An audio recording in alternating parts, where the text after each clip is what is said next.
This is going to be a good one. Obviously, a lot of people familiar with both of these players, and I really like watching Fandroid. I think, you know, when I think of this region, so yeah, when I think of this region, like the players from the Middle East, right? And obviously, there's some strong bracket as well. I always think about their aggression. Their players are really snappy, really sharp. They have really strong instincts about when to play.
You need the confirms, you need those footsies for Cammy, but we have DJ who can get in your face with a blink of an eye. Yeah, and I think this is a matchup that a lot of Cammy players don't like, is my understanding of it. So I wouldn't be surprised if you see that kind of reflected in the match. Yeah, plus frames early, just takes the throw.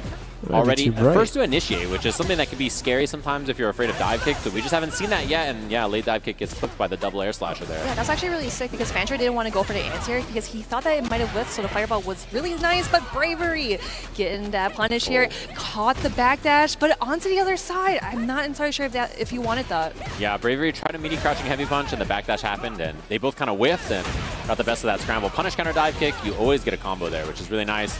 Delay, double drive rush here, picks up the kill. Very nice, clean round there from Bravery after kind of getting clipped in the open at the start. Oh, and they both committed, yeah. The timing, at the same time, they both wanted to attack. Exactly. They're thinking alike here. So here we go with the, with the hooligan, but getting that chip off the air. Nice, perfect parry coming in from Bravery, and the ODDP, get off of me. Oh, nice bait. Wow, the fake fireball, and this is going to be a big punish here. Can dump bar to get the kill, but I don't even think you have to because you're so so far ahead. Oh, yeah, spends the level 2. Wow. Oh, my gosh. Yep, into the corner. Is that going to kill with? Yep, the full beats on deck. Fandroid bringing back that round. Yeah, and chose to spend the meter. I mean, without spending, not going to get the kill there, and with spending, you know, you guarantee it. So I like that. You can always build more meter. You can't get another round. So, you know, important to get the W there. Oh, there we go. Yep, meaty drill. Okay, getting hit by that fireball once more. We did see that in the very first round where he has been utilizing fireballs as a sort of answer to the dive kicks. Sweet. Yeah, and sometimes she can just dive kick into it on accident. So she has to jump and then delay the dive kick, and then you get that sneaky air-to-air stuff like that. So I like that. Wow, almost the burnout here, by the way. Couple cammies. Scary stuff. And if you're Cammy, you got to dump the bar here. Yeah, that forces the burnout for DJ. Nice. That is a good decision. Yeah, that is actually really smart because, yep, with that meaty drill.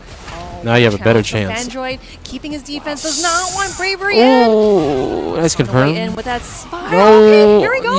No combo. Did you drop it? No drill. So far away. A challenge again. Man, Fandroid been challenging so much, forcing a burnout here, but the defense from Fandroid. Come on, nice. He is jumping non-stop. He's trying to get that chip, but now Fandroid is in the green. He is trying to chip him out, but we are doing spin knuckle. Bravery taking that first game. Spin knuckle. Really did. That was so committal. Like, that was a scary spin knuckle, and I think Fandroid just not quite ready for it. Had the fake fireball if there was a buffer with a level 2 or something behind. Oh, the bait early. Love the patience from Bravery. Of course, he did get that dub, and he does, or he is in that high, right? But he is being patient, trying to find loopholes from Fandroid to gameplay. Get in straight. Fandroid been challenging a lot with that standing jab on defense. Oh, I got YouTube viewers? Holy shit. Hi, guys. His turn. Nice. Crouching heavy. God, I restarted the stream. Oh my god, he stuffed something. Slasher! Oh, nice. You know, that actually could have been sick because if you didn't press a button in the air, I'm pretty sure you might have gotten a punish, or it would still be his turn as he lands. Right. Just end it, level 1. No. Have any drive gauge, Don't burn yourself out. Picked up whatever you could without spending. She might super to burn you out or kill you. To just sway, you can't be sneaky like that. But here we go, Bravery going for the low forward, and that corner carry too. We have reactions. Drive impact. Wow, that was a huge Either way, if from you would have Bravery got and it, you Fandroid couldn't ready take for it. First DI of the set from either player, by the way. So just really sharp. Oh. Caught the head with that dive kick. Yeah, for sure. Reset. Again, I always say that like if it's Parry. above the waist and it hits, like you can't really combo Let anything go afterwards. time, But of course, meaty, below the waist, plus. you can go ham with that. Yeah, and also punish counter always a big factor, right? That's the scariest thing about dive kicks in this game. They're a lot weaker in some ways, but punish counter kind of gives them strength that they didn't have before. Come on. Oh, try to bait the throw, doesn't find it, and you got to spend some meter here. I imagine. No, it doesn't force the burnout, but does it anyway. He's burnout. Oh yeah, the shimmy baits. Yeah, Bravery is looking so strong here. He wants to you can get say meter his if you want. stuff. Going in for the drive impact, but we got super, and it is in the yellow. This is gonna put Bravery's drive meter at a sliver. Also a ton of life because it absorbed the armor. Look at the damage on this. She's almost burned You out. can just put her in burnout. Oh! Now she's burnt out. She's in burnout. You gotta be really careful. And now Okay. Fandroid gets that anti-air for the very last second instead of that fireball. Let's go. 1-1. And you know Fandroid's just down backing for dear life there, right? Like that up kicks is for sure happening because you're just waiting to try to get EX for the chip, and then in that case it's just a clean anti-air. So one of these. Oh, there we go. Easy. Second throw. Nice. Here we go. Bravery's turn to shine. There we go. That Nice low forward low. too. That has been so Uppercut. crucial in Bravery's gameplay. Nice tech. Uppercut. Nice pickup too, ready for the DP afterwards. Looking to bait the throw, Smash doesn't it. come out. Android patient on Baby. down defense. And Bravery trying to force the issue. More of these spin Nice knuckles low coming out, again. and there's a lot of Damn. overwhelming pressure 2 here. for 2. Hit on the spike. Low on drive gauge, Little but trade. I don't think it was really going to matter. Oh, he doesn't give a I fuck. mean, like, That's what I do. I kind of get it because the thing You is that check if he those blocked that fucking, DP, he would those still have gaps. enough health to kind of like risk another guess. But Bravery Check going those in for that frame commitment, he is traps. sitting at match point. Yeah, gotta make something happen is the way Bravery's feeling. For sure, late dive kick, catches the crouching medium kick to check the landing frames, and now all kinds of offense for Bravery here. Fandroid up back on defense. Oh, I wonder what that was for. I wonder if he tried to kind of like clock down that DP, kind of meet him in the skies or trade. Oh, mistime Nice. DP. Oh man, He again, has that's a the second jab time we've kick. seen Oh, that. So perfect back to the parry. corner here, though. You gonna use a Parry. meter? Yeah, You and use just 3 it's not a lot of meters? damage, but it really It's gonna drive gauge, scale. meter management. He's gonna, here, trying to get burn rid of out. as much drive gauge as possible. Strip Burn the out, gauge right. so that you can force a bad decision. Oh, See him slide oh, out. Yes, nice. of course, because we are going to put him in burnout. Oh, Going in is for that a that checkmate? OD dive kick. Bravery going 2-1 So he's blocking, and he gets chipped. Yeah, and it's a rough spot. That guess, you know, you do jumping light kick there, immediate jump EX dive kick. Like, If it covers so many trades, options. It's they'd gonna probably be chip. plus probably. Yeah, if it's they're- kinda like a they probably checkmate. use a burnout Oh, anyway. right. So yeah, I mean, it's a really tough thing not to get hit by there. I think most people are probably going to get opened up by it. It's a pretty rough spot. Burnout in the corner with DJ. You know, you don't want to guess with your level 3 right away or anything like that. You're trying to find a nice spot, but I have to say, some interesting choices from both of them here. Bravery really, you know, you kind of feel that both of them are trying to force and make some stuff happen in this match, Damn. right? Being down, I think, in their groups early after the first day, you really come in on the second day with a lot of pressure, right, about how you perform, you know, how every match goes. So getting a W on the board there, got to be feeling nice. Yeah. He got checkmated with a spiral arrow because he had 1% of a drive age and he got fucked in the corner, then he got cut and then he lost and then he's done. CapCom 10. Thank you for participating in CapCom 10X. But you can't drive impact that because you ain't got life. You got no life to compensate for that. Anti-ers. Fierce. Roundhouse. Anti-ers. DP. Upper. Cut. Spiral. Arrow. Anti-ers. Anti-ers. Anti-ers. Considering, like, should I even reverse the super if they DI me? Like, maybe I'll just die. Or like Anti-ers. parry too. You've seen a lot of people, they do perfect parry on that drive impact because it's I kind just of like this all right, part, like the kind of paragraph. that's neutral, but Yes. again, it's so scary to see, but Bravery is getting that job in this group. Here we come. For sure. So far, kind of toxic. They're got really interested about this next match. Yeah. Very Yeah. Enjoy your weekend. Feeling, you know, maybe okay. These are the two that I really This is wanted to gonna watch. be good. Yeah, I was No really way. curious about this one. Let's So, go. you know, obviously. Oh, Knuckle Doo. Knuckle Doo Doo. One of the strongest players in history. Yeah. Always Yeah. fun to watch. And, Knuckle you know, Doo. really this match What you gonna interesting do? to me because Knuckle Doo has a couple of choices for character, right? He could lock in the Guile, he could lock in Cammy, and What you you know, he gonna plays both of those do? characters really depending on the match. He had a really strong first day. Mr. Knuckle. Crimson also Dude, 1-1 Mr. in his group so Crimson, far. top Obviously, he got four. lost in VP's Rashid, right? So. Yep, exactly. 100%. And you know what's funny is that I feel like this is kind of like the battle of the dads, you know, because he is having a baby on the way, and then Knuckle has kids, so I just find it really adorable as lore-wise. But again, you know, we are here to see how Mr. Crimson plays against NuckleDu. It's really interesting to see NuckleDu because lore-wise, he wasn't as active kind of like towards the end of Street Fighter V. He was just kind of, you know, like doing family responsibilities and whatnot. But seeing him compete in Street Fighter 6 and of course his home stage, Capcom Cup, I'm so glad to see him compete. Yeah, he was the very first Capcom Cup champion for Street Fighter V, right? So obviously did very well in that game, especially in the beginning of the game's life. You know, a lot of far finishes in Capcom Cup, Evo, stuff like that. And yeah, definitely took a little bit of a backseat towards the end, but still was playing and obviously still a world-class player as he's qualified here for the event and looking good in his group so far. I imagine this is a player he studied a lot for of all the players in this group. Oh, for sure. Probably somebody that he was very concerned about. Oh, he's going Cammy. You see him locked in already, hovering the Cammy. I'm pretty sure if he loses the first game convincingly-ish, if characters can, he's got to switch to Goin. He doesn't normally want to play, and those are the kind of matchups where NuckleDu would lock in the Cammy. Yeah, he's I know Mr. Dudang, so I'm pretty sure he'll do that. Excels at both if it's characters, close, like maybe. I'd understand. Like maybe Cammy might be the better choice just to kind of get through the zoning that Dhalsim has, and Cammy could just, you know, actually spin Knuckle through the fireballs or even through the limbs to trade off of it. So we are going to see how this pans out. Let's go NuckleDu and Mr. Crimson. Yeah, really exciting match. I think two of the best players in this group, and this group has a lot of really strong players in it, but two of the, I think a lot of people probably had their eyeballs on when you saw this group in the beginning. Wow, early back heavy punch smokes him out of the air, but perfect parry on the fireball gives you a chance there to fight out on defense. You know, now that I think about it, okay, there is the perfect parry, but gets a sweep, nothing out of there. Oh, raw drill. It was a punish counter on the whip recovery of the limb. Oh, interesting. No punish on the drill. I wonder if it's like a little too low to punish that, but might as well try. NuckleDu still recuperating, getting back, dashing in, and that punish counter coming in from the grab.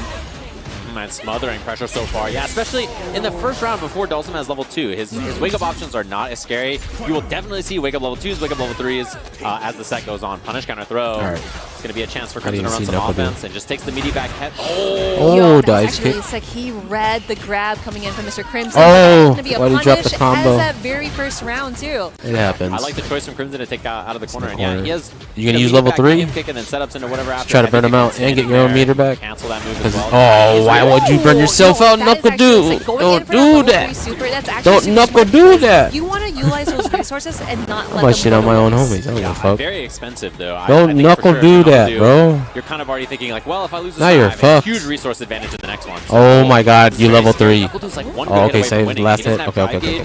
But yeah, this is very scary now. You gonna clutch? Has to be very careful about fireballs. Do it, confirm into level 3. No, you dropped. He dropped the super. You fucking punk. Definitely saw him trying to do drive push underneath the dive kick. Man, that's that is a huge spend on resource for NuckleDu. He had the kill there. This is how it's supposed to go. Now suddenly, Mr. Crimson spending all those resources no is very biting valuable for him in this last round. He has a huge advantage. He faked out the dive kick. Because like, this could have been NuckleDu a 3 drive. NuckleDu. Oh, what a confirm. Yeah, as I mentioned before, you know, doing the spin knuckle just to kind of get through those limbs and, of course, close the gap. And NuckleDu, he is just jumping because he knows that he has more of the life lead. He wants to pressure Mr. Crimson. No, you dropped. Doing such a great job at you could have drive rushed just to make it confirm, make sure. In this game on the right knockdowns, particularly stuff like I'm fucking like the scientist. Oh yeah, nice pick up on the force theory knockdown. fighter. Good awareness from Right, okay, that's good.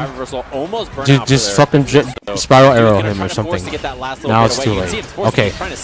Okay, never mind. I'm sorry. I was looking at stun and he dropped, but was like, American reset. I am in burnouts. I don't have any meter. Well, he does have meter like level 2 super, right? But he wanted to be a little bit cheeky.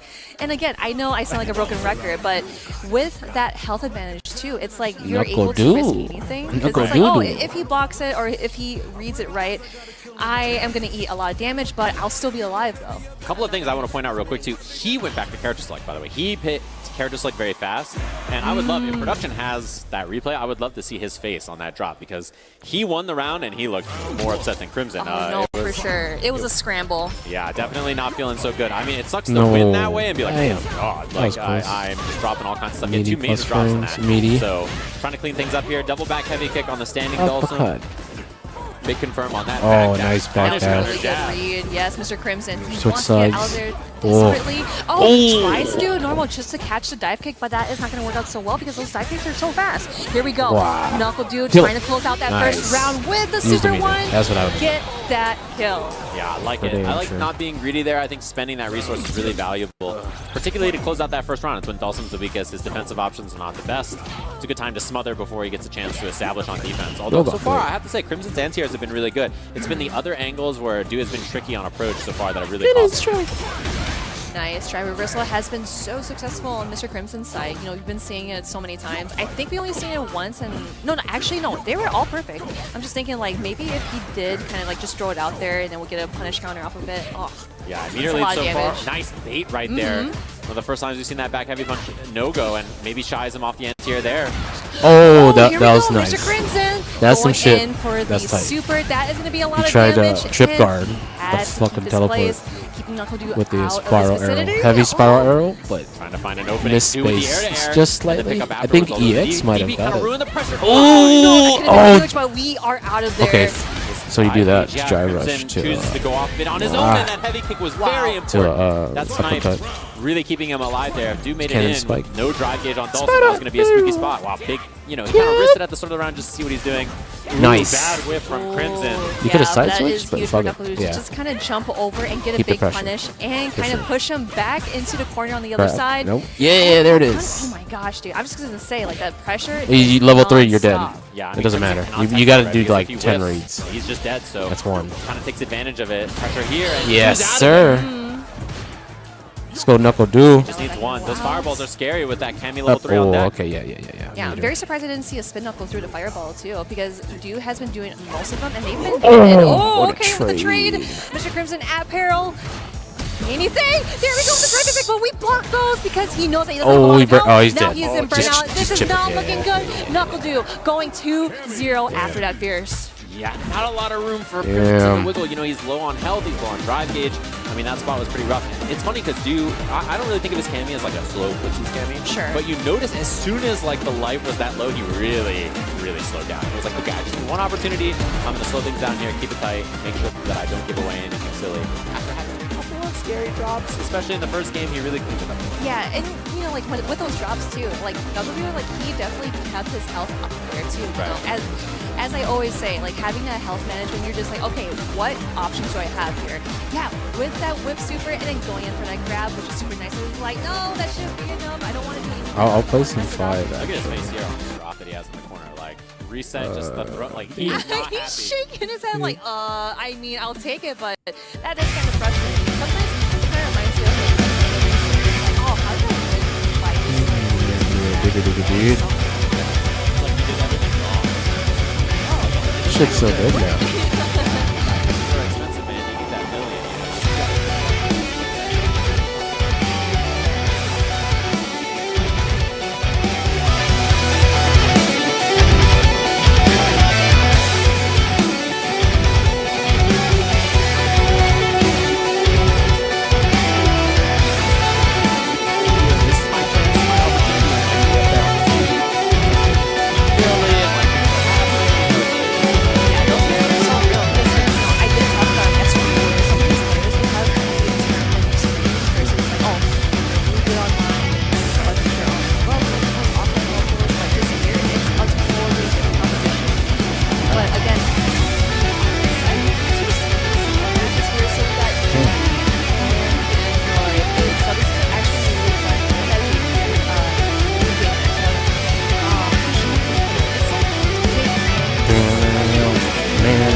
not surprised that a lot of people like playing it. I It's want really to fun. see how this goes. As Rashid says it, welcome to the stream. Here we go. Dookie and Android. What's up, guys? It's your boy Rashid. Don't forget to like and subscribe. Oh, he tried to do the drive rush after blocking the tornado, but it's totally okay. We are sitting at both initial health at 88 seconds. Crouching medium kick spaced out on the Cyclone after. Nothing too big. Yeah, front throw. You can set up a whirlwind here. And every single time he does that, he threatens the mixer or the ego spike or whatever. So people tend to neutral jump or look for something after. And changing up those options is important for the Rashid player. Ooh, what a trade. It would actually be really sick, but I think it was a little too far to kind of like convert off of that trade. Either way, I like how Dookie's playing the cat and mouse chase game here. It's got a lot of dynamic The double to things sky, like overhead drive low rush, setup, check it and goes drive low. rush. Good block so More far, weird yeah, option and I love meta that. Meaty that's like whirlwind not shot, explored drive yet. rush in, take the tick into the throw. Clean, simple pressure to clean things up. Yes, very clean indeed. Definitely deserves that round, but of course, But you have those resources going on. But Fandroid, he is trying to find ways in to get through Dookie and try to explode him. But here we go. That is the punish that he wanted to do the very first round. Yeah, hurts. What a lot a of damage punish. on that. Really bad to have that trade combo. No, we didn't see it. I think maybe like kick would have trade combo. Oh no! I wonder if that, but it's like a little too stubby or a little too short to punish because he did read that grab perfectly. But Dookie capitalizing on his mistakes, going on to the other side. It is your turn to get into the corner. Oh, whip on the throw. I'm surprised we didn't see a level 2 setup either. That is true, right? Oh, parry, and that always is scary because that fireball, if it hits, obviously a lot of damage. A lot of whirlwind shots coming out too. Oh, he saw him walking forward, and here is a Super 3. Dookie taking it 1-0 against Fandroid.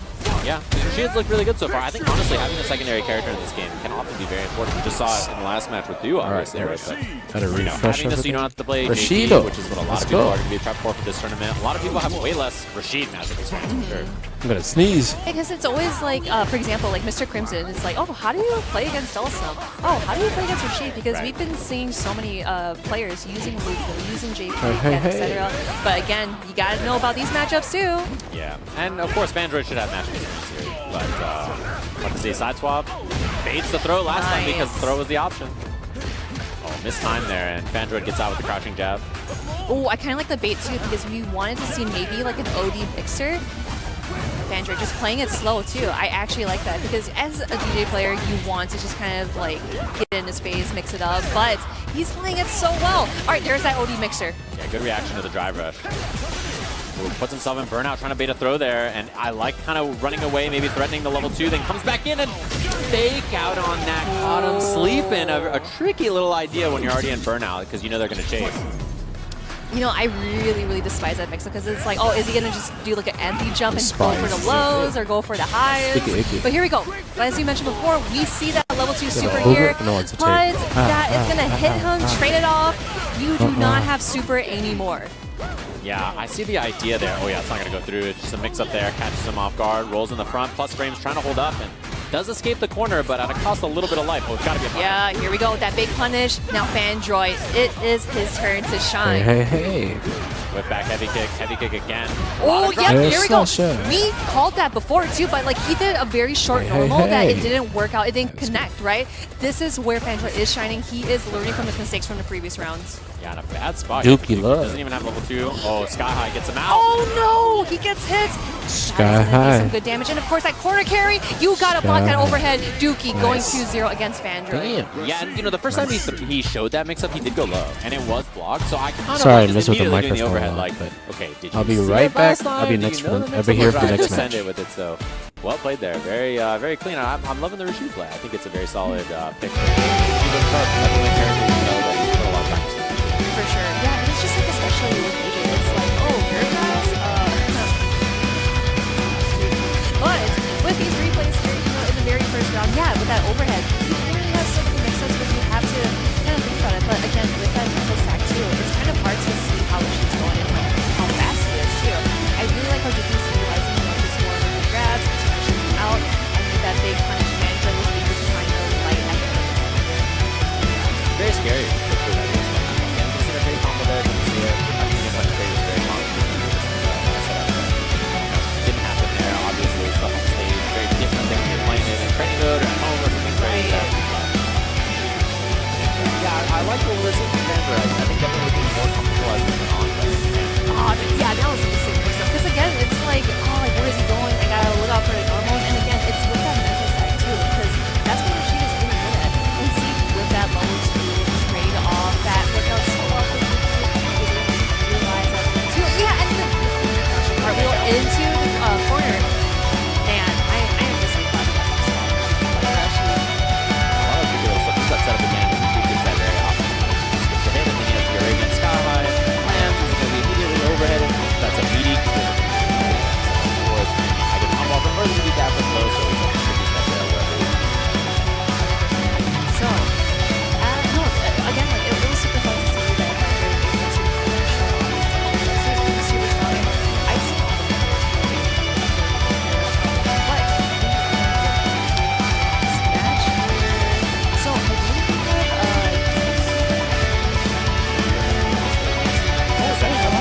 Bravery, DCQ, and up here. And if I'm not mistaken, I think this might have to go out. I believe so. Match so far is interesting. We'll also get you updated standings. It is, if yes. you're curious about everything that's going on there. Day 2, a lot of people will be solidifying. It's like, for instance, Overheat is undefeated so far. Oh, yeah. And I think, you know, based on that alone, he's probably already basically confirmed himself out of the group, whether it's the losers or whatever happened. But yeah, I mean, it's going to be interesting so far. These two both, you know, their record's not perfect, so we'll have to see how this looks out between the two of them. Bravery, obviously, we just saw get that W, and same thing with DCQ. So this is an important bit of momentum here to see who's going to wrestle that slot, particularly because I imagine we'll have to do out in winners, and then the second slot That's is true, some kind of right. battle between one of these two or Dookie in this group, so we'll have to see, or Mr. Crimson, obviously, right? No, for sure. And I'm pretty sure that both these players, like, of course, they are near both regions. You know, of course, Riri hailing from Singapore and DCQ hailing from China. They definitely have played before, you know, online tournaments here and there. So I'm pretty sure we'll see some familiarity between these two. Yeah, common characters too, right? Obviously, particularly in Asia, I feel like Cammy and JP are more common characters than here in North America, where these characters are common. I think Cammy in particular, we have like Punk. Oh, Like, yeah, yeah, right. Punk is our Cammy, and he doesn't play like other Cammy players, right? He's very rarely in the air. He has like the best ground game in the world, but he doesn't go to the air as often as I think in Asia when you watch someone like Akira's Cammy or something. He's just in the air constantly. Sure. You know, he's just, you know, in the air all the time. So it's definitely a different style for regions for sure. All right, here we go. Last match of this group. We got Bravery and DCQ, and DCQ is starting out super strong against Bravery. Yeah, definitely a matchup where establishing is very important for JP. He kind of has to hold the line here against Cammy's approach. And these jumps, yeah, he was ready. Like you mentioned, yeah, he is jumping, but DCQ, he is not letting it go to waste. So I like the portal there to have him stop jumping. Look at him. He's like, oh, I don't see a portal. I'm going in. Yeah, trade combo there too. Good pick up from Bravery and has the option in the corner. No amnesia, and a throw happens because of it. Oh, okay. Yep, there we go with the regular anti-air without the crosscut. But here we go, Bravery getting that life back too. You know, like trying to return the favor. Parry that fireball, but it didn't come out. Ooh, dashed in, finds the counter hit. Nice pick up. That unusual timing there from DCQ. Just catches Bravery off guard.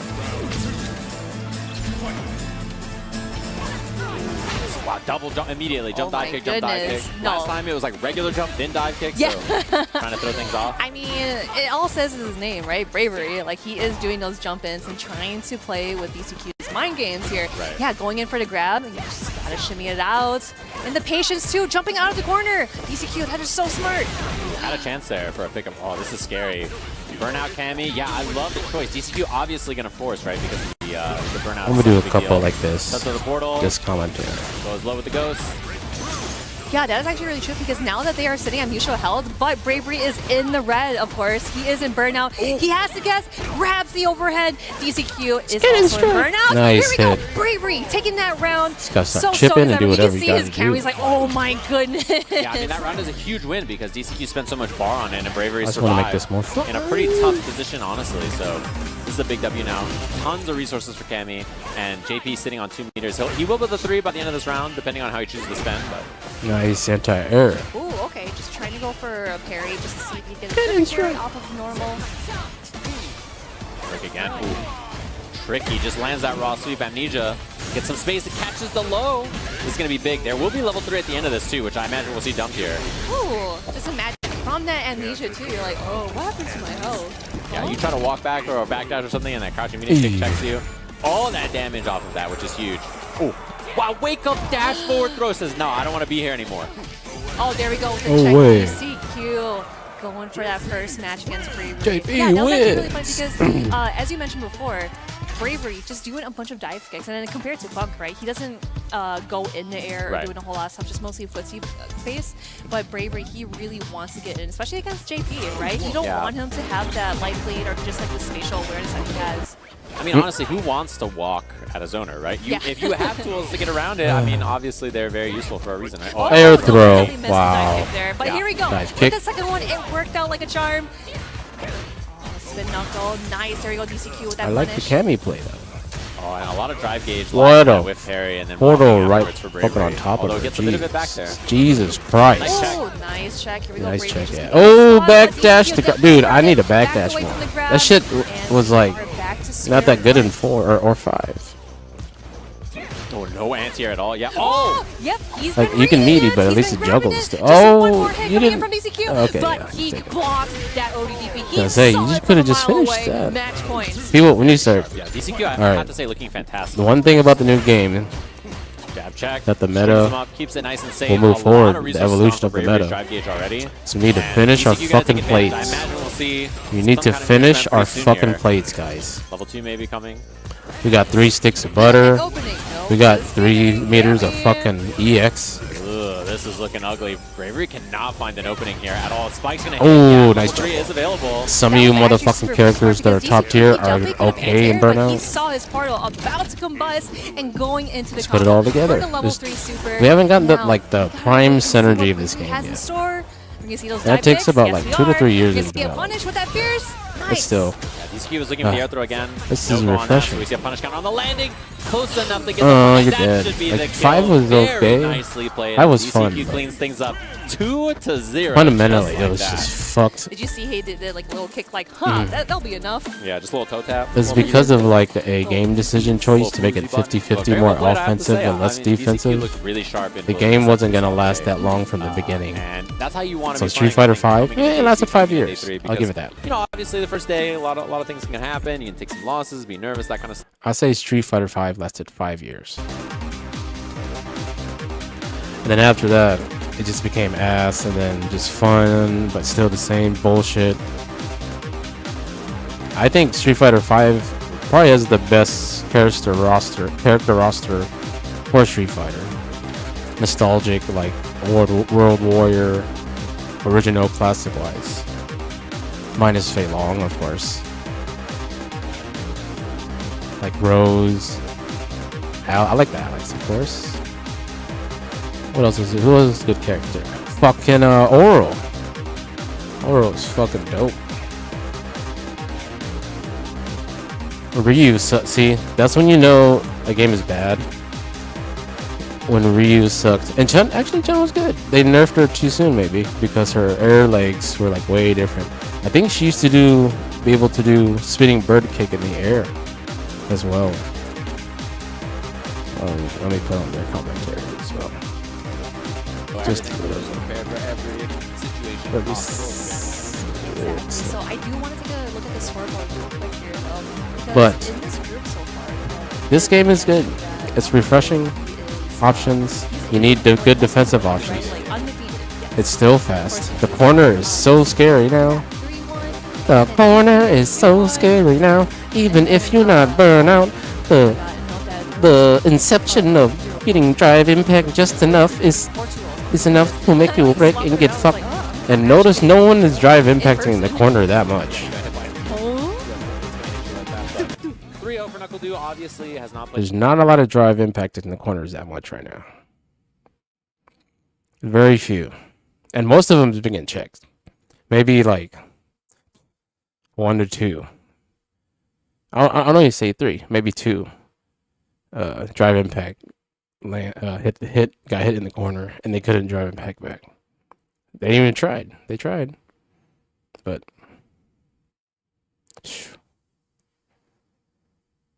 okay. What is this? Important W up against Crimson as well, so we'll have to see how that goes Shit. for this group. But this has been a scrappy little group so far, right? Scrappy little group. And we All are right. just cooking. looking out here. Seriously. Just getting an outburst. Every time I think of Street Fighter 5, I just get pissed or something. You know, I actually Street Fighter fucking 5. because I saw Oh, that at LC2 and I was me. just, oh, you weren't there? I was at home. What? I was at home saying, why is not Robert Jonathan J. Television eating the... He literally said his whole... When Ryu and Chun-Li sucked a little bit, is Street Fighter 5. And they're the poster boy and girl of the game. That's a huge problem. If you shouldn't make any, oh my god, why doesn't Capcom? Why don't they do that? I don't. That's a good question. On the poster boys of the games, like Mortal Kombat, Killer Instinct, Tekken, whatever, the storylines. How are they against the rest of the cast? Like, they should make them overpowered, I think. At least Ryu. Give my boy Ryu some nice shit. But what do I not miss from Street Fighter 5? Fucking Bison Double Reverse EX bullshit. G, dude. G was actually getting good. That's what I actually like, that command grab combo afterwards. Anyways, back to the matches. Alright, to take a break. Yep, never mind.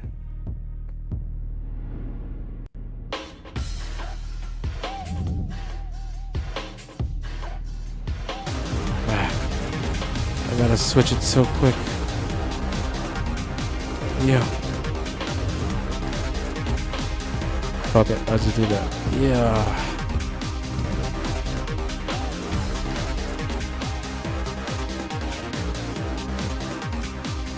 Is that good? Yeah.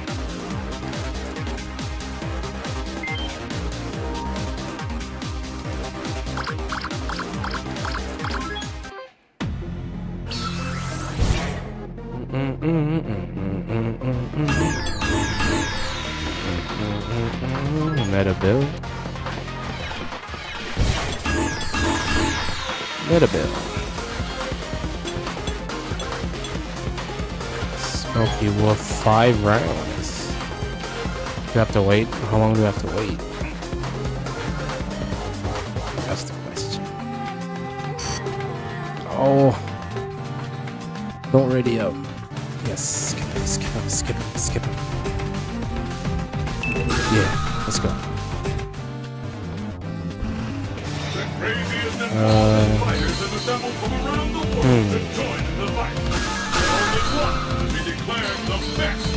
I'll go. Oh shit. You want to do Omega? We'll do Omega. Omega these nuts. I'm about to fucking sneeze too, so excuse me if it's really loud. I'm gonna try to mute myself first. Solar eclipse. The stage of battle is set. Alright. Let's get started. Fight! Oh jeez, my triple punch doesn't work? Oh, it's Omega. Holy shit. I forgot. How do I do the...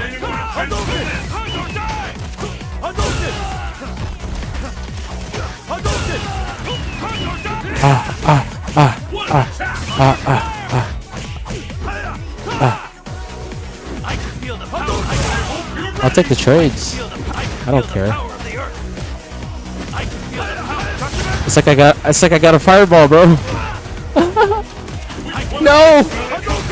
I got a fireball.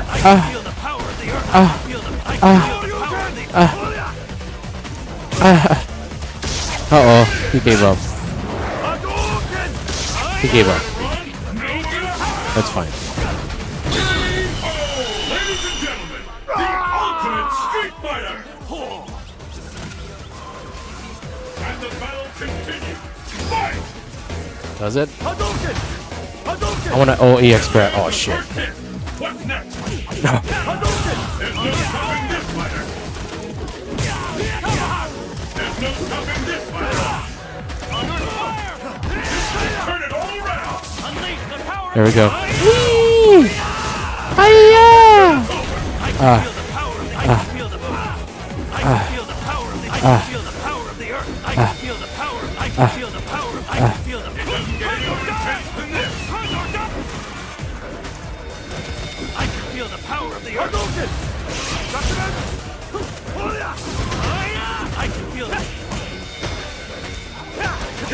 Nope.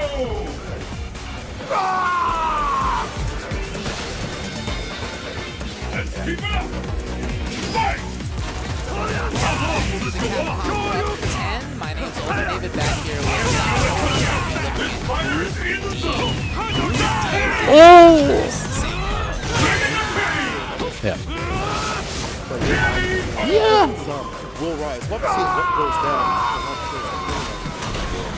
THawk wins. Ones the likes of Saul, Modern Master, himself, Takamura, Val Master, and NL, who I'm super interested in seeing. Days where he's on game and days where he is not so much received. Yeah, I think it's a really interesting group to look at. I mean, when we, yesterday, us commentators who we think is going to make it out of this, this is the pool that had the most different answers. 4 of these players were selected, and I think we might have been sleeping on at least one other as well. So this is a pool that's going to be fascinating to watch. Ready? Yesterday, even just after one day, look at these results. We have Valmaster down at 0-2. Now that doesn't mean he's out. That's true. It's still doable for him, but he's basically got to run the game for the rest of his life. 5X up There at he the is. top. Now he's only There played you one are. game. And The we've got curtain is raised on the one way to start things most out extreme for fighting tournament. my guys got Walk away victorious. What the fuck is Omega Adon? Great beginning for him, and then anywhere in between, man. You look at NL, Soul, Takamura, all 1-1, and that means that really this pool more than most to start out day 2. We don't know what's going to happen. How's it going? We can say a lot about CapCom just in general. You see a lot of blowouts, you see a lot of upsets, but it's huge for the depth of these players. He is Overheat. Your destiny will be determined here. Going up against Gotcha. And this is not going to be easy. First of all, Gotcha Are you CapCom ready? champion right there. It's real good. It's Street Fighter Team. First Not only did they win, This is what we've been waiting for.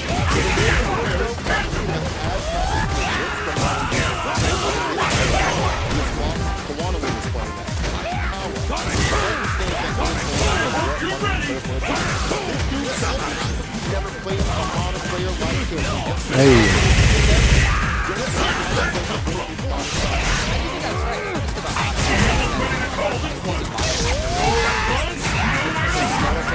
Oh. He missed. Oh, he didn't miss.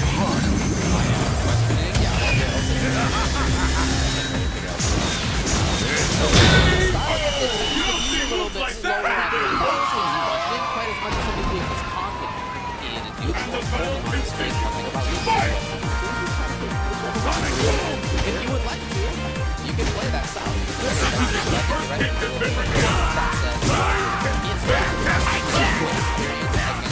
Hey.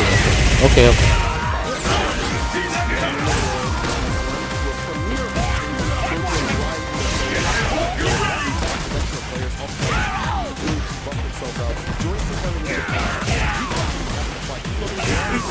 Is it the end?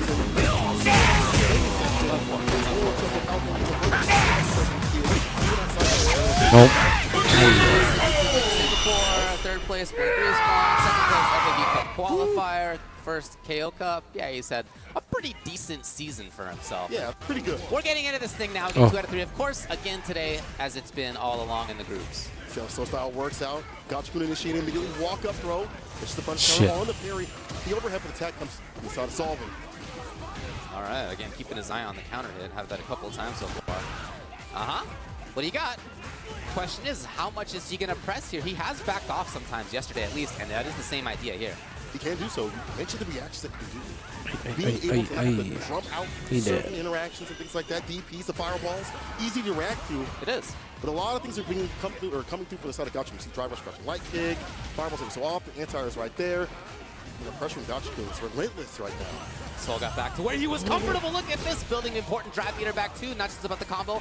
And it's not all the way in for pressure. Again, that's really not his go-to for the most part. Gachikun makes him pay. Gachikun definitely showing a different style that Solving's not used to seeing. And again, we do have receipts up in the US, but to the quality of Gachikun and how much he's played, want the meter, yes. It's a little bit different. Drive rush throw. Actually gets a back throw. He's got level 2 as well. Plus frame, the tag. Solving his text, and now there's a reaction, level 1. Yeah. Less damage because you just press the special button for it, but that's fine. The point is utility. Now, level 2 begins for Gachikun. The idea, walk up, blue block. The win condition right here. Oh, I fucking hate them. Careful that drive gauge. Gets the throw right after. Honestly, if you only take a grab, that's like old school Ganesh, man. If you survive by only taking a grab, You'll take good work. Yeah. Unfortunately, has lost so much health, so much drive gauge right now. Definitely attack on drive gauge continuously. The tech, once again, Solving has had a lot of good reads on the throw pressure, but much else. Not so much a perfect parry. I lied. Into only the fireball. I mean, pretty tough to confirm by itself. He's got the parry again. No, he wanted more. He wanted more. And wasn't quite at the range to make that work. Again, feeling real windy. Yeah. Level 2 coming through. There's a throw finally coming through for the side of Gachikun. He gets his victory. It's taking aggression. It's nice. A lot of also building up that bar for that level 2 situation. I want to see Solving get active. And maybe that's harder because you're in modern. Maybe that's just like your style. You don't need to, man. You could go a mile a minute if you want. That's just not his style. I feel like he plays modern in part because that is his style, right? Maybe not the other way around. Obviously, it's effective here. He's in CapCom Cup, having had big success in a lot of the, as you mentioned, NA weeklies. TNS and such, the causes. Suppress, try to catch a throw. Gachikun nearly blocks. Got him. Oh, yeah. The whip punish is there with the crouching medium punch. Gets a fall with the DP, of course. Hey, can make Gachikun pay with the round. Exactly that. There we go. Pressure from the side of Solving. A little bit more up in the corner continuously. And the right reads on Gachikun's defense. It's around the board. Staving off set point. A little bit more offense. I think, he's playing more offense certainly in this round. No! Yes, he's right back in there. Right conversion that you like to have. Very punishable. And look at the range that Gachikun He got level 2. He has that perfect parry, finds the overhead. As you mentioned, level 2, he is on the way. Whenever he wants. Yeah, okay, here we go. Whip it up. Perfect storm. The blue block, trying to play defense. Excellent active stuff. Off the low. Oh, he's still windy though. Yeah. Gachikun is gonna Had that buff, man. yeah. Doesn't matter. What do you got, Soul? Reversal. Overhead. Overhead. You Save the meter. Gachikun on set point, and look at the bar at the bottom. Continuously effective in terms of building up bars. Gachikun. He's going to get another one real soon in terms of level 2. It's a race to 2 in the set. It's a race to 2 in the bars for Rashid all the time. For Solving, you haven't seen that bar at the bottom being utilized no, often. You're right. Yeah. Well, he hasn't had big moments very often. Here he is again, as in the last round. In this game in general, he has been pressing the issue a little bit more. Oh, no! Okay, well, dude, he gets like 2 chances to punish, and he fucking still didn't get it. I see this movie already. Change the channel. Solving. Drive reversal back. Oh, he walked right in. The idea was to walk just barely in time. There you go. Now you're in the corner. Don't get burned out. Man, again, that makes sense. Oh, you cannot flash knuckle there. You gotta just do the short version. Yeah, you gotta spin here. You burn out, bro. No, he's gonna go for Oki. He hopes to find another big chance. You gotta do 3 reads, bro. That's 1. Boy, if he finds the hit now, if you level 1, knows that's gonna be that. Did he find it? No! Gachikun survives. It doesn't work. My Gachikun. What an idea on the way forward. Very safety first, right? Trying to provoke something out of the opponent. That's exactly what did happen.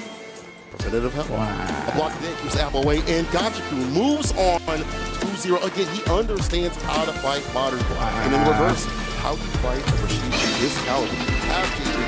After players up in the stateside, we definitely have Rashid out here. I like the fact that the matchup, it's hard to have that same sort of effect. I do like the adaptation that it seemed like Soul had intended, which was a little bit more like not enough to get around. Yeah, Gachikun. And in many of these individual situations, his defense was good. Yeah. For everybody. Gachikun. Style in general. Be able to get in, suffocating. Even if he's only going to grab in the situations, that's cool from his perspective, right? He can still get something out of it. It's a fun for the corner, right? For one that's something. Yeah. Also, I like the idea of Gachikun standing I give it to the modern players. They try. I think right They know going in. They can't do full I hit that damage. perfect carry. I'm ready to get the drive rush right after it. And again, good bait as we see Tadashi. Moving on, very dominant. Next one coming up is going to be Valmaster versus Mike X. In my mind, following Valmaster's performance today is one of the most important things in this group. Again, he starts it out 0-2. He has 2 matches today. They are against the current number 1 ranked, number 2 and number 1 ranked in the pool. Beginning here with Mike X. Again, he had 1 match yesterday and he won it. So it comes up at the top of the pool. And then for Valmaster, after this is going to be Gotcha. So this is the day for him. If he loses the vote, no, right? That's it. This is the day that you either qualify or stay alive to qualify, maybe, or that it's over. Yeah. This match, even if he loses this one to be 0-3, that's already. Is it going to happen? It's like very unlikely at that point. Right. So it's kind of a must win already. I think, for Valmaster. It's a difficult ask. We're talking to Mike X. He kind of got involved after he got his victory. He's like, dang, I'm really out here. I'm supposed to be out here. Which you should think is if you're on that stage. Certainly be on that stage. He's always been a strong competitor. We see him grinding it out. Constant TNS, the best of the best on the stateside. He's had the practice in a variety of characters, and we've seen it showcase out here. And now with that golden confidence, I think going in today, it's a double-edged sword in a way.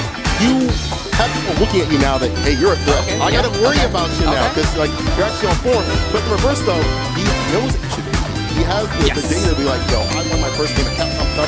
Time more. I think it's good. And Valmaster going to JP. I asked him, what do you think about the game? He's like, nah, I'm going to wait till next season because he doesn't feel like Chun-Li is strong enough. Yeah. But he's pulling him out now. That's Raven time. Can you stay fine? Valmaster versus Mike X. A lot of people out there are talking up how strong China is. Valmaster's not one of them. I can tell you that, having had some conversations with him. That's a lot of sounds at the same time. Pierce full screen, departures out too as well, blocking down the neutral. So he plays Valmaster and not Chun-Li? Mike X on the slow approach. Probably has a a little bit too far away. Chun-Li Here's the side. next one. Jump early, Fierce. With that same All the way to the corner. Yeah, back heavy kick. He thought he switched to Chun-Li, but I don't know. Hello, baby. No vegan. We'll see. Right after. There was no super on that. Did so much damage. Oh, Back a out to little. the Is that a comfortable range. meatloaf? Not dry yet. Sitting all right. No. Throw up in the corner. Burn yourself out, and you burn He yourself was looking out. for that, yeah. Now it's even.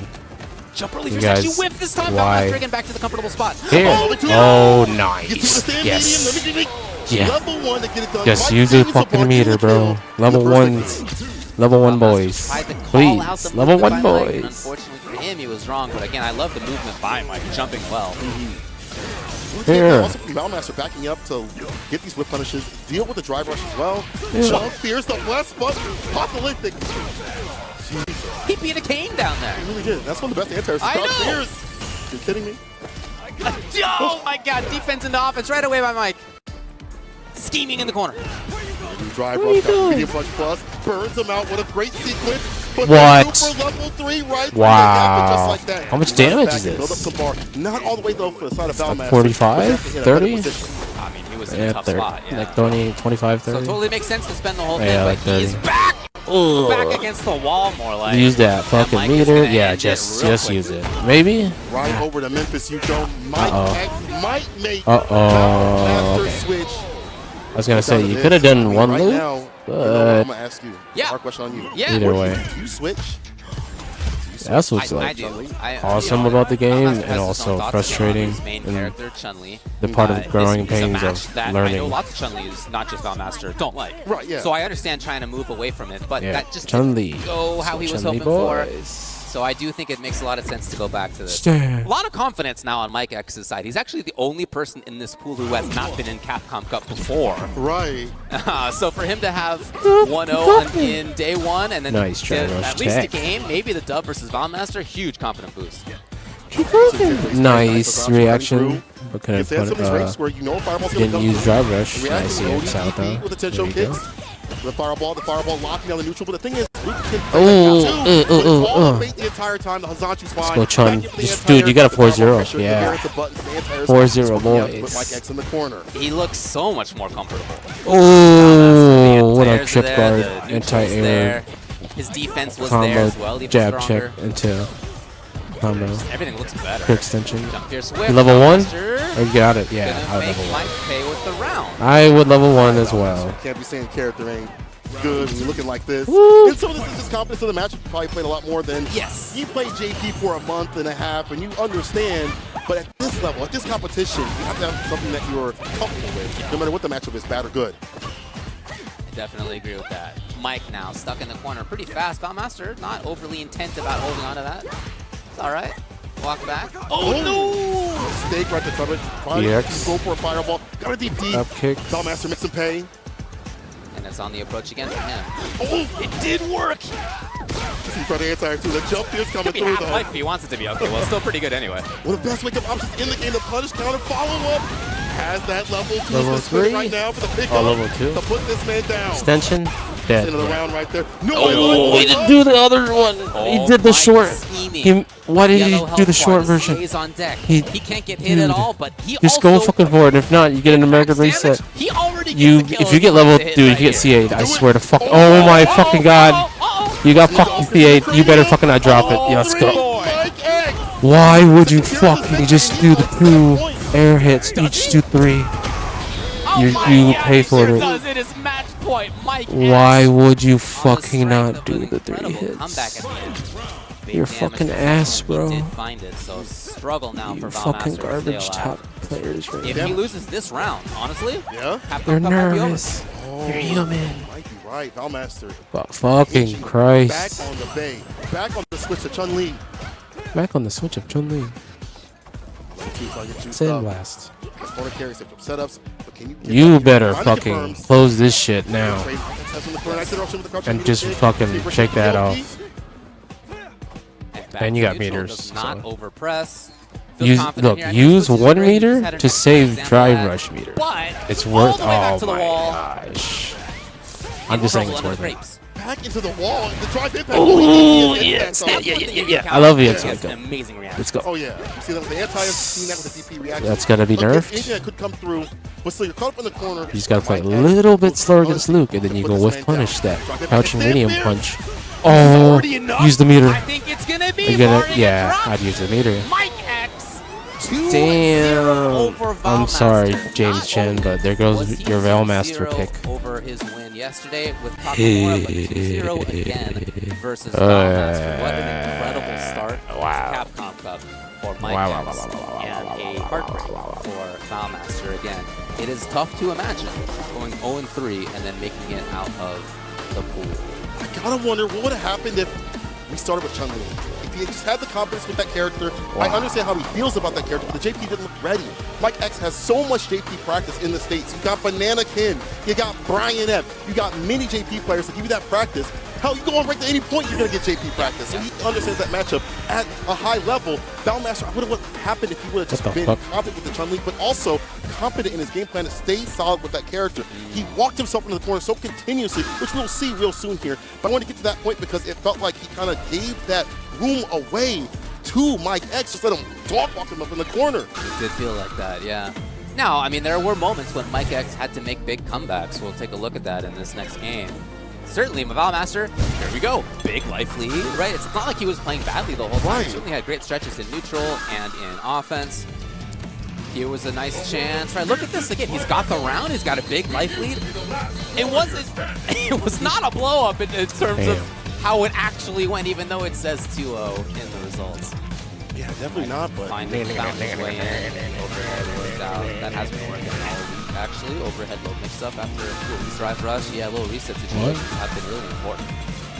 Mike X again, it says he's confident, more confident after what happened previously. And not being the threat that people are looking at so continuously has helped him to stay under the radar until it's time to shine. And he's definitely shining out here. Oh, yeah. No losses just yet. 2 games over. Valmaster, who, again, people would say to leave the group stage with pure confidence, but Mike X making a confident run so far. He's not done. We'll see him later on, but man, no way your fantasy brackets are right now. You might as well whip them suckers up. You know, part of trash. why it's fun to make picks is that you know that you're going to be wrong. Yeah. It's just like, how are you going to be wrong? Like, what are you wrong about, right? Like, Yeah. that's the kind of thing that I always like about making these picks happen. It's part of like. Is that what you asked us? Yeah. Like that's because I know I'm gonna be wrong. I'm not gonna be right. I know that. But like, which things am I gonna be right or wrong about? Yeah. I think that, And how that does it is occur the sort to of that like point? suspense that I'm interested in. Yeah.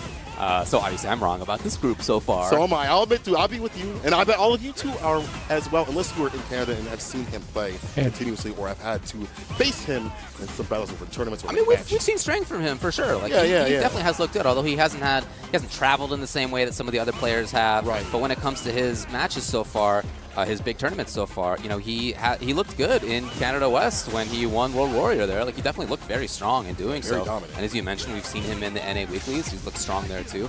It's not coming out of the blue for sure. Yeah. This is not just a nobody off the street. Yeah, Somebody that's absolutely right. Absolutely continuously competing and making use of their time. And we'll be having more action coming up here soon in a second. But I'm glad that we are seeing variants in terms of these group stages. Like, it's not just I know who's going to come out because it's this person and this person. Yeah. When that first or two hits, and you have to have a different strategy. When you have the level of quality of players that have practiced to get here, it's not going to be easy to call. NL versus Takamura is our next match. Is that going to be easy to call? Not even close. Who knows? Not even close. Who knows? NL and Takamura. Yeah, it could be anything coming up in this one. Now, they both are not in the position they want to be in. That said, they're not in bad positions either. They both come in today 1-1. They both come into today +1 in games differential. So they're effectively tied coming into today. Today is where the separation comes, and it begins here when they play against each other. Have the anxiety depending on what happens. And talking to Takamura, he was like, listen, my style, good against NL. Because as I mentioned before, we don't know what NL we get. We either get a hella optimal NL that's on form, on point, hard to break down. He always keeps the lead in terms of his health. He's a brick wall with the buttons and fireballs. Or you get the NL that just kind of breaks in situations that he shouldn't. Or has a lead, just blows it. I hear you. It's been like that for years, but it's gotten better, though, I feel like, for NL. As I've watched him in tournaments or even playing in practice in general, I feel like he's more solidified in his game plan.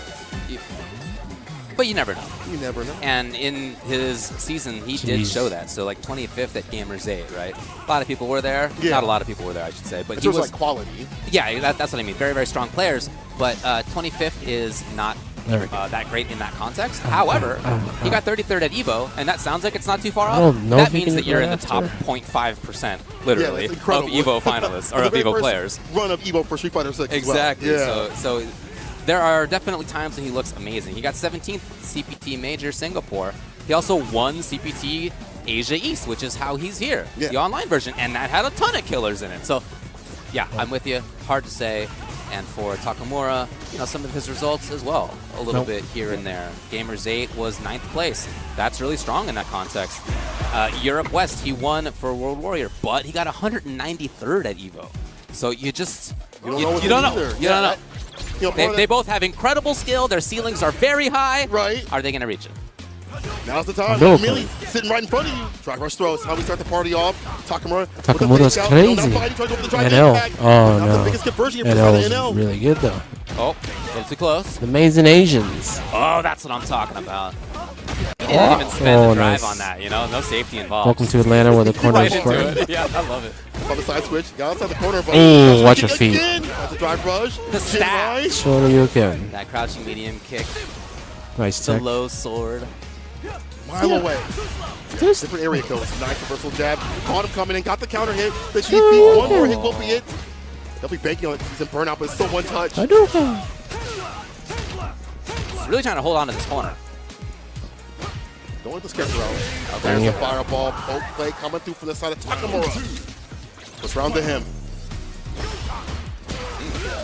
Forcing it right away. Green stuff all the way to the corner. The green man in the background looking on. Oh, yeah. Oh, it's a big opportunity. No! Thought that he wanted the throw. Nice overhead lands. Oh, it's a little scrambly. What a parry afterward. Nope. Side switch or back throw? Nope. You wanted that reset, man. Just fucking drop a combo. Yep. Definitely. He's burnt out. You can start chipping him if you want. Oh, he wants to kill. Yeah, he does that more.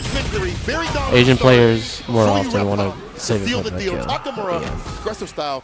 Then use it for one touch of death. Life lead. Hang Rent in the west side of the screen. What I'm worried about for him is seeing him get a cross-up and then crouching fierce and then Nice low. like that was concerning for me in terms of how strong he's gonna Oh, punish! Yes. You can burn him out right now. Oh, never mind. Now, Sure, you'll get this time. Flash knuckle combos.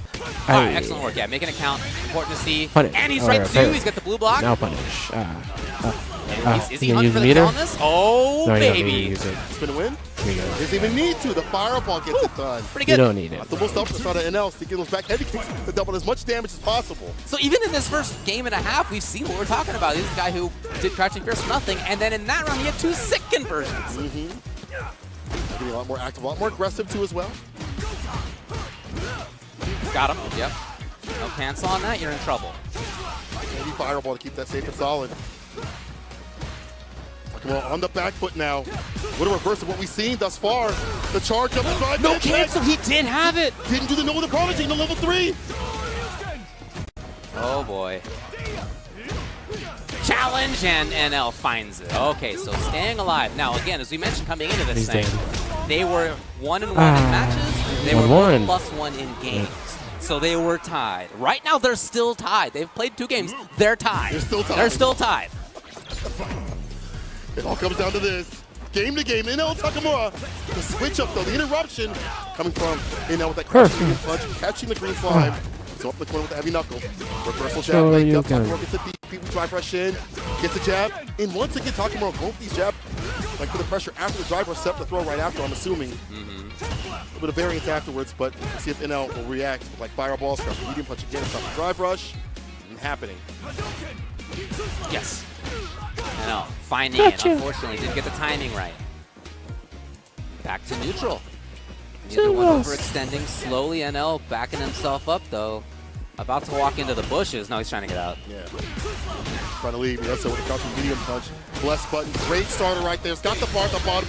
Beast mode, baby. It's time to beast mode, baby. Give me all your help. And I'll eat some up. Boys. What a Nice. turnover. See, what a rebuttal Use your from fucking NL. meter, people. Huge. Please. All right, what do we got from Takamura? This fucking breeze sticks cancel, butter. instead it's NL. Flash knuckle. Yeah. From Take that. the Or even damage. not- I mean, Fuck you're right, that but reset even shit. not- Oh, back to Pretty often it's side switch. common. Yes, side switch. Yes. Nice parry. Oh, he He's tried. got the corner just like that. Oh. Nice low. Just love the crouching medium kick. Light knuckle. Chaser for the Yogi. Gets the throw right after. Back though, actually, from the side of NL. So many Sandblast. resources. Yeah, dude. Oh, he goes through it. Send Ken Nice. further away. You do not want to be next to this man. He's got the yellow health bar. Got the Oh, he's CA, checking you. Be he's got careful. all that Throw. drive meter. Okay. Oh, punish. He is 2 hits away. He's gonna All CA. right, here's one. Here's one. Oh boy. CA play. Come from the side of Gonna Takamura. put you next to Rolento. Sit down and shut up. God, I love hearing that in the venue. Here we go. Run it. He gets it. Yes. He's not gonna Is that kill going to though. be enough? He needs No, he one did the more EX. series. Parry's not in time. Oh no. Oh, huge read. Oh, with the punish. Dang. Nice. You tried to go for that jib though. Did. That's good decision But it making. wasn't enough. The only Play more DP defensive. risking it all. Man. I know. 2-1. Oh For yeah. Takamura. So, again, huge swing in this one. You mentioned they came in even. And now one of them is ahead. 2-1. In terms of match results is NL and 1-2 on the other side. And even though it's just one match, that is a huge swing, in fact. Huge swing for your ability to make it out of the pool. I like the aggressive style that Takamura started off with. I like these. Look, we saw looking for the overhead in the DP and things like that. Or sorry, the CA. Yeah. And then you saw also like drive impact on my man's wake up continuously, but NL started getting better and better on defense. And then when Takamura was on defense, it wasn't looking nearly as strong as what NL is capable of. Some of that is Luke, right? Some of that is Luke being able to have better defensive options and choices sometimes in terms of buttons at certain ranges. But it's the innate stuff, though, from Takamura that felt like it was faltering and falling more often than not. Just the variance that NL was showing him in terms of jumps, throws, and things like that. Like a cancel right there could have been way, way worse, but Takamura wasn't able to take the momentum back in his hands continuously. It was okay for NL, of course. He ended up taking the game here. Yeah, there it is. Would have been a bad feeling if that had not worked out for him, obviously, but he did. Just blessed with that crouching medium punch, spacing out perfectly, the stop, drive rush. to finally confirm. Stagger stepping in every so often, and great bar usage at the bottom too. Using level 2 or level 1 just in case, depending on the situation. Level 1 against fireballs, level 2 to, seal the deal either way. I like that variance from Luke players. As you mentioned before, utility. Very nice. And that's what you want to see from Luke. He's got a bunch of that. So, NL and Takamura in the books. And so now we're going to move on to what, before the group stage, I had thought would have been maybe the most pivotal match of the group. And I don't know that it's going to be that anymore. It's still going to be interesting to watch for other reasons. But Gachikun and Valmaster, I had thought maybe this is to determine who wins the group. And nice. it's probably not. It's probably not. It's looking very dark for Mans, unfortunately. But this is still going to be a fun match either way. Gachikun, I mean, it matters for other people, right? So Mike X is 2-0, Gachikun's 2-0. Right. Right? So if you're Gachikun, you want to win out, right? You want to give yourself the best chance anyway. But at this point, you're sort of racing with Mike in that situation. If he goes to 2-1, then NL's still very much in the mix, right? Maybe even Takamura's still in the mix. So big results on this, and it's Kimberly. Now Valmaster has been playing the character the whole time as well. She's got different strengths, of course. He had mentioned to me that if he saw some potential opponents, maybe like a JP or something, he was going to have this in the pocket. Rashid, I guess, is another situation where he's going to bring her out. He's going to let it go. That's strange. I don't really see many Kim players loving this matchup, but we'll see what he presents. Gets the side switch right there from the back door. Puts him up in the corner. Drive rush. This is where she can really cook. It's up in the corner. Oh, man. Once you get into the corner against her, I don't care who you are. I don't care what your defensive resources are, what options you got. She has mix. That is the thing. Big plus. The can, of course. Yep. That said, now she's got to deal with Gachikun's offense. Oh, yeah. It's pretty good. It's pretty good as well. It's pretty good. Character and also the choice in terms of what he does for the variants. The throw up in the corner. Raven Cyclone, but the jump's already out there. Finds the anti-air trade. Resets the pressure with a perfect parry as the anti-air choice. The side of Gachikun. Let this pressure continue. Yeah, he's still there. Parry! And he's... Oh, no. Oh, man. It could have been a huge one. It actually could have killed on that, but he's going to get another chance. And not only the kill in the round, but feeling a little faster, feeling a little stronger now. Yeah. A little more in the game. Hand me the ox. Play my song. Valmaster, building up the far to get that level 3. Never a bad time to play the level 3 at all, even if it's like round 2 or what have you. Because you get that buff for the damage and the speed. Exactly right. No whiff punish. That's just walking in. Oh, just strolling on. Look at the confidence from what we saw with JP to this other character for him. Yeah. Again, that faster move speed is definitely relevant here. Now Gachikun, rather than just bringing out level 2, he may here. Yes. Knockdown, backdash, level 2. DSR. Yeah, the enhanced mixer gets the hit, gets the knockdown again. Up in the corner, not much defense for her. No. Infield, oh my god, the mix-up. He even says it. Yeah. Let's go. He knows what he's doing. He knows what he's doing.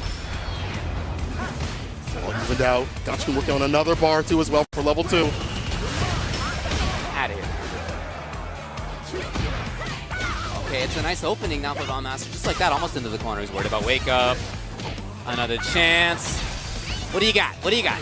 Yes? The pickup. Azuna drop. Pull the back out. Get the follow-up too as well. Genius set work to stock up once again. Uh-oh. Gachikun in. Now he's in the corner. It's his turn. He's got the mix as well, as you mentioned. Nope. Backs He's off. got Yes, that level 2. speed. And this is fun. Yes, sir.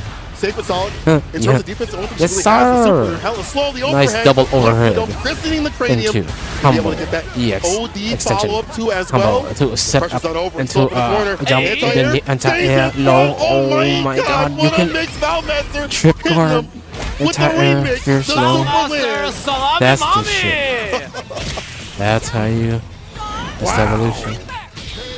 Star Viper to seal the deal. Valmaster with the Kimberly. I'll take a second after that too. Let's back it up a bit, because remember I have all the times that Kim isn't this and that. Even this matchup, I haven't seen many people say Kim can really work against the likes of Rashid. You don't want to be up in the corner. His innate defense has been good. His offense has been good. His choice to win the crouching medium kick and catch the walk back at Gachikun has been fantastic. And the bar builder for level 3 continuously. All right, what do you got, Gachikun? What's the change? Wow. Valmaster already with the game, which can be relevant for the group stage, at least for other people. True. Drops the crouching medium kick. That follow-up right after. Yeah. Crouching like kick Hello. again. Let's get tricky. Yes. Anti-air. Consistent stuff too. It's not just about the tricks. She's moving. Perfect parry. Nice, perfect parry. Gonna get that bar too as well. The drive gauge. Coming in. Yes, Foul Master. And he can run the tough stuff now in that situation. Yep, still there. Oh, still there. So he gets the throw. Oh, because he had the bomb right there. The drive Nice, impact yeah, lands. But the can again, the actual amount of damage with the pickup here. Foul Master on set point. Look at the ruins of people's day. Gotcha-kun. Not even leveled up yet. Yeah, you're right, there's no level 3 just yet. Yes. I think he can do it. Yeah, you know he you're can do killing it when you can win a round without actually getting level 3. Yeah. Looking pretty solid, ain't gonna lie. Oh, dash level 2? What do we got? No, Gotcha. okay, yeah. He's had success in this. I thought it was right next to her. Foul Master just blues it away. Use it now. Totally weathered the Oh storm. my What a gosh, fantastic checked. defense by Foul Master. Gotcha. Oh, I was nice really check. worried that there would be It's- something to watch out for, and nothing like that came. Feeling it. For maybe like a super, Yeah, but still. could be. If Foul Master taking the chance to, even if you're not getting the hit, Nice. out of the side of the corner, but here's the knockdown. Side Oh, the switch. six Level with the flip right no, over. no, no, no. Hey. Whoa, Finish the whoa, job, whoa. stand medium Why didn't you just flexible, EX or just no- get the damage? Eagle spike, Oh, teleporting yeah. the fireball, Fucking gets the good slide fuck. applied. You know, I really like that forward movement. Just getting out of there. He hadn't Nice. used that kind of defensive Efficient. tactic. He's been more blocking, parrying, blue blocking, that kind of stuff. Right. Instead, the jump this time, he was right. Foul Master was not looking for it. Yeah, let's see what happens with this level 2. I want to see more from level 2 in terms of like the mix. We've seen some early, but I want to see more in terms of the damage opening up Foul Master. Overhead. Forward, heavy Hyper the drive rush. Oh, here's a follow-up. Okay, is he right? Oh, could be huge if so. Nice. Yes! Big damage. On top of that, There's the healing even jab. faster. Doing normal damage, which is huge. Yeah, normal damage compared to the other characters. Oh, Yeah. punish. Calls out the -8. It's time to eat. He did it Cody too early, did a little get the hit, the 3-piece, a foul right after it. Sweat on the wall. You about to fall. Look at that. The Trash straight hands about to can. land. He gets the punish counter. He gets the follow. He gets the kill. Foul Master takes down Gotcha-kun 2-0. Not only a sick performance by Foul Master, but he just threw the hugest wrench into the pool. I don't know what's going to happen at this point. 0-2 for Gotcha-kun means that he is now 2-1 overall in the group stage, and that he's only +1 rather than what could have been up to +3 in a different situation. So totally changed. Hats off to Foul Master for that performance. It's awesome. He played the character great. When your offense is clicking with her, when your movement's clicking with her, she's really hard to beat. And on top of that, maybe more important, to be honest, if your defensive ideas like this one where he jumped out at the right time are right, Hello, she YouTubers. does not have great defense. She doesn't have the best super, doesn't have EX wake up that's in-ball. And so you have to rely on your own shit, right? Your innate, your personal defense. Hard. And I like it. Not especially when the flow is hard. They have those things. They do have good hitters. You know, Jack, we saw in the top 8 in season 2. But the what's-his-face style of Foul Master, right on that we saw with that mix at the very end to get the win. And Foul Master being able to hold on that bar, as you mentioned, and not spin it for defensive tactics more so than offensive, allowed him to eke out the damage he needed necessary and to have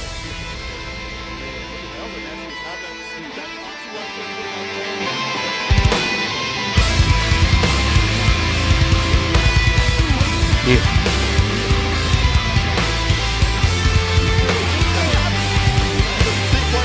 out there, but Foul Master definitely worked out the character that I would expect to be at this level. And we've seen him play this character for like, but not for this part of the where the more always still good, probably. he could make it still. You just don't know. Like he's in the range where like I It don't doesn't know. solidify, yeah. Yeah, exactly. Whereas other players are a little bit more clear. We'll see. Next match coming up is going to be Mike X versus Soul BNG, and this is also Mexico. Look, and mirror. you know what? I I don't know that I would have said that coming into this. Maybe not my expectation, but Mike, if he wins this, he goes to 3-0. If he wins it 2-0, like he has both other matches so far, he's at +6. Are you I don't know if you are. I don't know. I'm gonna need someone smarter than me to delineate that, but that's a really, really good run for the son of Mike X. If you're on YouTube, please subscribe, and your name will be in the bottom top of level the players in screen. this pool handily. Takamura and Valmaster, these both beaten 2-0. And he had solved into his list. And he solved the equation that is the modern man. The face. All right. Luke's got some good ones. I don't feel like Modern is quite as effective in terms of reacting with Fireball Super, I should say, versus Fireballs. Yeah. And this match is like tougher, just the way that Luke's Fireball works. Not a real Fireball Not in as easy terms to of react usual. to, right? Yeah. But still, you're not gets going the to jump switch back ins, and though. forth, you know? Yeah. Let's force SDR. So the jump ins and how that happens. Solving. Nice patient play from the side of Solving. Getting hit with so many sandblasts to the face. The Mike. walk up. Look at that inching just Yeah, trying to get in that's there. what I'm saying, right? Ah, he did let it run. And now he's got the corner. You know, this looks a little different than we've tended to see for Soul. Testing the brightness. He's tended to be a little bit more neutral heavy. Now, very intent about caging. He wanted that offense right away. He got it. Okay, maybe now back to that. He's got a huge life lead. Why not? Yeah, exactly. Don't have to overextend to get the win. Yeah. Really interesting, dude. It is hard to get a read on where he's moving, to be honest. And where you can approach, too, as well. You try to come from the skies. No surprise, going to anti-air. Look at that. The DP. OD right back at him, but you're running out of drive gauge. And you already ran out a lot of health. That was one more hit. You should have committed to the crouching medium punch. bright. Wow. Jab will do. I really love that round by Soul. Because it wasn't just about I'll him just playing the leave it typical alone. style for him. It was about him moving in, forcing the issue, and he was right about it quite a bit. And then going back to his style. And so it's just really hard to know as Mike X, like, what is Soul going to do next? Are you going to be patient and wait for me? Or are you going to be the one who starts off? I don't know. And what's happening, he's just walking you to the corner, pushing you back. You've lost so much health, even if you do push him back to mid-screen. How much has lost from the side of Mike? That's a punish. Caught him. Landing is about to land himself a trip to Memphis. Yeah. Level 3, dumped out in damage. That is the first game loss for Mike X. First at one. CapCom up. Yep, it sure is. First one at CapCom. Yeah, up. Mexico's So if got an Soul Air takes Force. this 2-0, I don't know what's going to happen in this pool at all. I don't know what the storyline is at that point other than who knows what's going to happen. Have to come back tomorrow. Right now, Solving, see on game point. Solving now, in the corner. What's his play? And it's suddenly Mike feels a little bit timid. Finally, he's gotten the opportunity up close. Yes. Two. Okay. Soul's right. Called out the shimmy. That's absolutely what came up. Back throw. Repositioning from the side of Solving once again. Comfort zone. Put him close to that corner. Call corner. Get the kill. Too slow. Perfect parry. Yeah, right at that right range. The battle of the With medium fireball. punches. Or the medium kick. It just feels like Soul's the one who has total control of the pace. If he wants to move forward, he does. Finally, Mike trying to force it. Yeah. Take those throws for sure. Might get chipped. The bar at the bottom to finish the job. He's still good One in burnout. touch, cross up DP. Mike with the bar though. There's a drive gauge. Definitely dump it out. He'll definitely do so with the backhand to get starter. No. Light knuckle. It could have been more. It could have been much more. It could have been the round, in fact. I don't know, man. Yeah, Soul had called it out. He knew exactly what was coming up. That was an opportunity to take a round for Mike X. Yeah, that could have been it. Come. Solving. Stay on set point. Use a meter Solving. You got the 3 meters. Sandblast. He really is right playing it there. away where you just don't know what's You gonna use it? Soul backed off this time. We think so much of the same thing. Nope. Trying to get in, trying to Reset. start some It's a refresher jump. step. Here's fireball, What things kind like of? that. Look, Why you trying to double leave, jumping? knocks him down to the ground. Oh, you lucky Solving though. motherfucker. You better fucking do something. Burnout isn't too bad. He's got Get the that bar at the meter, bottom to bro. back himself up. I would Yeah, it fucking was a level Luke's 3 fight from if Burnout, you get her not forced. confirmed. Watch out. And bars back for him. Stays defensive, then he Throw. gets in. Yeah. Instantly. Instantly. There's another 6 throw. of them Sniffed spent. another. He's burned out again. 9 of them Nah. spent. Get this man some jerkins. He's hella ashy right now. Oh, here's Mike. Oh, Looking forward to see there in time. Oh, he Nice knew. He knew. movement. Oh, he doesn't know. He can do Jump the back, flash. swing the throw. Level Look there, 3, Tyler. you No, fucking no one's taking no Mexican. risks on that one. Oh, Both of them grayed out. No, not for long. Soul's back now in you the have the mix. advantage, please. Got him! What Oh. timing on that button? Just like that, all the resources are They're gonna spent, kill? because of course they are. I should Soul is going to go up 2-0 and take the set versus Mike X. So That's now, like I optimal then. said, I just truly have no idea what's going to be happening now that that is the result that we just saw. Okay. You know, from my quick math, as I try to follow along here. Maybe the case that it's as a result Mike and NL who are at the top of the board. Now we'll take a look at this stuff later, but yeah, just fantastic performance by Soul. Again, that style that he primarily has gone to in this music has been backing off a little bit, patience, waiting it out, not really spending that much drive against a leader, only in certain situations. In this match, he did have that. He also had fast movement. Looking at something here, he got in quickly sometimes. He spent a bunch of drive gauge very quickly a couple of times. And I think that's part of why you saw Mike looking at this. He didn't know what was going to be up next. Are you going to keep moving backwards away from me? Yeah. Are you going to move forward now? Yeah. Are you gonna walk up and press a button now? I don't Like, know. what button? Is it fireball? Like, it was a really, really good wheel of options by Soul VNG in the mid-range. Overall, again, the bar just at the bottom. Yeah. The monopoly.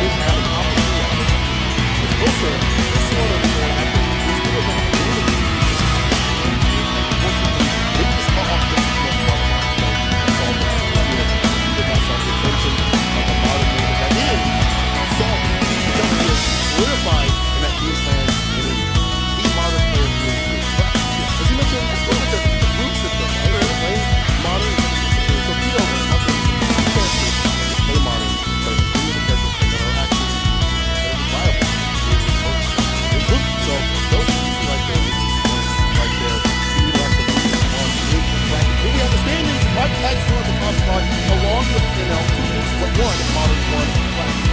Now they have that match is going to happen tomorrow. That could be the match that decides who gets out of this thing. And it's not that easy. You'd love to see that kind of stuff. Yeah. Seeing results that you didn't call as a player is tough, right? It's very hard to do.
Showdown, some brands have won more prize money this year than any of the brands. And this week we're going to help a player become and doing a solid safe over there. Still Series, hey, you're a part of it. So thank you so much for supporting the players.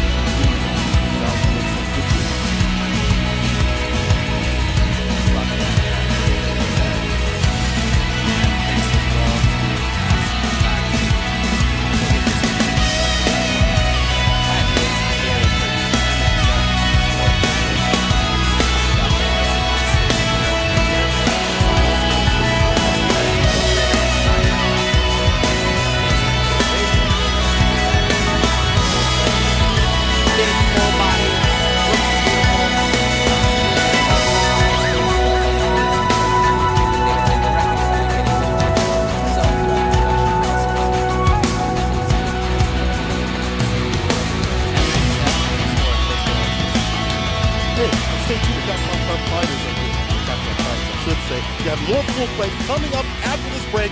Don't go nowhere.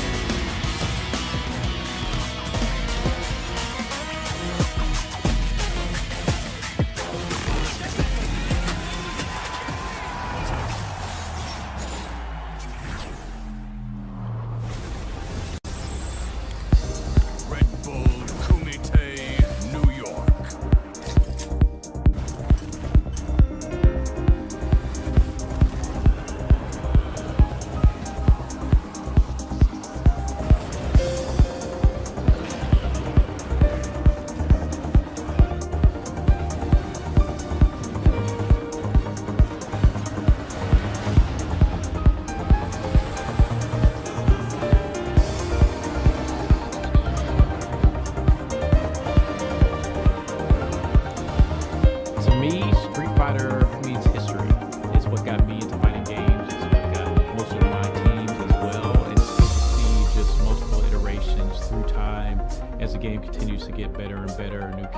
colors, better graphics. We do this because not only we love it, but the rest of the PCS family that buys from us.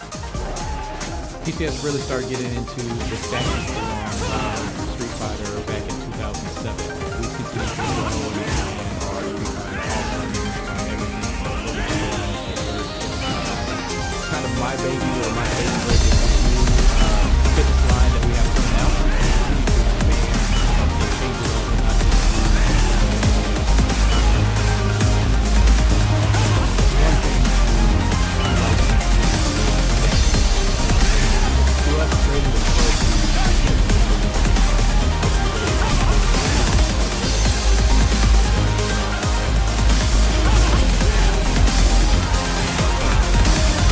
Yeah.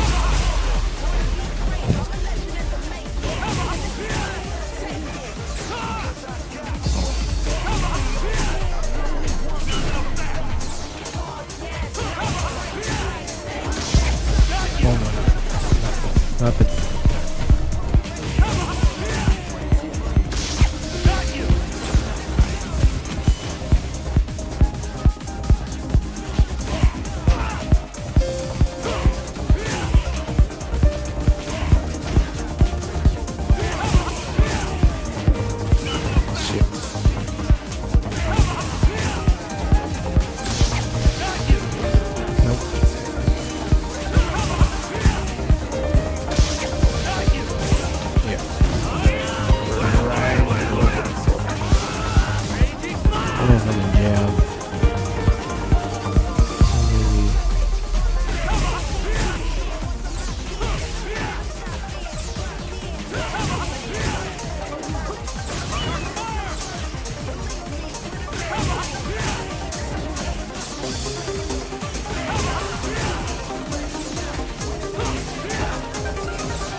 creme de la creme. Right now, as you can see, CapCom may have some surprises for us. We have the Ed deal right here as we have Dr. African and Just a Kid getting down on the setup. I'll tell you guys what, these punch animations, some of the best, actually, I'm sorry, the best punch animations that we have seen in Street Fighter up to this point. And as it is, it is going to be available for everybody at home on February 27th. Not to mention, CapCom, y'all pulled it back.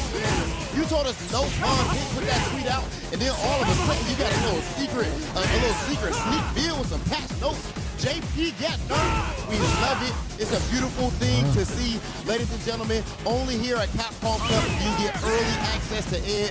CapCom Cup 10 has been phenomenal up to this point, and we are not finished with the action. As you can see, these guys are enjoying themselves. I don't know who just got cooked.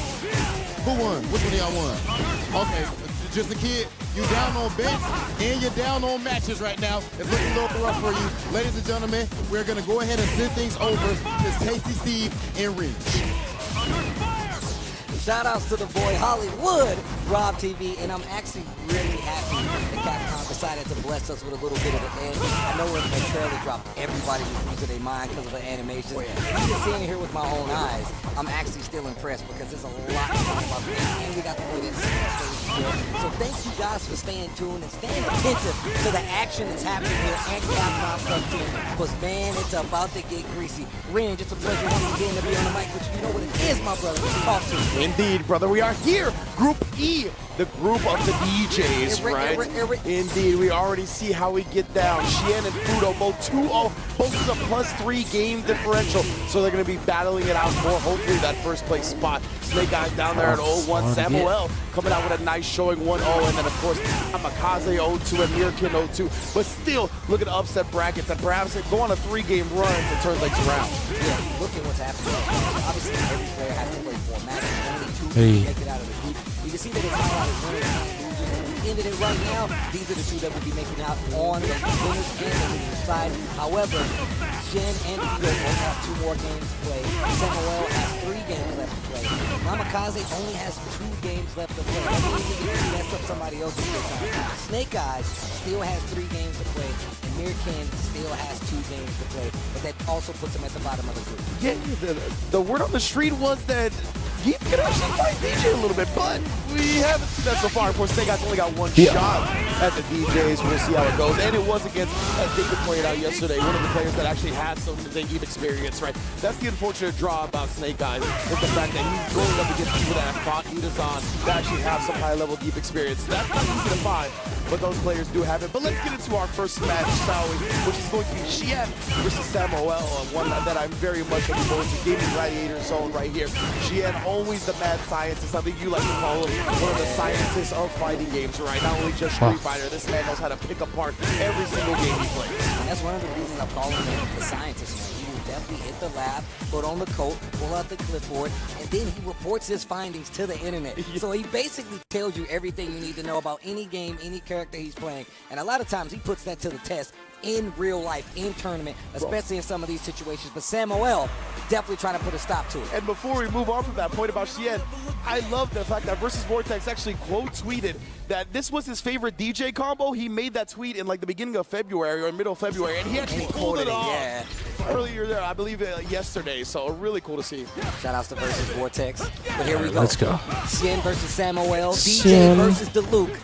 Let's see if Samuel can put a stop to what Xian has in the tank right now. But we've seen him adapt to so many different situations on the fly versus some of the tougher characters out there, Luke being one of them. And we saw him play against the Luke in his group the other day, and he still played amazing. Let's see if Samuel took some notes. And you want to talk about mad scientist. This man already anti-aired with Crouch Fierce. I don't see that often. But Samuel, yeah, he wanted out of that corner. Dangerous. That's a lot of recovery on it, but Xian didn't get the punish. I like that. Changing up the trajectory when you leave the corner gives you a better opportunity of surviving. Nice block. No interrupting though, but look at this offense. Crouch heavy. I love Samuel keeping his wits about him, but it gets opened up. That should be the first round, and the offense is on point from Xian. Yeah, absolutely. And there's so many instances where you can fit in the sway, right? He gets anti-aired. The Luke's going to move forward and try to press his advantage. Oh, speaking of pressing your advantage, right there, Xian cuts the advantage off at the pass. Perfect check. Dashing forward right after it just to get that corner advantage. Man, he loves to use sway. Perfect parry. Gonna go for big damage. Attack the drive bar. I like that. Nice. Take away his options. Big neutral level jump. 3 burnout to the level to the 3. corner. Hit him with the back Chip. massage. Checkmate. Going to be great day. G59 in the building right now. He's got no energy do a bunch to of him. EX fireballs. Air slasher. Air slasher. Air slasher. Give me that. That's +1 and burnout. Oh, and he did try to press the advantage with the jab because it is +1 as we mentioned. Air slasher. Keep chipping him. Careful, Crouch medium. You let him live. Again. Gets back this drive bar. Now he's got an opportunity. And man, I love how Would you let him live, Shin? Right, yeah, absolutely. Samuel, he is not playing been like concerned about his life being low, right? Oh, nice. But of course, once your life is that low, the strike throw is a true 50-50. The strike is not weighted heavier than the throw like it is when you have a full life bar. Okay, range. All right. You already. Oh, wow. Gets the counter hit confirmed. Xian already with the lead in this set. Going for it. One game. Round number 1 in the second one. Let's see what he does. Nice. Wakes up, crouching medium kick. Samuel's got a chance here. Yeah, that had him suffer grave consequences in the last game, but didn't care. And then off that -3 funky slide, so he tried to get too aggressive. Xian was there with the crouch medium punch. We got the corner trying to bait something out, but he's just parrying. Yeah, you saw that's what he did last time, right? Actually woke up with the crouching medium kick. Xian took notes and was like, you know what? You like to hit buttons? I'm going to wait it out this time. Still keeps the momentum. Xian on set point here in this group play. Nice, gets the sway back, big pickup. He's gonna go to the corner, and you gotta be careful after this. Dash up, goes for the jump in instead. And they both move with a drive rush, but you can't contest DJs, bro. Too quick. OD uppercut to get the offense back. Perfect parry on top of that to get back control of this range and just push it back to this corner position. I'm sorry, Shin. Cien just looks so in control. He is definitely in the driver's seat. Level 3 on the belt, and he's going to use it. That is going to be 2-0 for Cien versus Samuel L. Yo, damn. This man shaving off the life bars with a machine gun punch. You know that level 3 is inevitable. Cien looking as clean as can be to open up the group today. All right, I like what I'm seeing already. Of course, Cien, like I said, he is considered something, especially in my eyes. If I ever had any questions, I want my man to test it and give you the results back instantly. Let's take a look back at this replay. And this is pretty solid, compact win here, right? This is all packaged up. You can put it in the store and buy it twice if you like. Cien gonna come out ahead. Also, like you said before, one of the leaders in this group. So a lot of people are looking for him to get taken down a bit, especially if they want to have an opportunity of making it out on the loser side. Because right now, Cien's looking like he's in the lead. And remember, he was tied in game differential with Fudo, right? So he wants to get as many 2-0s as possible. He accomplishes one here. But, you know, when you couple somebody that's a scientist with a character like DJ, who I like to call anti-meta, because of the reasons we saw here, right? Where he gets jumped in on, he gets anti-air with the crouch fierce, so he air techs and lands. And usually the opponent that anti-airs wants to walk up and take their turn, right? As soon as he did that, cancel into sway, you're pressing a button, punish counter into the funky slicer, you're dead.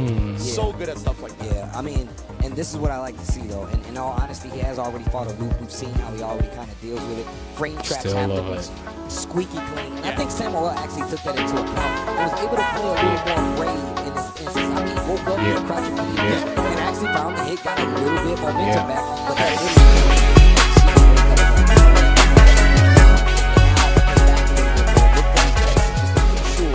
I'm sorry.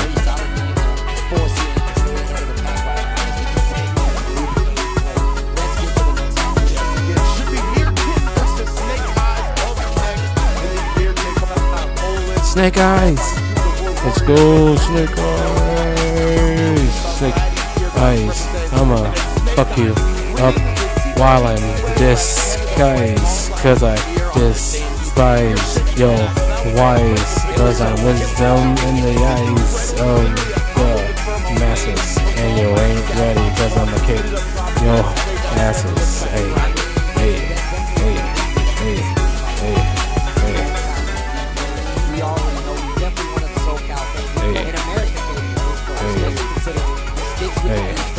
There is no switching, regardless of the matchup. That's what you like to see. And I'm glad you pointed out that because Reynolds was playing JP. My man was taking advantage of the tears. And still, Snake Eyes found a way to beat him out. And it was some of the most beautiful navigation of landmines I've ever seen. It's like that meme he's running through a minefield. That was Snake Eyes to get that cover. It takes a special type of player to take a character that struggles in certain aspects of the game, especially when they're big bodies and easy to hit them with, especially against JP. Throwing projectiles around the screen, all these hitboxes are flying. You gotta really maneuver like it's an obstacle course around it. And like you said, Snake Eyes are synonymous at this point, right? Like he has put in so much work and has so much experience on big body grappler characters that the way he's able to navigate fighting games with them is almost unlike anybody else. No, it's actually super cool. I love talking to him about his character. I mean, he was actually saying something crazy about what they can do with the character. I literally had to walk away. I literally had to walk away. We were in the training room, and he was like, yeah, bro, they got to be plus. I was like, you know what, Snake Eyes, you're talking crazy. You're a great player, but get away from me. Now, let's talk We're not a little setting bit. a meeting up with you and Mr. CapCom. Exactly. That's it's not never going to happen. But shout out to Mirkin on top of it as well. Also, like you said, man, representing from all the way from Poland and making it here. We talk about the landmines, navigating. You're going to have to do that versus Luke. He has the fireball. He has the normals to keep you honest. Stand medium kick is going to be something you see quite a bit. You got to be careful in your approach overall. Let's see what he gets into. Mirkin versus Snake Eyes. That's our next match. Let's go. Oh, baby. Let's go, Scoop him up. Trying to pop off real quick. Wow, 45. You lost 45 for that, bro. Straight up. OD spinning pile driver. Nice health bar. Oh, the low. Oh, baited. Wait a minute, Nice. Mirkin. Starting to look a little Meaty, smooth here, perfect but of course, parry. I love that, Back right? throw. And that's Forward like throw. +30. That's the spine buster down forward throw right there. Oh, body slam. I'm naming all the rest of the moves. Right, I was about Don't to get say, burnt out? they Yeah, go yeah. definitely Use where it, you use it, will. use it, yeah. The lariat to close it Still. out. Snake Eyes looking real clean. The claps are really loud right next to me, I gotta say. They are fans of the Geef and the Snake Eyes. As you mentioned, right, SoCal representative, we are in his homeland. Oh, back to back with the headbutts. Tomohiro Ishii. Yo, leaning into it. Oh, you already know. Keeps the corner. Another headbutt. Mirkin in trouble. Actually, Mirkin Nice. going to the next round. This man, Jack Cameron. Oh! You're next. You don't gotta ask who's next. Bruh, this man, Snake Eyes hit him with the 80s wrestling moveset. He body All slam, of 'em. headbutts, just punches, like keeping it nice and basic, but that stuff hurt. All right, I want to see what Mirkin does. We did see a little flash of life there, especially when it came to the neutral. Got a big bait. But once again, and this is one of the things about these big body graphics. Let's go, Snake That's their Eyes. combo. Exactly. And what happens after that, it's all mental Darrell- damage. Because Darrell. you got to be careful. But here we go. And I want to Lewis, see, right, yeah, since Darrell Snake Eyes was able to Lewis. establish a couple of really I was gonna damaging say command Darrell grabs in the Stan. first game, is he going to look Darrell for that again? Stan. Well, yes, so running bear grab. 25%. Now we're in the corner Down. trying to make something Ooh. out. Okay, nice. He could have got an SBD. Didn't get the perfect though. Hooked him out. Try Don't get burnt reversal. out, He wants please. to- Oh It my was so far away. Yeah, he just inched close right SBD. there. He had the double dash as well. He was just forcing Mirkin to Dude, make the fierce something armor. happen. Yes. Wow, what an anti. Check it. Oh my. Yes. This Use the is meter. gonna be the Yeah. round. Fucking Mirkin kill. in trouble. Look at the life bar on Snake Eyes as he takes Snake the Eyes. game. And this is the grappling expertise of Snake Eyes, right? He hits the running bear No grab, he round hits an brown. SPD. Now he knows you're not going to stay on the ground anymore. Just waited, had the anti-airs Oh. ready. Perfect Oh, stuff. okay. Nice. Whatever. Okay. Stand fierce. Gonna he push got it. back. And I like this. I feel like it's always Shimmy, shimmy, dangerous oh, the low. back to the other wall still. Like you want to keep him Shimmy, in the shimmy, middle of the co- ring co- because all it takes Ooh. is one back throw, and now he has the advantage, and you're trying to fight for your life out of the corner. Great whip punish. SPD? There Oh, you look at go. that. Cobra. The backdash, this an SPD. He's Drive going to rush. drive rush it. Oh, Drive double rush again. drive rush it. Trying to catch American taking his turn. Smart with the parry. Oh, Snake press Eyes the trying button to on go the for plus, something yeah. that gets hit, though. It's got a little spooky. Got a level 2 as well, so Mirkin can't be too reckless with If the sand EX, blast. if Oh! running EX Maybe Fair not Grab even has a armor, need to break fucking that use out. it. Keep it Level in 2? holster, but no perfect flash Yeah, knuckle. flash knuckle. Still alive. Sounds to Zangief's health. Level 3. Oh, Oh! level 3 is ass, Another bro. one, but he was too far away. Up with the Oh level my one god, to you stay should have as level safe 3 as right possible. there, bro. Okay, all right. I think you can Mirkin get the beginning of that stopping too. the bleeding, making sure Snake Eyes something. doesn't run away with Level this. He's got a 2? round on the board. He needs this round. Level 2? He needs this round. Goes to the level 2. I want to see a level 3 go off. I wonder if Snake Eyes got Fucking caught like Lord. inputting level 3 I on want a Drive raw. Rush. Because it wasn't a counter hit or anything. I want an So I empty think he was jump. in the middle of a motion. Level fucking 3. Walking Non-CA. down. Man, I like Mirkin taking some of these guesses mid-screen. Not probably gonna getting be the CA. perfect, but he's still doing a great job of keeping them It's okay, it's okay. He You has got to be one. careful, calls out the SBD, gets the OD uppercut, and now Mirkin with a confident life lead, but he only Mirkin. has working on one bar. Snake Eyes has 3. Oh, I got Exactly right. And now he's in CA range as well. Like that life bar will dissipate in an instant if Snake Eyes is able to land that. Right now, though, Mirkin, counter hit, resets into an SPD. There's one, bro. That's it. Bro, That's you all might he needs. die You're from a dead. CA Now here. you need to be careful. Like, you actually... Confirm CA? Can he do He's got that? level 2 as well if he wants to respond with a sandblast. Oh! Then he's going to whip punish it to the level 2. He's going to take the damage on the corner.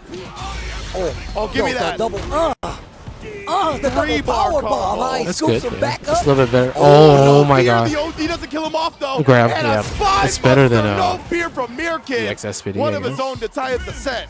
You wrestle, I What? wrestle. I got a spine buster too. Good color You choice get a for little Mirkin bit as better well, setup with the Yeah, EX you don't see a lot of in people the air. rocking this You one. really I like Or that. don't. EX You really air don't. grind. All right, here we go. Man, Snake Eyes Yeah, and Mirkin. yeah, it's kinda hard to I choose. love that. Laying the drive I rush rock a little respect bit, it. blowing up his fuzzy defensive timings. Very smart. Oh no! Oh, let's go. I respect it. Oh, look at this. I love them both respecting the range on the ground.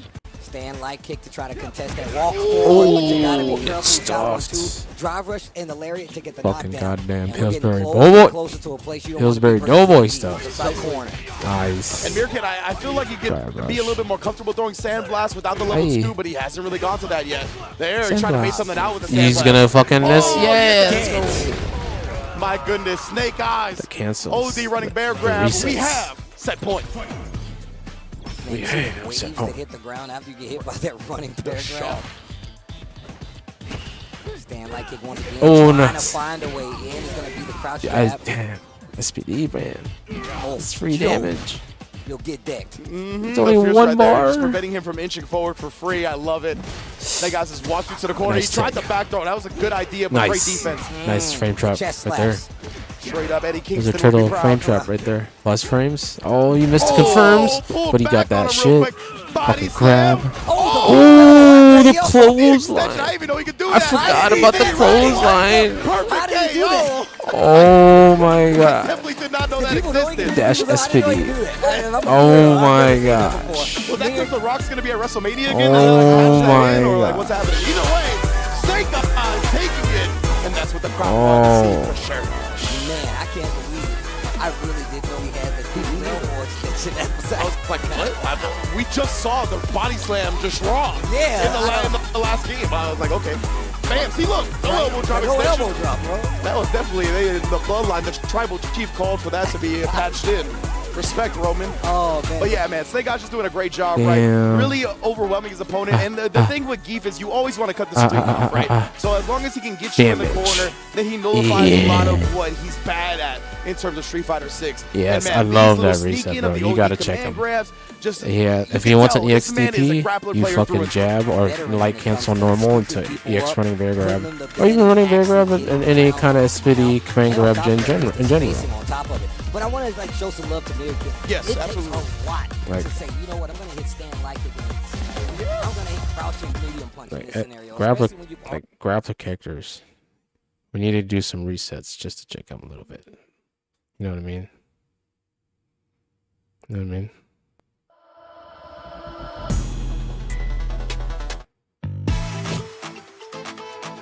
That fucking song.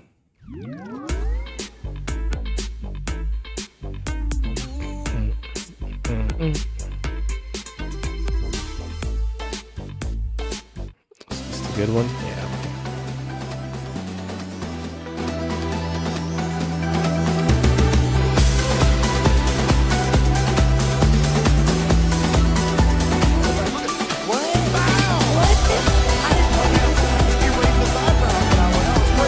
Most electrified normal throw in Street Fighter 6 Entertainment.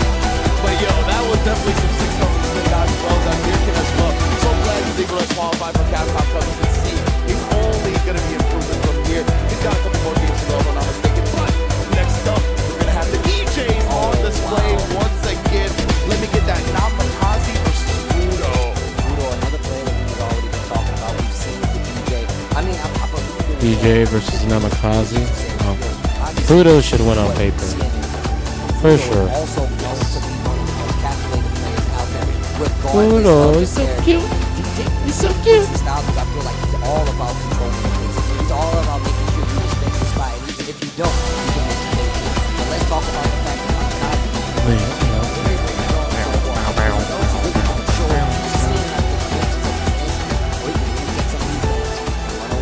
Exactly right. Everything has been tooth and nail at CapCom Cup. And because of that, like, even if the record doesn't reflect that, these players are making the others sweat that they're falling to. Because of that, Fudo definitely needs to put some respect on Namikaze's name. Not saying he's not, but if you take this lightly, you're going to catch an L real quick. No, that's definitely true. And I know a lot of people talk about the mirror matches, and the thing is, it's like, how do you deal with your own shenanigans, especially when it's your character and actually challenges the drive rush with that OD jackknife. And that's one of the things we notice about his gameplay. He will stop your approach forward just by doing the OD jackknife. He will do that. I'm really impressed because that first one, which is off of a parry, he walked forward, parried, and had the charge ready for the drive rush check. Look at that. He's walking forward. I like how Fudo's like, all right, I can't let you put me to this corner. All right, Fudo. So I'm going to jump forward, the jump medium kick as well. I like that. Fudo recognized the range he was at, so he just tried to get a knockdown, catching Namikaze off guard after that fierce. We just listened and to he's it. actually keeping Sway in mind as well. Tries to go for the jump in, didn't find it though. Namikaze with the screen position and the life view right here. Oh, he actually tried to check it. You saw that? Yeah, That's why the punish that's why I counter got came out. Yeah. Fudo actually caught the recovery of Namikaze's own jab. Unfortunate. And I like what he did there. He did it really early. It wasn't like a late forward on that jab. He did it as early as possible, got the big counter hit, but that doesn't stop Namikaze. I like that Namikaze. He tried to base something out right there, but Fudo, he's like, I play this character Hey, too. hey. I know what you're thinking of. That's meaty. That's mad damage. Spinning everything. We got the level 2 on deck. How much rhythm you got, Fudo? I believe it. This is Fudo. Yeah. Hit him with the notes. I was about to say some out-of-pocket stuff, but it's Capcom stuff. I'm not sure. 1-0 Fudo looking good. Stand medium kick. Trying to keep him at bay. Those early driverless jabs are really doing work. But once again, Namikaze has strong showings at the beginning. Single jab right there. Caught him. Counter hit. Sunrise Heel actually had a long enough duration to catch the sway coming forward. Oh, he dropped the combo and he got EX. Didn't believe Fudo popping off the soap. Oh, why are you fucking get him? Okay, get him for him. Yeah. Oh, that was a okay punish. You know, level 3 to kill. Right there, he gave him an opportunity to wake up with it. Oh no! Oh, you thought about low sway. Like we said, bro, you should have low swayed. You still plus. You're like. I love the fact that even at best, you don't lose a turn. He's just down back. He's walking forward, still able to get out these OD jackknives. Oh, wow. This time Fudo stops to jump in with a regular jackknife of his own. Like, he doesn't look shook that he's playing Fudo at all, right? Like, it could be anybody else in any given tournament. Very comfortable. Thank you, everyone, for watching. YouTube, That's Facebook, so important, man. Playing Twitch, against somebody the caliber of Fudo, anyone you on can't let that Kick, get into and your whoever head. on Instagram. Great spacing from both beginning. sides so far. OD air He got slash a against parry. parry, back throw. Fudo. Clash. Are you gonna level? Oh, okay, that's not that way you don't have the opportunity to drive rush forward. I get the bars mixed up all the instead time. of trying to risk the timing of the parry, losing some drive gauge, he has started to jump. Someone's got a level 3. Looking for something right there. They jump over. I like the delay right there from Namikaze to possibly bait something out. Oh! Punish. Jump check. You can check neutral jumps in this kind of game. You know what I'm saying? You're fast enough. Oh, the overhead into level 3, please. Thank you. Thank you. Hit him with the back massage. Fucking burn him out. Tip him out. Do whatever you gotta do. But fuck, it was Namikaze. I'm an idiot. Fudo, please. Fudo. Fudo. Namikaze. One hit. Level 3. Yes. Oh, level 2. Yeah. Oh, level 3. You should have level 3. You fucking idiot. It's not far enough. Oh. You didn't know. He knew that spacing and he was confident. Like, there you go. And he was always been backing up. Also, the fact that Fudo swayed. See, even Fudo's fucking up, bro. Really did change the trajectory of that. While I'm talking to myself. Oh, wow. That's a hey. By reaction. Yes. The bait out though, Fudo. Block I know you want to keep your momentum. Show him why your name's Fudo. Cuts it off at the pass. Hey, set up. Waits for a second. Thought he might pop off again. Slash. I like that. That's conditioning right there. Yeah. Are you like, oh, are you? Don't do the same moves that I do. Whoever does the first EX is plus. That is one of his best starters. You don't get to touch anything. Oh yeah, again just faking it out. Namikaze not committing to anything out of the gate. Fudo content to throw fireballs from the space. I thought that was gonna be way funny. That was kind of scary. Recovered just in time on that stand medium kick. Yeah, I love the fact that you pointed out this neutral jump, like the harassment with the jump medium kick, really just cuts off a lot of what DJ likes to do. You drive rush forward, you get hit, you commit to like maybe like soul bot, it'll put you right in that hit range. So you really have to be careful. Hey. Call out here. And then Fudo again, right? He's just trying to bait him out. Wants Namikaze to do something, but hey, counter hit conversion. Oh, level 3, baby. Oh no, baby, put yourself on set point. 1-1. Crazy. Fudo in trouble right now. Namikaze. He's got the meter now. Out this second round. This game sucks. number 2. One But round it's away from putting Fudo's first been here loss on the before. board. Namikaze looking good. And the happiest part about this Shien right now, because even if Fudo I don't know comes if he back and won wins, Namikaze maybe got one. the W, right? So the game differential is going to go in Shien's favor. And it's also looked good for somebody like Snake Eyes. Oh, Get out of this group. Let's see here. Nice. He's plus. He gets some medium, crouching medium after that even. Plus 6 or 7. He's able At to the very run back least. right here. Oh, yeah. And no Drive rush. resources on the side. Oh. OD jackknife maximum. Hold on. He's willing to do it here as well. I think he wants that range to build some of that drive meter back. That's plus frames. Yeah, the sunrise. Yes, Fudo. I'll walk back on that bad boy. I'm that Fudo. I'm that Fudo. You know what I'm saying, fool? Man, sign the screen. Remember that Fudo? That fool named That's what I'm BK. talking about. I need that on my stick. You hear me? That fool named Court. Fudo's signature. Remember that fool though? We need one up here. Namikaze taking a little Man, bit of time here to think I about remember the that match fool. before going into He it. made me want to walk the This is game Kamikaze. 3 of the Namikaze exciting on match. Texas Showdown. Namikaze, He was a though. beast. Yeah, man, he's been playing super well. And again, Fudo with that neutral jump harassment, so good. Oh, reset. I should just play Yeah, this he got the counter fucking hit that song. time. I think he could have comboed off of it. Oh, but instead Fudo gets the jump regardless. I love that, just waiting too. That Soulbot, the post-Soulbot games at that range are so interesting. And Fudo's just waiting to see if Namikaze can miss anything. Ooh, the jab got over so quick that he was still able to punish counter. Yeah, I'll play mine. Slashes back and forth. Jump back consistently in that situation. Knows it so well. But the jump forward medium kick. Hold up. Ooh, and Namikaze just left him standing. Got the fucking slicer, no counter, so he had There to we throw. Nice. Tries to go for the overhead. That reset worked last time. Yeah. Fudo says no. Great recognition from Fudo. Nice grab. Grab Wow. rush right into the close quarters. Set point now for Fudo. What a turnover. Fudo does like to do the first Perry looking for something. the first I can do it move. too. Make the first move. Checks the dash up with no dash. Oh, chicken. Oh, we should have drive rush.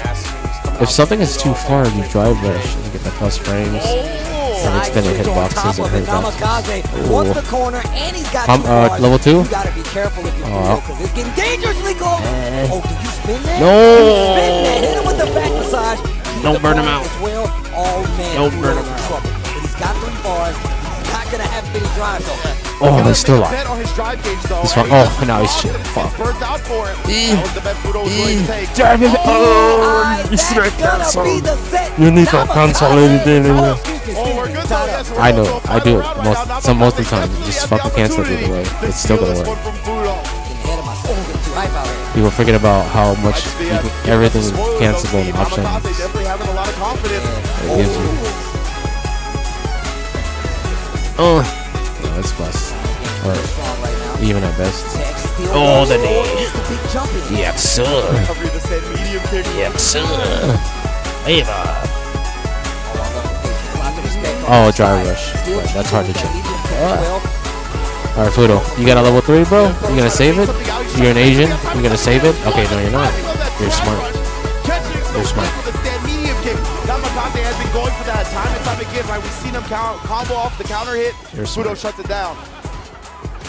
Jab. Let's Oh. get show. Kamikaze in Nice trouble. throw. One more hit. One more for the game. And he whips. shimmy, And shimmy. it's gonna be Fudo The who shimmy. takes the DJ mirror. Man, Namikaze did some work though. And that game really is important. Like I said before, there's players that are looking for somebody to fall under the waves, and that way they can make that spot theirs.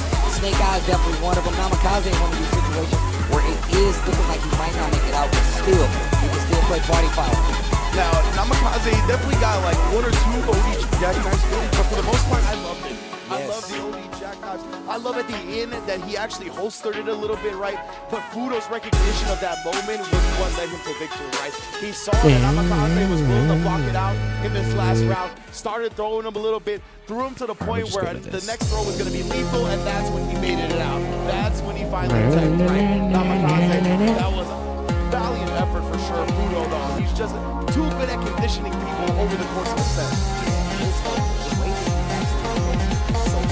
Held his ground at all times. We're talking about how he's using a really kind of protected. Yeah. Namikaze taking another approach. That was Oh, that talking about last time we got to go for it. That was so good. But I mean, switching approaches, right? Standing to the kick from one, jumping to the kick from the other. The perfect spacing And on good. the level to the next. Sure, Namikaze is And got it. looking in the set right here. So Fudo answers back in. Come back with the first thing on top of it. He's going to some of Namikaze's most shining moments because the way he defended and kept himself alive, where a lot of people would have fell under, was amazing. That's another testament to him not being shook by the fact that he's playing somebody Oh, like Fudo, shit. right? That was Should I such do it now? confidence in his defense. I loved it. No. Like legitimately just solid play, trying to block out things. In general, I love the Ready? way he played. The more experience he has, the more damage he's going to do. This is a great opportunity for Adon Etc to grow as a player tremendously. Just how he actually to make Fudo play the respect game for him. Yeah. I mean, still Fudo looking out. Just running more for a lot of some of these call outs, or even if it wasn't, jackknife, he was still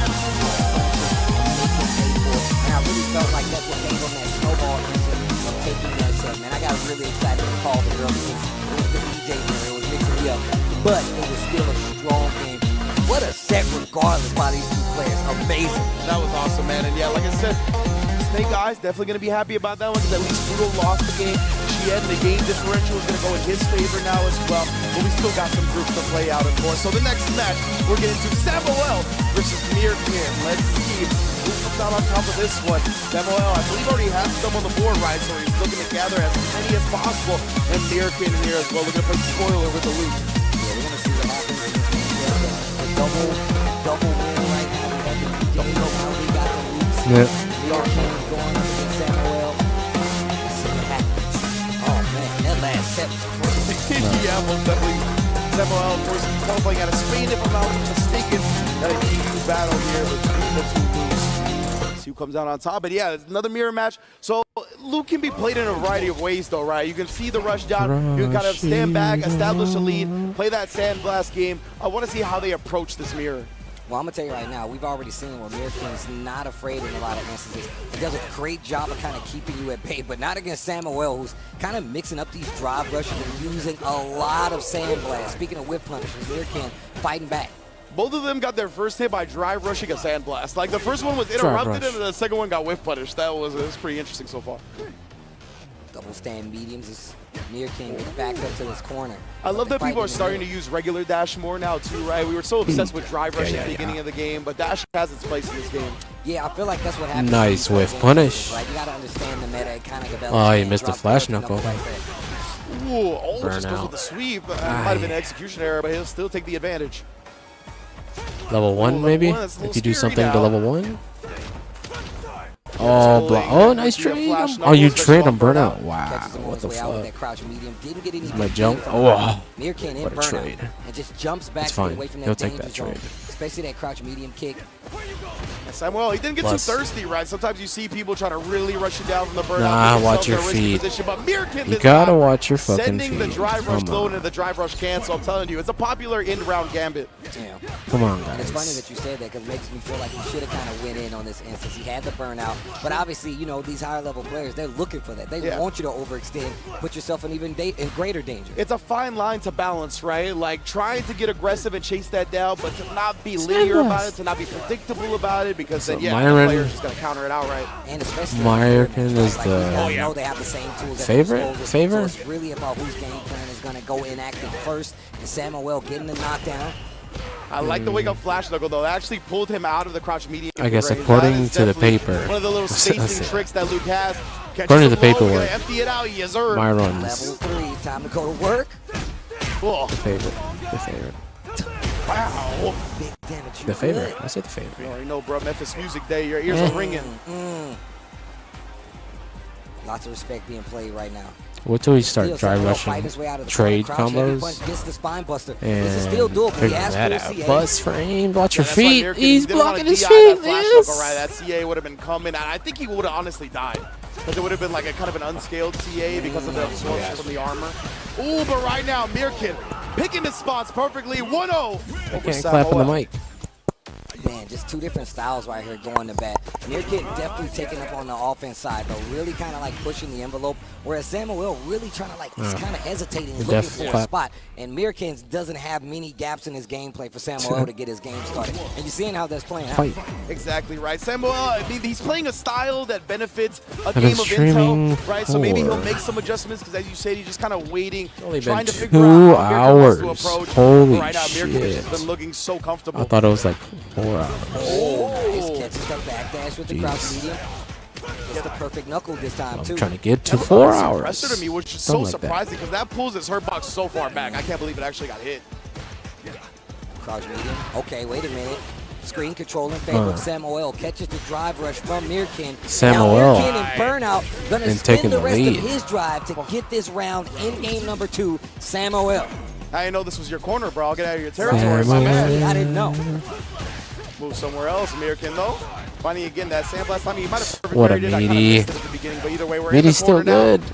Doesn't go with the air So I flash, gotta no figure out goes with Lily's the medium, safe which jump is usually instead, no crouch parry fierce, attempt but from Samuel. Oh, I can react with low far fierce and drive rush and try to use that as an option to, like, if they drive impact in the beginning, Samuel, or he use wants it to make a block to something so go he can back build to that neutral drive gauge back in a way. up. Ooh, the perfect parry was there, tried to It's like punish. neutral board up close. Couch medium, and you were talking about how Welcome to the Mirkin corner, would like use to the meter. spend a lot of Level his meter 3. to make this entry, right? He do the Level crouch 3, short, motherfucker. So we've been seeing that a lot. I mean, on okay, both doesn't sides, need but it. Mirkin Overhead. not removing from Nice his jab. strategy at all. Tries to swing after on Nice that jab. overhead. So he and saved the crouch jab meters. because of it. Mirkin, set point. Yep. And that was just hesitation from Samuel, right? Because it wasn't like a drive rush overhead. He was minus off that, but again, you're just hesitating a little bit, right? He can't catch on to Mirkin's rhythm. You can tell there's very reactive gameplay from Mirkin. Where you going? See, that Oh, wait a that minute. one is plus, right? Yeah. Came with the drive rush, so Mirkin trying to steal his turn, not going to happen. Crouch strong. Spins the OD meter, gonna go straight to level 3, spending it all, and of course this is super smart. Last round, but now Samuel's got a chance to actually make some more ground back up with this level 3, but he's got a score hit. And the offense from Mirkin is not stopping. What a whip punish, straight into the level 3, not CA, but the damage is there. This puts him in the running to steal this round. No resources on either side, and Mirkin is getting close to burnout. He just waits up with the Parry. perfect parry. He'll put it on the line. No Perfect big flash, right parry. back at ya. And you burn Crowd, out. blue Overhead. on the You screen. can't do shit in burnout. You get chipped. You get traded. You get fucked. You get rammed. You get EX, EX, EX, EX. New. Man, he be grinding all his life. EX fireball. EX fireball. EX. Oh my gosh. Oh, tried to You beat it out. fucking He idiot. successfully did, but didn't take advantage You of the fucking throw. idiot. The clash on the ODs. You Stand fucking medium idiot. kick. Oh. Puts them both in contention. A combo, a couple of clean hits. Either one of them can take this. Mirkin trying to close out the set though. Samuel trying to continue the set though. And Mirkin, he has enough mirror to make that gambit that I talked about before, that drive rush crouch medium kick and the straight drive rush cancel. Oh, he just goes with a drive rush back to back. The first traded. He will not be denied and not be stopped. Mirkin taking the set. That's what I like to see. And once again, we've seen double mirror matches right now. Two conflicting styles from both of these players. It is making it really exciting. Man, I love the way Mirkin Rashido. no fear about that face, bro. Literally, Rashido. Rashid.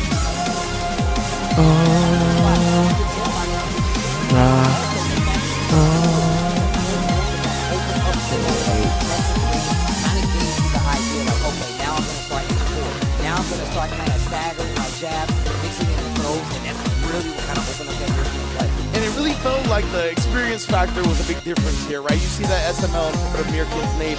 He is a Salt Mine League regular, and Salt Mine League has players the likes of Problem X, Yeah, I was Hurricane, about to say. very top-level EU talent, right? So he's used to environments like this. He's used to fighting tooth and nail for tournament victories. And, man, that experience, I think, paid dividends huge in this set. Man, just the conflicting styles is something very, very much to see, man. I was actually just talking about this. The character expression in Street Fighter 6 is amazing. I mean, you got a lot of character matchups. A lot of times you will see these mirrors, but the way that they actually approach it is something that you need to pay attention to. And what's really setting these guys apart from any other player that could potentially be in this spot. And shout outs to Salt Mine League, man, because there's been many a day where I literally just like, let me catch this vibe and see these guys play. So I'm happy that their representation is spreading abroad and we're getting to see it at its full display here at CapCom Cup 10. As fellas with DJ and sleep schedules, we watch a lot of Salt Mine League. This is But true. anyway, we're going to get to the next match, the final match of Group A, and you're going to like this one. Chien versus Snake Eyes indeed.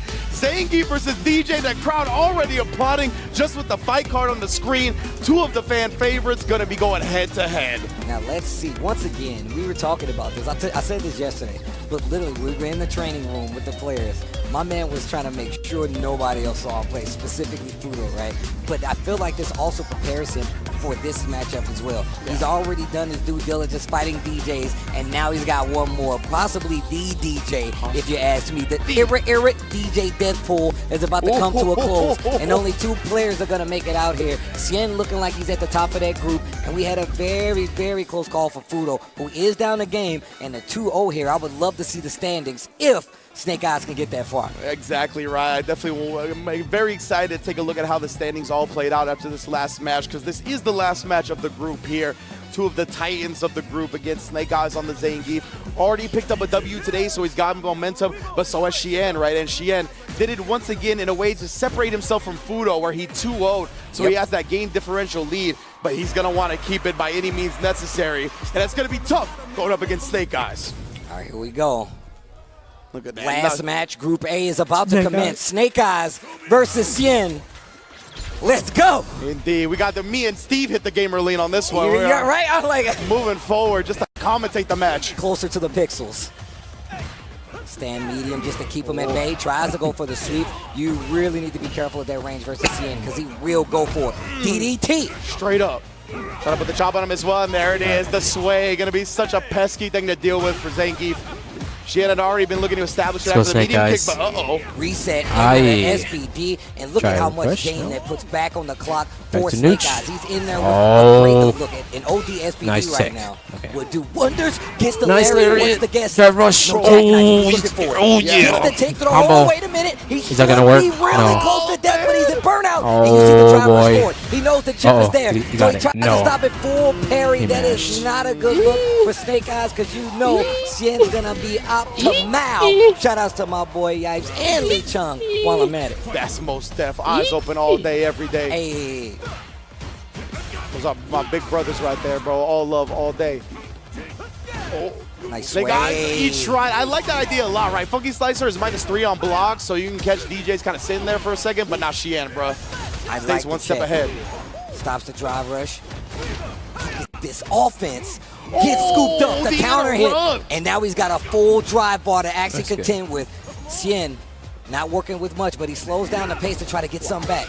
And the Sunrise Heel actually acting as an anti-air right there. It's plus for you. Body splat. Hold the headbutt with the blast stone. Nice hit. Gets the pick is up. he getting a level 3? Oh, yeah, you dead. Oh, is he dead? Shaving off the health with the machine gun punch. Level 3 to follow it up. That's game 1 in the books. I couldn't see, or I didn't recall how the Funky Slicer hit that time. But the way the game started, right? Xian would put the stand medium kick out there, and then he's judging what Snake Eyes does after. He saw he didn't do anything after, so he did stand medium kick. Sobot. Now, when he's encouraging him to do something, goes back to the Funky Slicer. So smart, man. Yeah, just looking at the approach, especially how they deal, how Xian's dealing with like some of the jumping double back dash. Body and still held it to his Can I get a double back dash? Snake Eyes mixing in more resets in there, especially because he knows that Xian is willing to stay on the ground in some of these fights. He's throwing it in between some of these strings, and it's worked out. Come on, Snake Eyes, you got this, man. Ooh! Does get the big sweep. Oh, nice punish. What are you gonna do? EX Lariat. Strange. Nice to interrupt. Snake Eyes with a big lead right now, but not much. Plus. Big counter with the combo drop. He missed the drop. That was the Shibata Okada headbutt right there. We got brain damage on that one. He's gonna even it up pretty much. Yeah. Man, the machine gun both. Grab. Watch out. Burnout. Oh, you should have fucking. Not gonna be the one. You should have fucking body splash. Is on set point versus Snake Eyes. You need a body splash, bro. Too. He's not really giving Snake Eyes any type of momentum, any type of opportunities. And look, just staring in the face of Zangief at SBD range. He's not scared. Oh, maybe you should be. Grab this motherfucker. I need a hug, bro. Wow, just the interrupt. He knew that Snake Eyes had a long way to go, and if he wasn't going to commit to something early, he can interrupt. Oh, yes. See? People, you can interrupt these moves. It's not +1 if he doesn't fucking get it. Way out of the corner, finds a hit, goes straight into the level 2, and this if you don't block, if you don't hit it and you block it, then he's +1. A lot of the drive gauge as well. Xian just blocks it out, gets burnt out for it. And look at that. Oh, he took the trades. Takes jab. A little nerves right there. I don't blame him. Gets the stun. That's gonna be a round on the board. The double for Snake Eyes. Peep the ring reverberations. How you turn a German suplex into a Azuna drop? You know love me, big body boys. I like that. I like this approach. Snake Eyes slowing down to his textbook slow approach. Xian trying to speed it up, make him do something crazy. Snake Eyes doesn't take the bet, finds a way in, uses the drive. That's just one. You only get one combo. Goes back to the walking game, the neutral jump. Reset. Nice parry right there in the neutral by Snake Eyes. You tried the fierce? That's fine. That's fine. That's fine. That's fine. Xian dragged him to the corner here, but as you mentioned, you're probably gonna build level 3. Snake Eyes got to pick his moment, and does he ever? Yes, level 3. It's a little bit back on the drive bar right there. Continues to walk forward, another swoop. Xian trying to get out of there, but he's in there. You're Speaking dead. in there, Snake Eyes is on the board. Flex on him. What a way to pick it. And he didn't immediately follow up that first knockdown because he wanted to preserve the drive meter, right? To get that drive rush, to get the OD, SPD off. So smart long-term resource management for Snake Eyes. And I like that. Threatening with the sweep now, because now Cien's going to question Overhead. dashing back and even trying to sway Nice back in some of these instances. But he's not Hey, holding hey, back anymore. hey, My man's got hey. the corner, full offense, full Nice. goal. Oh, you Kill work for me frames. and get the 9 to 5, baby. Nice. Serve that. Oh, come on. Oh, and then the heavy on the light punch. One more drive rush He's cancel. dead. You already know. What a response. Hey, from level Cien. 1. Yeah. Perfect. Your Just a little EX or Mike your... Ross is around. That's a hook. Hey. Up kicks isn't going to kill. We've It seen him. might, You know what it is. All right, here we but go. just level 1 people. Last chance right here. Last chance. Snake Eyes trying to make something happen in this round. Be efficient. Again, acting smart. as an anti-air. Oh. And he's clipping the legs on the walk Damn, back. He look at knows that Cien damage. wants to get out of there. What a perfect parry on the wheel kick. You do not punishes see that. And the DI, the The Shen follow just up. know? Gets the throw. This is the situation when The Snake Shen Eyes probably was in just trouble knows. last time. It's That good- strike throw good game effort, too. was really something that gave him trouble, but side not switch. this time. Side switch. He gets the combo Yes. switch. Yo, the crowd hit the jackhammer Yeah, too. for That real. Oh, was watch OD. the We even have to say that one. check him.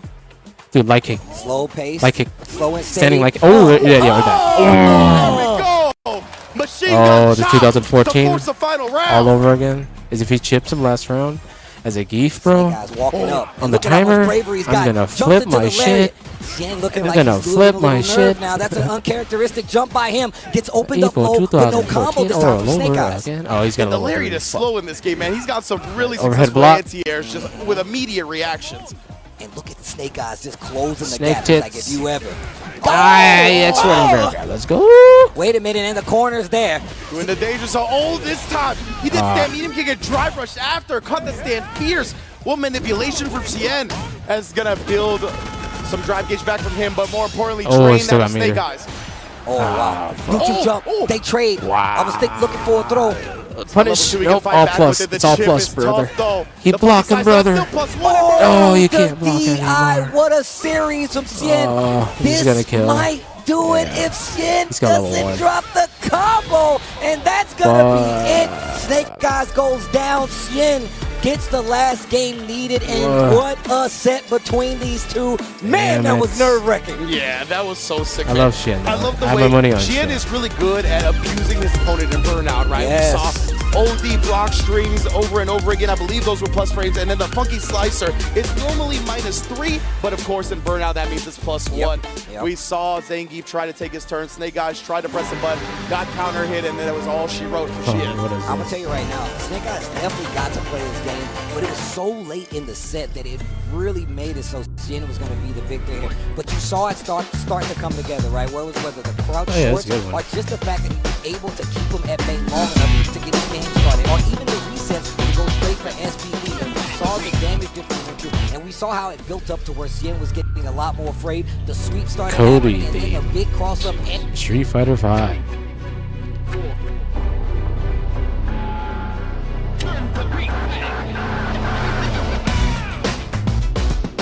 What happened to the stream audio?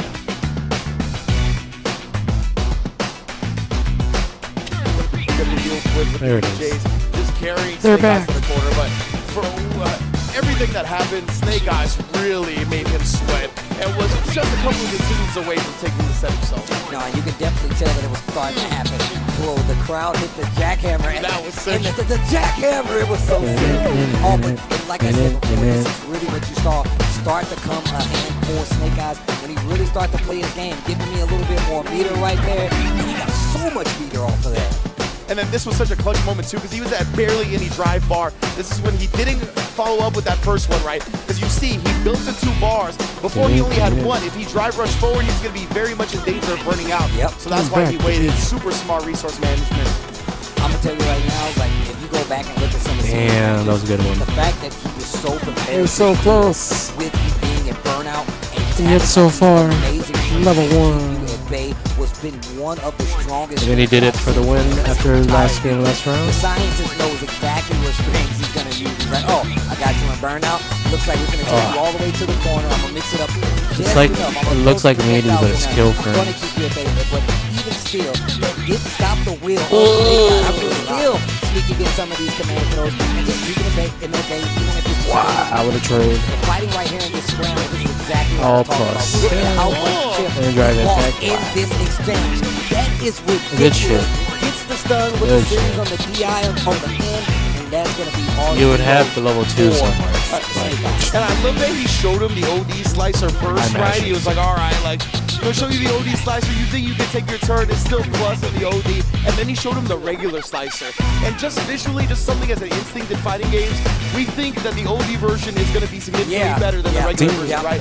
So it was only a frame difference, if I'm not mistaken, and because of that, still with the +1 advantage, tried to press. That was just great visual reception by Shien.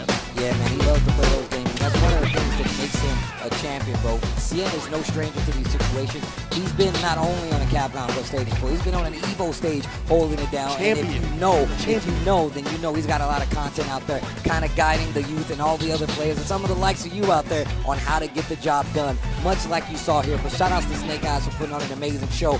The only Zangief that we have here. But let's check out the standings for Group A that we have so far. Indeed, beautiful stuff from our Group E. Shien and Fudo standing on top of the groups, having not dropped a set so far. But look at Shien, man, that +6 game differential. He's been so smooth with it, so dominant with it. He is in a firm first place.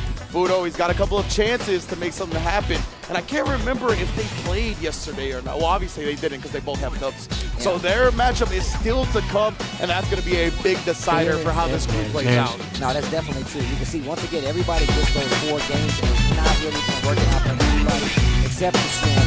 Fudo, of course, right there with him. And those are going to be the 2 winners and losers from each of these packs. As you can see, 1 and 2 there for Snake Eyes, who still has a game to play here. And on top of that, he's still in 3rd place. But 3rd place, Fudo 3-0. I believe he has to play Samuel L. Snake Eyes. Yeah, he's got to play 1 and Samuel L 2. still. So he's still got a game or 2 to play. Namikaze as well. Known as He's got 2 to play wins. Mirkin, so we got some games left here from this group. And look at how tough this group has been. The 1 and 3 Mirkin, only a -2 game differential. The 0 and 3 Namikaze, only a -3 game differential. Yeah. Like, these players are making everybody sweat. This has been a very competitive group so far. Yeah, I do love how these groups kind of like played out. A lot of these players really did kind of hone in and say, you know what, I know that I'm fighting this player or this player. If you go back and look at the Namikaze matches versus some of these bigger names, you'll be like, man, Namikaze was out here fighting in the streets. Exactly, right, and all these players belong, man. It's not been easy for anybody to get up to this point, and that World Warrior program put a lot of people in these spots who were getting a lot of shine on their scene. Once again, I feel like that's one of the things you got to point out to, because if it was not for that World Warrior program, a lot of these players like Mirkin and Samuel probably wouldn't be able to get this spot, get this opportunity to represent themselves as well as their region. Yeah, big ups for the World Warrior system as well. And big ups to Pagoda, because they've been holding us down from the beginning of LCQ. Even though they're hitting my man Luke right in the egg roll. I don't like that. But it's okay, because they've been providing us very tasty snacks since the LCQ has began and throughout CapCom Cup as well. Feeding the players, feeding the spectators, making sure everybody feels the egg rolls. Yeah, man, that's absolutely true, man. I saw everybody enjoying it, especially during the LCQ. And if you like it, get your very own. We have them at the bar, so you can get your own little snack for Pagoda Rolls. Shout out to those guys for actually holding us down and keeping everybody healthy and eating some great food while they wait for the next match to get ready. Indeed, and of course, we wouldn't be anything without Storm Collectibles. They've been holding us down with the figures right here, whether it be the Street Fighter 6 models of Luke and Ryu, whether it be the Ultra Street Fighter 2 models of Fei Long and Blanca, and everything in between. They got you with the highest detail. They do got Alex, but no THawk or no Lily. And pick up some of the finest quality figurines you'll ever have. No matter what character it is, no matter what game it comes from in that Street Fighter series, make sure you hit them up, check them out on the website. Street Fighter 5? I literally said that Bison is OD with the Shadowloo's hole and the gray goatee, you know, much like myself. But shout out to everybody that's been hanging out here in CapCom Cup 10, not only in building, but on stream as well. Make sure you tweet it out. You still haven't told me some of your picks to make it out of this group. Are you scared? Are you nervous? Much like some of these players here, I'll give you a little grace and I'm going to give you a little time. We're going to take a quick break, and when we come back, more Street Fighter 6 action from CapCom Cup 10.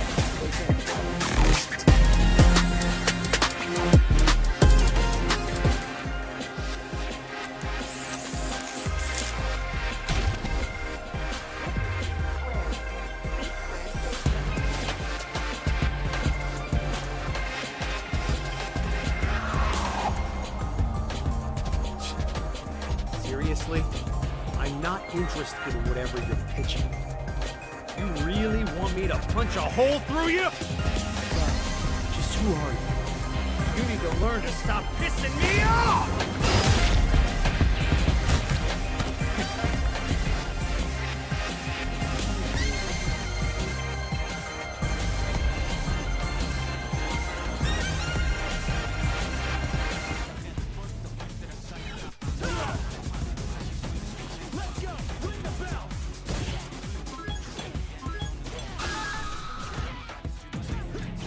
Play some matches.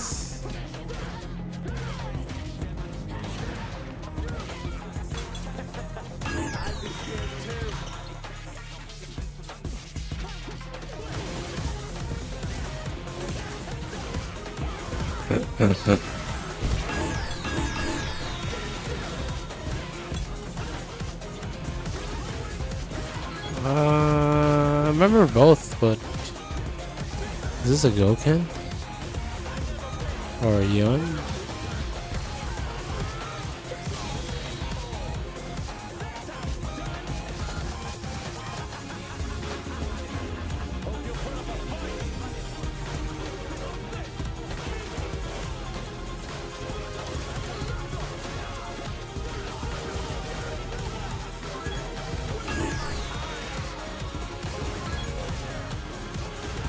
Come on.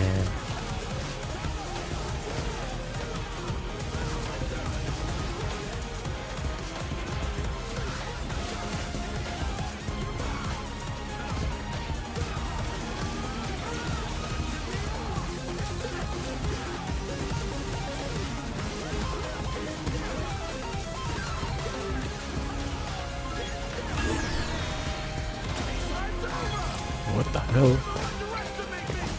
Tickle? Typical? It's a typical symbol. Tickle PS. Tickle PS.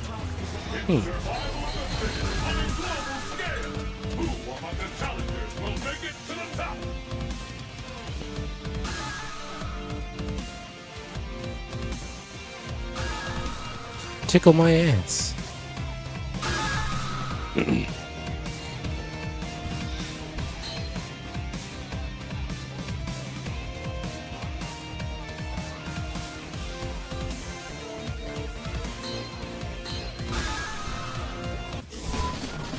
Less lag. Oh, that was a B. B Scott. Oh.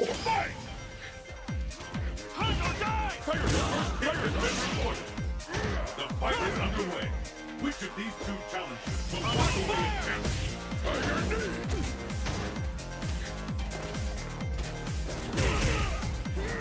Tiger knee! Tiger throw! I'm gonna come back. Damn important! Tiger throw! Not so fast! Not so fast!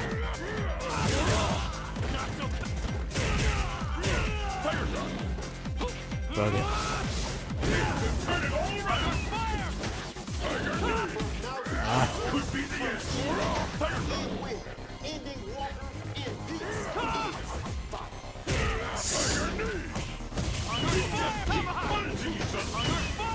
Fuck, I missed the DP. Fuck! I missed medium DP. I should have done it, and then I might get a chip. Fuck! I don't know why I didn't do it. Okay, never stop dashing. The fight is underway. Which of these two challenges will walk away in champion? Tiger throw! Tiger knee! Tiger throw! Tiger throw!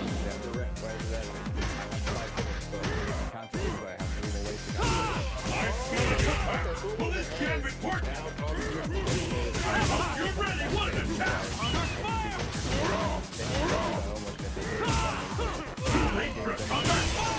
There we go.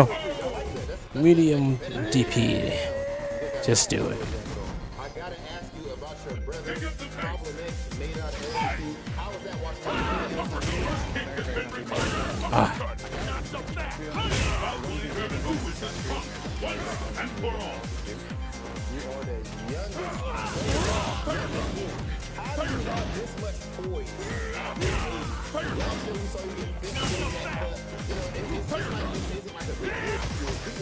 Aye.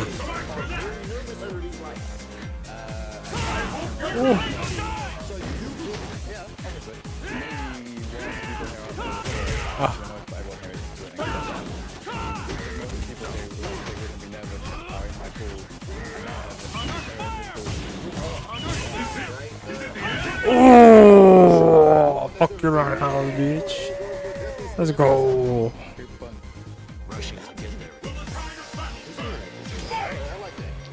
Alright.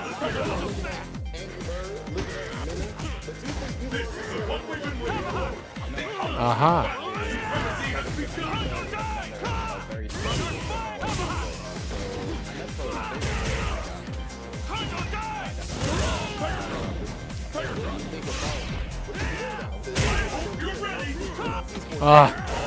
Should have body splash.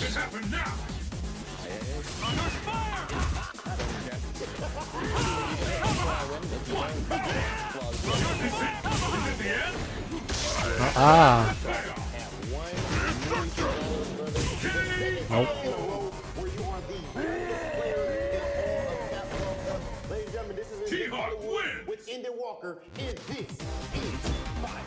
Hollywood.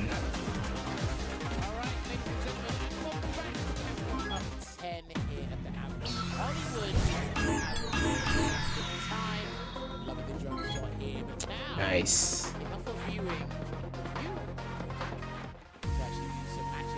We are back. That quote-unquote death bracket. They've delivered some of the most entertaining matches. It's survival of the fittest. Global scale. Who among the challengers will make it to the top? David actually talked about it during his block. He's like, man, what the heck? I had no idea how to even call that. On top of just like the commentary. The zone fight, it was so amazing to call, but I feel like this one there might be some shifts to characters possibly considering the match at the end. This is the most diverse. That's a fight officially underway. This is the one we've been waiting for. The ultimate battle for supremacy has begun.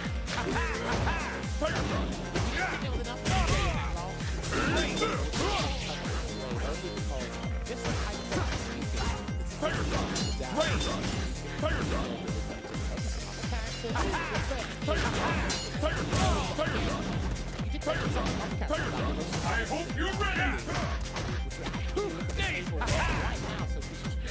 I hope you're ready. Let's start off with Angry Bird. The biggest supply right now, one of the top contenders going into it. A little bit so working, but this day too, so Is it? Is that the end?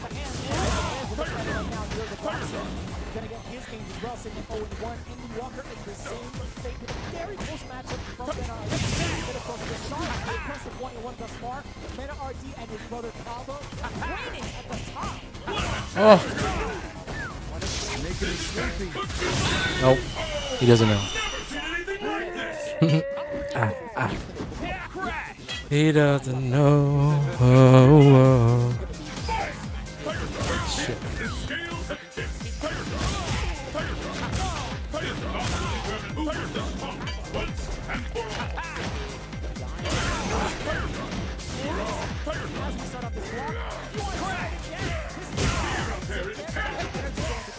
Oh my gosh, what the fuck is going on?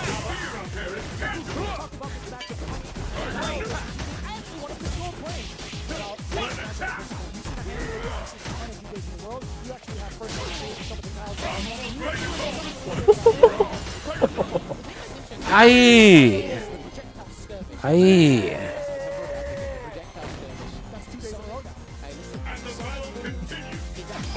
Here, but you have to use OD Air Slasher! And this is it. He's already jumped because he Oh, knows no. OD Air Slasher is the most comfortable way in, but it's the most expensive way. But if you don't have the chance to do that, then you're going to have to rely on OD Jackknife Max if you've done it as I was just about to say it.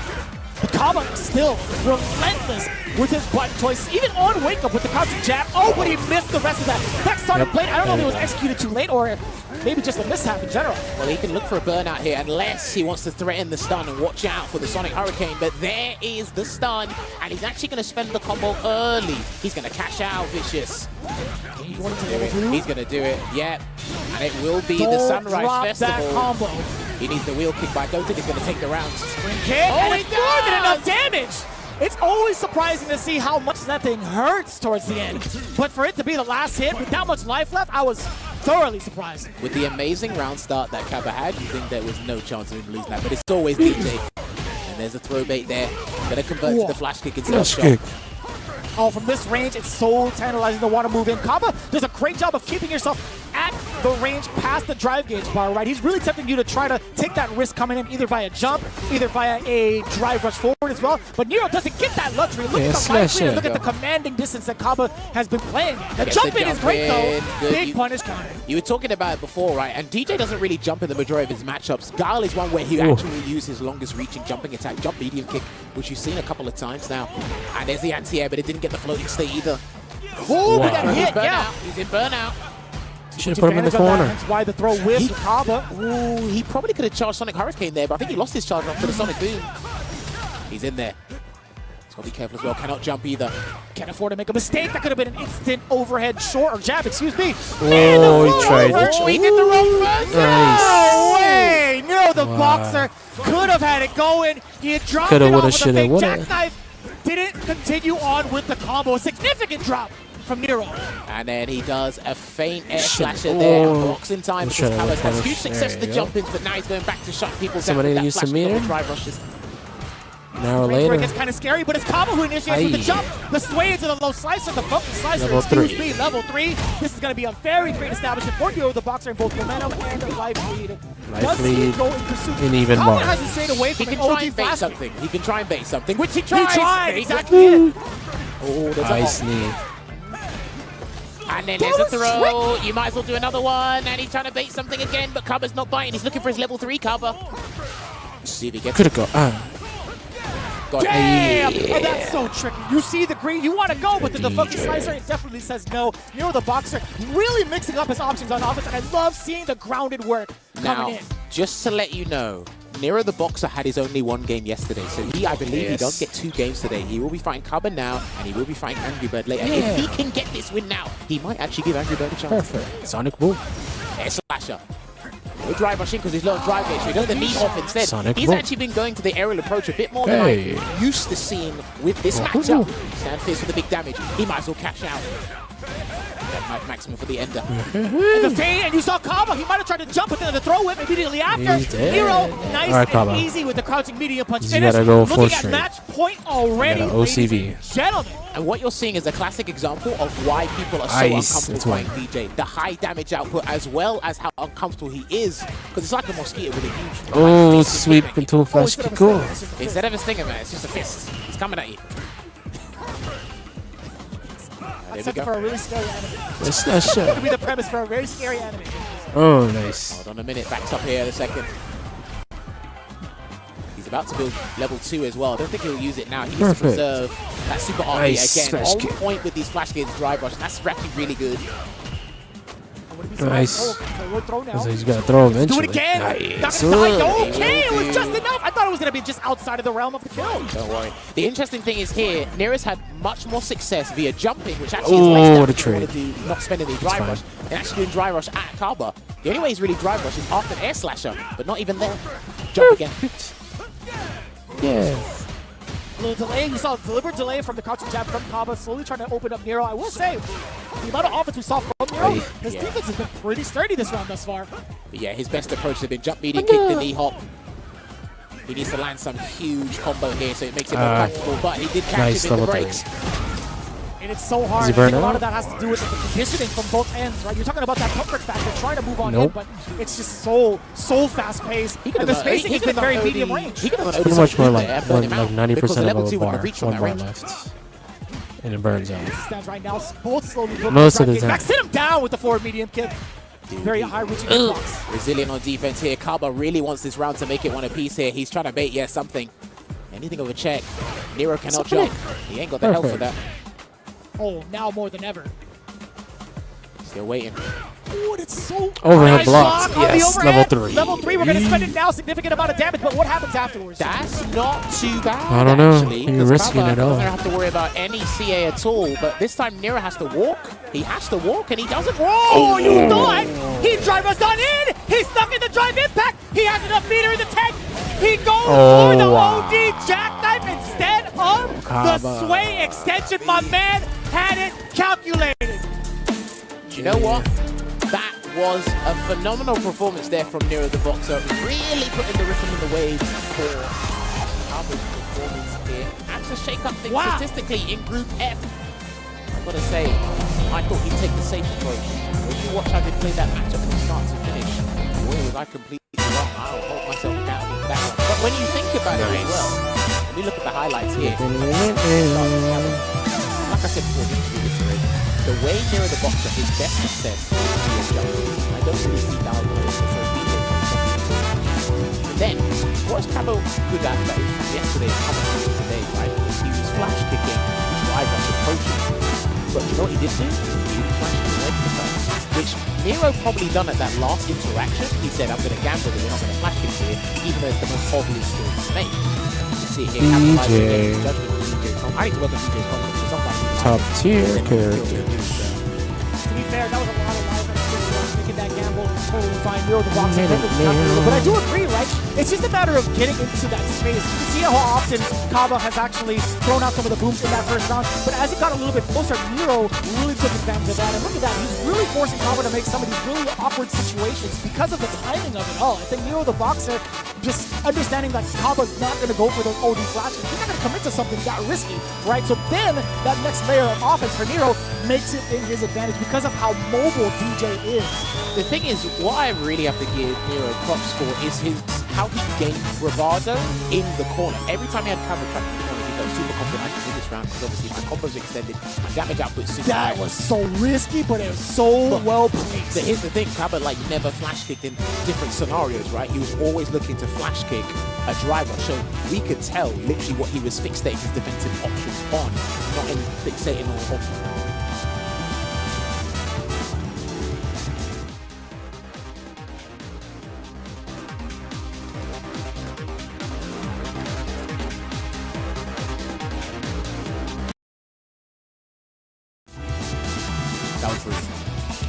I like that a lot, actually. Now you are speaking my language. We're moving on to the next match. Game number 2 coming your way. Angry Bird versus Ended Walker. Damn, this is going to be sick. We got the former rivals, Ryu and Ken. A whole different story. But in the hands of Angry Bird and Ended Walker, this is going to be so interesting. Now, Ended Walker, I feel like there's never really too keen on reflecting on the past. I feel like, he did have a little bit of a rough shot against Mena RD in a very last instance. A quick nail biter in a moment where he possibly could have let a level 2 rock and maybe punish. But still, I think, him reflecting on that to move forward for better against someone like Angry Bird is going to be a difficult type. But I think he's going to go DJ for the majority of the matches. I wanted to ask you about that eventually. Like, he used to do Ryu versus Ken a fair bit, but when I spoke to him yesterday after day 1, he said, I'm probably going to rock DJ. And then he says DJ does alright against Scar, he's got a matchup later using the DJ, look out for that one. And then again against Angry Bird, I think it's a really good time. But with this matchup, we'll get to see if Angry Bird watches his own YouTube content.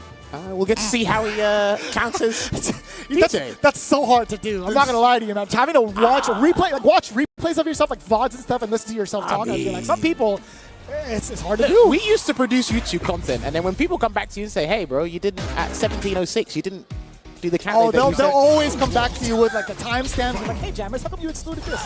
I did more. All right, so he's sticking with the DJ here. And again, I think Ending Walker is one of the best players in the world at perfect carrying fireballs up close. The Sunrise Heel swats Ken out of the sky. Nice plays DJ. Instead of Ryu. Yeah, there you go. Good screen carry there from the counter hit. That's a market. What's good news? I'm not too sure about that one. Hey. I was speechless, just like I was Chiquito, and he's going to lose the round a little bit. We could talk about that. Maybe it was an anticipation of maybe Ending Walker walking backwards, or maybe he was trying to do it because he thought he was out of range. He was definitely an execution error. Yeah, I'm trying to make it look like perhaps there was something there in the mix. I want to give him the benefit of the doubt too. He lost the round because of that one flip. And it's a delayed back throw there as Ending Walker.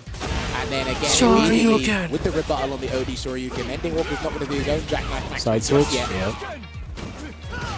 going to block it out here. Healthy drive gauge to work with as well until I said that somebody's getting touched. Looking to win this round. You saw the anticipation for the throw, ending Walker. Anti-air. Going for that backdash as well. The anti-air still just as potent in the corner, but not that time. No level 3 there from ending Walker gets the sweep. He might have to harass him with the sweep, but a good jump. There you go. Because ending Walker is super active and making you fixated on the funky slicer, hey, why not go airborne, switch things up? Because you're committed to the sway at that point. Sure.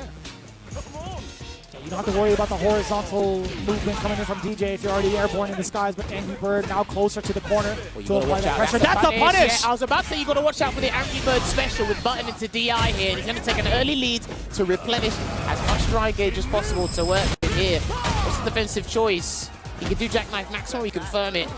And he tried to make something there. Angry Bird was aware of it as well. No back hard kick anti-air. Again. Still waiting. Oh, well. Oh! Luckily, not enough damage. It was just crouching medium, punch him that far away. Angry Bird wasn't ready for the confirm. The backdash is there, no punish. And it was a punish, unfortunately. The frame rate did not change, and that's going to be a perfect there for Angry Bird. Yes, because it was just the hit that put him in burnout, it was still -6. So this sounds like Can I get a neutral jump? It's 5 frames. Ken actually has some decent punishes against DJ Piece here of corn. because of his sweep, Honey bun. -6, medium so back -6. So if you poorly space him, level 2 super arc can catch him. Stand Can I like get a 5 frames can neutral catch him jump? as well. So Cheat. ending Walker really has to adjust his spacing when he's throwing out these normals in the neutral. You've seen that in a couple of groups thus Honey far. bun. Sometimes the pressure really gets to certain players, and when you see themselves in burnout, the frame rate does change. Nice. And continues, so I normally must Take the remember, time. I normally Just think get about this it. type of punish. Yeah, true. And the thing is, you are Chill. playing DJ, so sometimes hitting and hoping is not a bad choice, to be honest, because if you hit, Fair. it's about it. like 40% minimum. I don't blame you. Oh, he the tried to maximum anti-air. Impact. Anti-air. Could not get it. Hey. Dash up. Yeah, he's going to catch him walking backwards. Easily ending Walker's favorite button. Hadouken. He loves that crouching medium kick. Hadouken. He will abuse it when necessary. Nice. Gets the frame Side trap switch. there into the Shoryuken Shoryuken. conversion. Oh! Speedy. Afraid to press the buttons here. Hey. Can hit as well. No charge for the jackknife anti-air. Again. charge. So reluctant to even try to anti-air on that. Hesitation kills, but it looks like he's made the correct decision here. Perfect Nice, parry on the perfect Dragon parry. Lash. This is going to be Aye. huge. He's going to do a good amount of dry gauge damage Yes, here. this Vicious. shit. Nice cross hook. The Angry Bird again taking to the skies, finding the opening. Neutral jump. A little bit of dry Oh. gauge back, and there's the anti-air that ending Walker was Below. looking for. More than enough in the tank. Gotta watch your punch feet. will suffice, getting the first round of game 2. Angry Bird needs this win, by the way. Statistically speaking, he needs this win, but Ending Walker's got other ideas, and I'm loving the way the DJ players are utilizing that crouching hard punch today. For me, he's chasing backdashes. He'll always get a conversion if it hits in some way, shape, or form. You can see the patience from both men up until that drive rush had come out. Angry Bird does snipe below the corner carry. Fantastic. Sets himself up with the throw, but he backs away Hey, just the in low to He's level gonna go for the 3. damage instead of the side Dang. swap here. It looks like he will cancel Yes. into the level 3, and he's going to put Angry Bird in the danger zone. And this is a situation that he's not comfortable with, Angry Bird. But hey, he needs to make a CO decision right now. And that's Oh. the CO decision! Hey. Oh boy, he saved his drive. He tried to I was waiting for that exact moment. He's like, you have to come out with this, right? But you know what? Not too bad for Ending Walker. The life lead is still there. Being able to react, drive, He impact. can react. Let him He's drop. dead, right? Do the whole thing. Nice and He's dead. easy. Ending Walker, tying it all up. Again, even if that was a very big decision for Angry Bird to make, Ending Walker was willing to risk that because of what happened afterwards. He still had the life lead. He still had drive gauge attack. Nothing to really fear after. Dude, if you're not willing to take risk, you aren't playing contemporary fighters correctly. That's what the boys have been doing. Right rush into a fire, but unfortunately there. Sway, and he hit low this time, and he had sir. to charge. Hey, hey. See how quickly he charged that as well? Oh, he had plenty of time after he saw the recovery of the crouching medium kick. He's like, it's time. Let it rip. This is going to be really tense for Angry Bird, by the way, being trapped in the corner. So if he can't escape with like a Tatsu or something, yeah, There we go. it's the conversion back Up for and a over. legacy. Jeez, what a fucking long ass back Oh, throw. what an interruption. They need to nerf that back throw. No. He can't backdash here, Ending Walker. He has That's to too lock it far. down. He would have ate that fear so hard, too. Oh, the uppercut. Yeah, you have to keep it tight. Angry Bird needs to marshal him in the corner here to make sure he doesn't get out, and it's a delayed tech there. Air slap. Dang, he doesn't have life. Oh. And he doesn't have enough life to Here's the withstand thing. it. I'll tell you something else You about got that super. scenario. Do you know how much meter you build for punish counter DI as well? People don't talk about that. So that's actually put Angry Bird closer to a level 3 in this round if he even able to land it. But yes. Again, the response to the drive rush. And speaking of, lands it of his own. Itachi's gonna get a lot of corner carry now down below the back. Oh, I was gonna say maybe a back throw, but no, he's gonna get the side switch regardless. This is good. He needs to, he needs to Shoryuken. No, he saw it, ending walker, and it looks like he's gonna cash out. But he did the show back too early there, Vicious, but he can do the famous string until Angry Bird back down. Critical Art can do it for Angry Bird, by the way, if he gets the right conversion at the right time. He just needs to play it safe. There, he's fine. Yeah, that'll be the round. I think just level 1 should do it. Don't even need it. No. Only machine gun upper is totally fine. He had just enough for 2 extra. Angry Bird needs to go in. He literally needs to go in if he wants this round. Yeah, Slasher drive rushes in. To the parry as well. Back roundhouse as the anti-air now from Ending Walker. Great interruption against the drive rush. Both of these guys smell blood. He is still using that crouching lead. Oh, it doesn't. Oh, there you go. That's what Punk wanted to try to do. Gets him a slight lead here, but that's not going to stop Ending Walker from coming back Punish in. the fucking that's going to be a punish. Too far. Surely. Supers or EX and reversals. Like it, perhaps. Maybe crouch jab, stand jab. He's got good light. Special moves. Throw. And he got him. That should be the game. I wish Steve was here to call it. He didn't do it. He didn't even do the right combo. That could have been Tetsuji Nature. Shout out to Tasty Steve. Oh, back roundhouse. That should have been plus. He should have made that plus. Hang on a minute. He's still in burnout. He's just waiting for an opportune moment to trade into the level 1. And that could have been it. He's trying to parry something. I don't know what it is. It's hot air. I'm telling you. He's trying to bait him. The side walk up as well. No hezzy. Jump back jab. He's trying to get a reaction out of Angry Bird. And the reaction is OD Shoryuken. What another riveting set there for Ending Walker. He had game of the day yesterday against Mena RD, but unfortunately, he was close but to no avail against Angry Bird, which means Angry Bird gets his first dub in this group. Ending Walker unfortunately gets another loss. They're 2-1s. There's the smile we've been looking for all week from Angry Bird. Again, when I spoke to him, when he played Mena, he said, I played well, just a few hiccups here and there. I guarantee if I speak to him after this, he's going to say the exact same thing. Maybe certain the situations where he shouldn't have spent the drive gauge he did. But yeah, that was a great set to watch, Vicious. I gotta watch that VOD over again. There was so many different intricate decisions that were made in such a microsecond of a time. There were so many things to really consider after, like what Ken can do in the corner specifically, right? But if this is National still trying to create that space for himself, Ending Walker was still sucking so much in a Twister type scenario. That fortune is going to continue. I feel that Ending Walker was a bit more panicky in the corner than Angry Bird was, because again we saw backdashes, we saw wake up buttons. No, I don't think we saw anything that kind. But again, we even saw it there. Like, I love the way he's sniping the drive gauge with that drive gauge damage. But there's the CO decision I was talking about there to save the drive gauge. What a way to turn this around as well. Because again, even after that huge mistake, and I like that they built on that, by the way, the kind of punish, kind of drive in back stuff, the scenario, they're building on that as well. But it was just unfortunate again. And that just goes to show how Ending Walker can really compete with some of the best in the world, whether you're a Evo champion, just one of the strongest players in the world, regardless. At the end of the day, though, again, and that's pretty smart. Checkmate scenario with that drive impact. So, sorry, another thing I've got to mention as well is DIing OD moves is actually pretty good. It's fine when you see that the opponent has a little life. Yeah, always. They can't absorb it. Because for most OD moves in the game, you can actually recover in time from the drive impact because they're going to be reactive. Exactly that. There's a full 26 frame startup, but in a situation like that, it played out perfectly. It's a whole different story. Once you're burnt out, you have to make sure you pay attention how much life you actually have left, whether or not you're able to absorb it. If you have a super, then perhaps so. But that's also a really bad thing about DJ is that they're not having a invincible super behind them to get past something like that. True. Like, it's just amazing how many complex and intricate scenarios in Street Fighter 6 that we're actually still learning about. And the guys are changing the nether each and every week. Me and Rich talk about it a lot of the time. Where you literally saw it there with that DI against the OD Jackmouth, or sorry, OD/Jackmouth. Yeah. It just is crazy to see. And look, that's probably a snip as to what's to come down the line if the meta keeps developing like this. So. You're going to see after the different changes into Season 2 going into the next matchup, the Star versus Mena RD. A lot of people have been talking about this group for a reason, but a lot of people have also been saying the Star might be that dark horse. He's sitting at 1-1, which is a pretty damn good standing here at day 2, but he's going up against the Bull, Mena RD, two-time champion, sitting at 2-0, by the way. In a very, very rocky couple of performances. Man, he's dropped some really significant flash numbers, but still managed to get away with it. I mean, uncharacteristic is an understatement. He did say, "I promise I'll get used to the setup on stage," but again, if Lashar paid attention to that yesterday, he said, maybe there's something else that's going on psychologically, maybe I might be ready. But again, what will be interesting about this is, I remember Sako said this during the LCQ, that he doesn't feel comfortable fighting because of Chun-Li player. I remember in the early days, a few Chun-Li players said like, maybe like she edges it out here, but I think over time, even I see it. I see this matchup as glass half empty, glass half full, to be honest with you, but over time, I think the Luke team has been dominating this matchup in so many different aspects, and it's much safer for them to play. Chun-Li's got a very fundamental and safe playstyle, but I think Luke, you know, no pun intended, he's just got that much more firepower. That's right. Yeah, any sort of confirm that he can get will lead to a gang of damage. You get to play the perfect knuckle minigame, essentially. But it's not going to be Luke.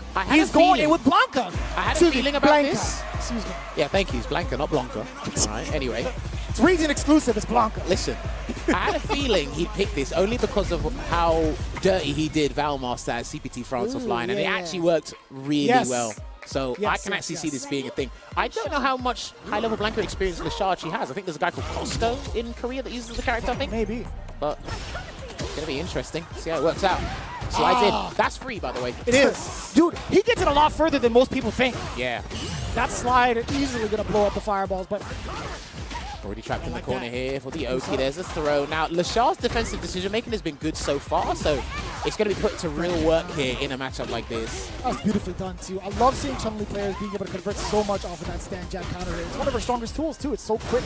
On top of her having fast walk speed, but she ain't walking anywhere if she's stuck in this corner. A defensive sequence there from Lashar. Checks it with the stand heavy kick into the shout to earth. And all it is one poke away. Ow! That could have been drive rush cancelled for the round. No wall splat yet. He's just going to pile up with Word? The reactions with OD electricity? Let's go, man. Do that. Let's go, man. When you're ready and you limit the opponent's options and their approach, you can actually check drive rush with a lot more tools than you think. Mena RD. We're so used to seeing it off of normals, but man, that was actually so well placed. Oh, what a jump. What a jump in indeed. The corner here. What's Mena's defensive choice here? He can firm it if he wants to. Will he? That looked like a throw that came out. Yeah, just because of the Serenity stance cancel. Oh, it's picking up the overhead now, but Mena RD blowing it up. OD up now. Got to get perfect parry there on the roundhouse there. Yeah, it's going to get a conversion. He could have got a lightning legs conversion there. Hadouken.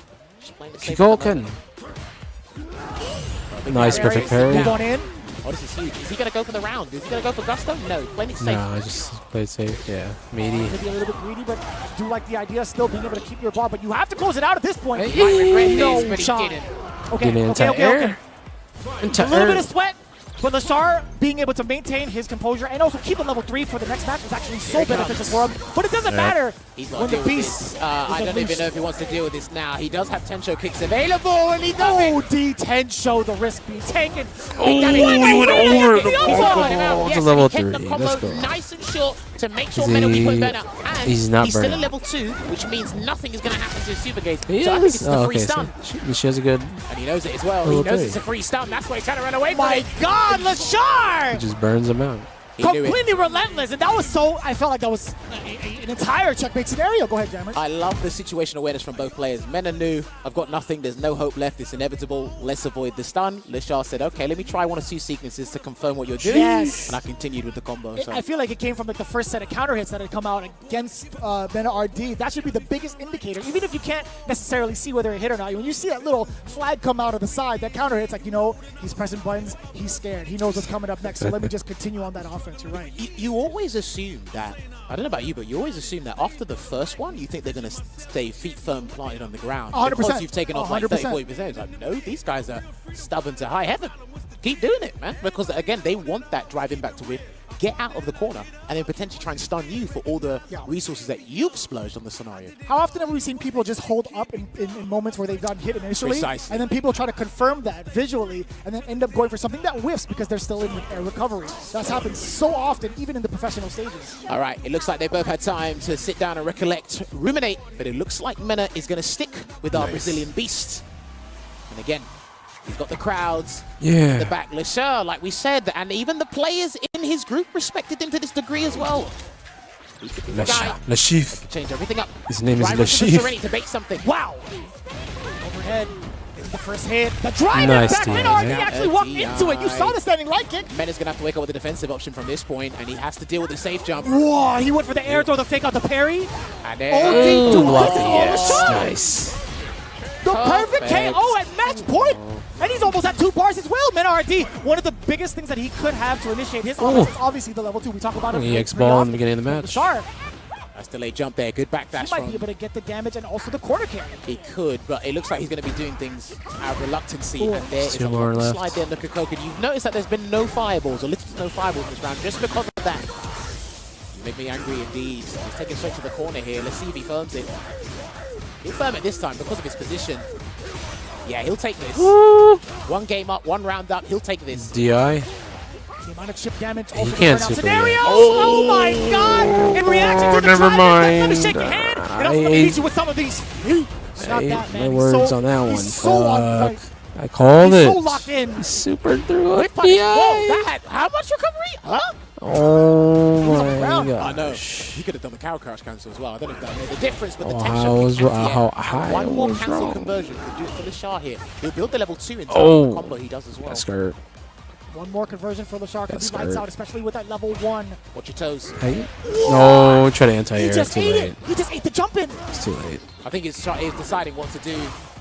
Level 2 just yet. Try to hold No up. shot. Meaty. And he's got a cancel to the level 2. Nice. He got it again. Hang on a minute. Is he Burn going to out. do the conversion? The full conversion? No, he went for the mix-up instead. Oh, why would you way. go for the audacity, conversion? 1 to get the reset, and then number Why? 2, Minardi going for the high risk, high reward. You got to let him know, baby. This is Street Fighter 6. And no whip punish down the crouching fierce either. Here comes the great defensive sequences from Men. That's the second time Chun-Li. Asserts his Chun-Li's dominance done that. in this match. He didn't watch his head before. Good trade. I'll take that. Still waiting. my These hair guys out. wait for their dry gauge to replenish, by the way, before they even take any risky action. Here comes the lightning beast again. You're Try and burn right. him out. Yeah, he's going You're to burn him right. out. Shah's got to do The something commitment now. to the parry, and he built so much power of that on top of getting out of the corner. Great defense right now. Good D there from LeShah. What Frame the? trap. There was the frame trap. Slight hezzy from the back median. Nice Barry perfect. evaded. He actually goaded him into taking his turn back, and it actually worked out successfully. Meaty. Overhead. Overhead. Yeah. Meta has only got 2 options here. And One is he going to maybe? guess correctly? He does. Perfect parry, but it bounces. It Ooh, bounces off of the stop. He jumped got the over. level 2. LeShard takes it down 2-0 with an excellent call out against the parry. He tried to do a roundhouse, maybe to blow up a delayed throw tech there from LeShard, but there's other Wow. mind games at play, and luckily he avoids the roundhouse. Oriento's in time. learning. Despite how many active frames are now good his hitbox is, it didn't quite work out where it needed to. So, I'm very surprised initially off of the stop. We know what happens if that stop gets parried. Even if she's still air punch, she will bounce up. I'm very surprised the roundhouse didn't have a high enough hitbox to clip her. well, I mean, you always ask for bigger hitbox behind like this, but we don't. No, we don't. We're not gonna ask. We're not gonna ask. I mean, but- What? No, stop. Dude, relax. Replay time. But no, honestly, again, lovely back and forth rally adaptation between the 2 guys. Mena was taking the risk where he needed to. I love the way he checked the drive rush with the roundhouse that we saw from next to the LCQ. He even checked it with the electricity. He even tried to goad LeShard to do certain defensive decision making, not just only to win the round, but to psychologically win that warfare as well. But LeShard, dude, I can tell he has an abundance of experience in this matchup. He looked extremely comfortable regardless, even dealing with the level 2 install. Even some different looks. You saw a hit off of that back fierce and still went for the throw to kind of throw off Meta RD. And I think that's what really made some of his frame traps extra effective. But more often than not, I will say his defense, LeShard's defense against the level 2 has been superb. Initially, he was willing to just take it. He's like, you know what, I'll get the blocks done. I'll get this burnout. It's fine, I'll take the chip damage. But what he did in the following rounds that happened afterwards, man, was so impressive. That exact sequence right here is, you know what, I'm willing to take all of it. I dare you to drive it back me. I'll get all my drive gauge back anyway. I'm not going to fear too much damage in the front. But this is the thing as well, and I see a lot of high-level players do this. They'll accept being put into burnout if they 100%. have an invincible super that can deal with the DI, and then what they'll do, again, utilize the special cancel normals, and they'll get you to think, yeah, okay, he's not going to be ready to deal with my DI here, and they'll cancel that button, and gotcha, right at the last second, cancels out level 2 here. And again, there were so many things LeShard did that probably threw Mena off slightly, but he still kept himself in the dogfight. Again, I I love this. Certain times people they will literally just press buttons, spacing traps, whatever you want to call it. They will press buttons to goad you into taking your turn back. That's still the parry. Again, This right here, boom. Look how it whiffs just around the character. I don't blame him for doing that. Nobody does. Again, like hypothetically speaking, if we were just to go back and do that in training mode, you could have probably tried to dash under, run away. You probably maybe could have tried an air throw because like it does have an air throw. There's so many things you could have done, but I think anybody would have tried, especially with the mind when they're playing from that parry situation from the save zone. I think anybody would have pressed button. You're thinking to yourself, you're still going to be airborne. Most people will know that. Obviously, they're going to notice at this stage. So you're thinking to yourself, we try, but to no avail. But now we must quickly move on to our next match, our fourth match of this Group F here, which will be the Boxer going up against Angry Bird. So these guys have got a significant boost. Oh, come on, Angry Bird, please. But now they've got to ruin someone else's day. That's what they've got to do. Angry Bird could be looking at 2-2. For those following along, by the way, Angry Bird could be potentially looking at 2-2. Nero the Boxer could be looking at 2-1. So again, a very, very important W for both these players here. However, I can't tell you how often I've ever seen both these two players against each other. Outside of like the training regimen that they have over at like the hotel setup. Nero the Boxer, never so impressed with how he shows up. Well, it's going to be a double up here. Angry Bird is going up against another DJ. Different style, which means they're going to have a different philosophy on the drive gauge. The optimization's all the same. That's what we got to worry about as spectators. I'm sure Angry Bird has other ideas. Again, he's got to be careful with his medium so-back spacing and his sweep spacing. I'm pretty sure Nero the Boxer will be a little bit more attentive towards the area approach Angry Bird might take. We'll see. Oh, and he got him again. He loves his buttons into DI in the corner. And that, was that missed time? That must have been missed time, sure. Had to have been. Seems that way. That let Nero the Boxer out. Oh, what a punish. Hey. Done. Moving over to the corner now. But no, he backs away. Oh, he's gonna punish fireballs. Just call in there, air Nope. slasher. And Nope. Angry Bird did that yesterday against Carver. Wow. He's got to be careful He doing that won't against burn out though. DJs. He's gonna He does regret have a that. projectile as well. DJ, yes. Does the reset mid-air. Yes. We're going to see a big, heavy boxer. Yes. Or not. We're going to get the throw bait and Nero the Boxer not having to do any sort of strings to get the chip damage going. Angry Bird susceptible to the throw bait yet again. Keeping it firmly on the ground here. Trying to assess the scenario here. Not be too scared of DJ's horizontal dominance. Gets the counter hit conversion. Counter hit Beautiful kick conversion. afterwards with the standing line kick. Back throw instead of forward throw. Interesting. I guess it saves meter as well because of its screen carry. Baby. Come on. Oh, he's really trying to catch the tech, but he was only teching in the corner. Angry Bird don't really tech mid-screen. Oh, it's so very tricky to make that decision to back roundhouse against the jumping fierce like Ken's. An important tech for Nero the Boxer too. The defense. Come on. Trying to catch him with a Air sweep. slasher. Almost got the jump with the jumping roundhouse, and he still gets hit with the buttons into drive. The Impact grimace. vicious. The grimace on Janet. Oh, Oh, he did it! nice. I thought he did it. He put his hands in the air. He Nice. was going airborne completely. Nice. Nero the Boxer gets baited with a neutral jump from Angry Bird. He might have been looking to bait a throw, to be honest, and he got something But that's else. to fair. do How there. often have you seen Angry Bird ever go to a neutral jump to bait it out? Because you could still get jackknife for that. That's true. That's only if you're confident that he was going to do something else when you were charging. But... Oh, did you see that back hold back? I did. He was ready. Air slashes in. He's burnt out as well. He's only got level 1 and level 3, sorry, not level 2. Damn! Not going to spend it yet. Go for the damage instead. Yeah, he's got to do like a button into level 3 if he gets the chance. Baby. Still waiting it out. Ooh, got the him. funky slicing does get punished, just in the right spacing. This is more so going to give him Baby. not only the life lead, but his gauge back. Yeah, his dry gauge is open and ready for business again. Nero the Boxer in a precarious scenario here. He still has another level 2, but the first one blocked. He threw. That was Maybe. throw animation. That was 100% throw animation. Angry Bird. Was he expecting a drive rush and then he basically flinched at any sight of movement first of all, but he might have been expecting some sort of ground movement instead, which is probably why the withdraw came out. I can't tell you. I genuinely cannot tell you. Angry Bird. Talking about some of the tactics he's used. He's stuck in a lot of things to really throw off Nero's defense. Some of the drive attacks that that we've seen thus far. Yeah. Nero has any sort of answer to that because those are free. That's just free damage at that point. Oh, and he starts with a faint jackknife at the start there to really test what Angry Bird's looking for in the neutral. That looked like an unsafe sweep, but I like they didn't risk it even with the light kick punish. Damn. He's in there. Angry Bird moving forward. Okay, trying to go for a feint there, kind of like a Rashid-esque setup. Nice way to charge all the way through. And into the jackknife anti-air on the other side. Good. Okay.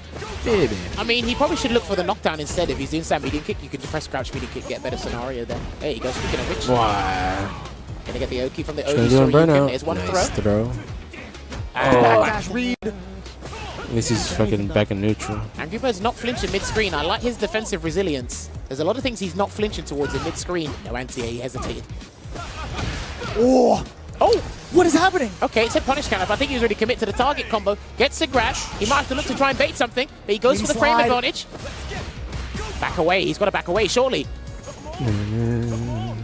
Going for a lot of his feints. Yeah, he's going for movement from Angry Bird, and he gets the snipe out against the startup with the Dragon Lash.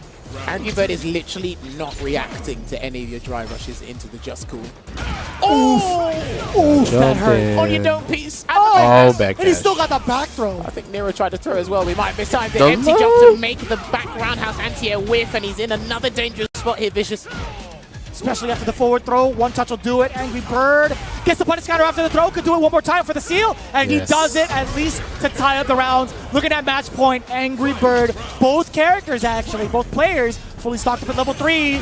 The big punish counter off the perfect parry of the fireball. Dude, he's had a high success rate dealing with that. he And a tried lovely to empty jump to make the back roundhouse whiff again. 0 button presses from Angry Bird after being airborne. And another throw. Watch out for the jackknife. And he backs off. It's go time. Another one. Nero's scared. He knows any defensive choice he makes is not going to work out here. He needs to get in there. He's still not flinching at that Angry Bird. And he made it win! Another empty jump! Oh man, that was crazy. Angry You Bird. see it there, time and time again. Nero didn't clock onto it. Similar to what we saw with Destroy Gods earlier with Guile. Man, it was crazy. He identified where he was getting the huge damage from, and he said, okay, if I make this whiff, I can land all my damage from there. And in a highly intense scenario like that, especially when Angry Bird needs the dub, and you need the dub as well, of course you're going to resort to your easy anti-air. How often are you thinking about the movement as well? When you see a DJ standing, walking forward or backward, you gotta think to yourself, I was like, alright, I'm a lot safer when it comes to the jump approach because I don't have to fear the jack itself. Hero of the boxer kind of felt the same way. He had his hands up in the air. I don't know if you guys got to see that. Frustrating. Man, how is it? There's whipping. Well, the thing is as well, what we have to mention is, again, the matchup has the matchup. I like how it takes the fine balance.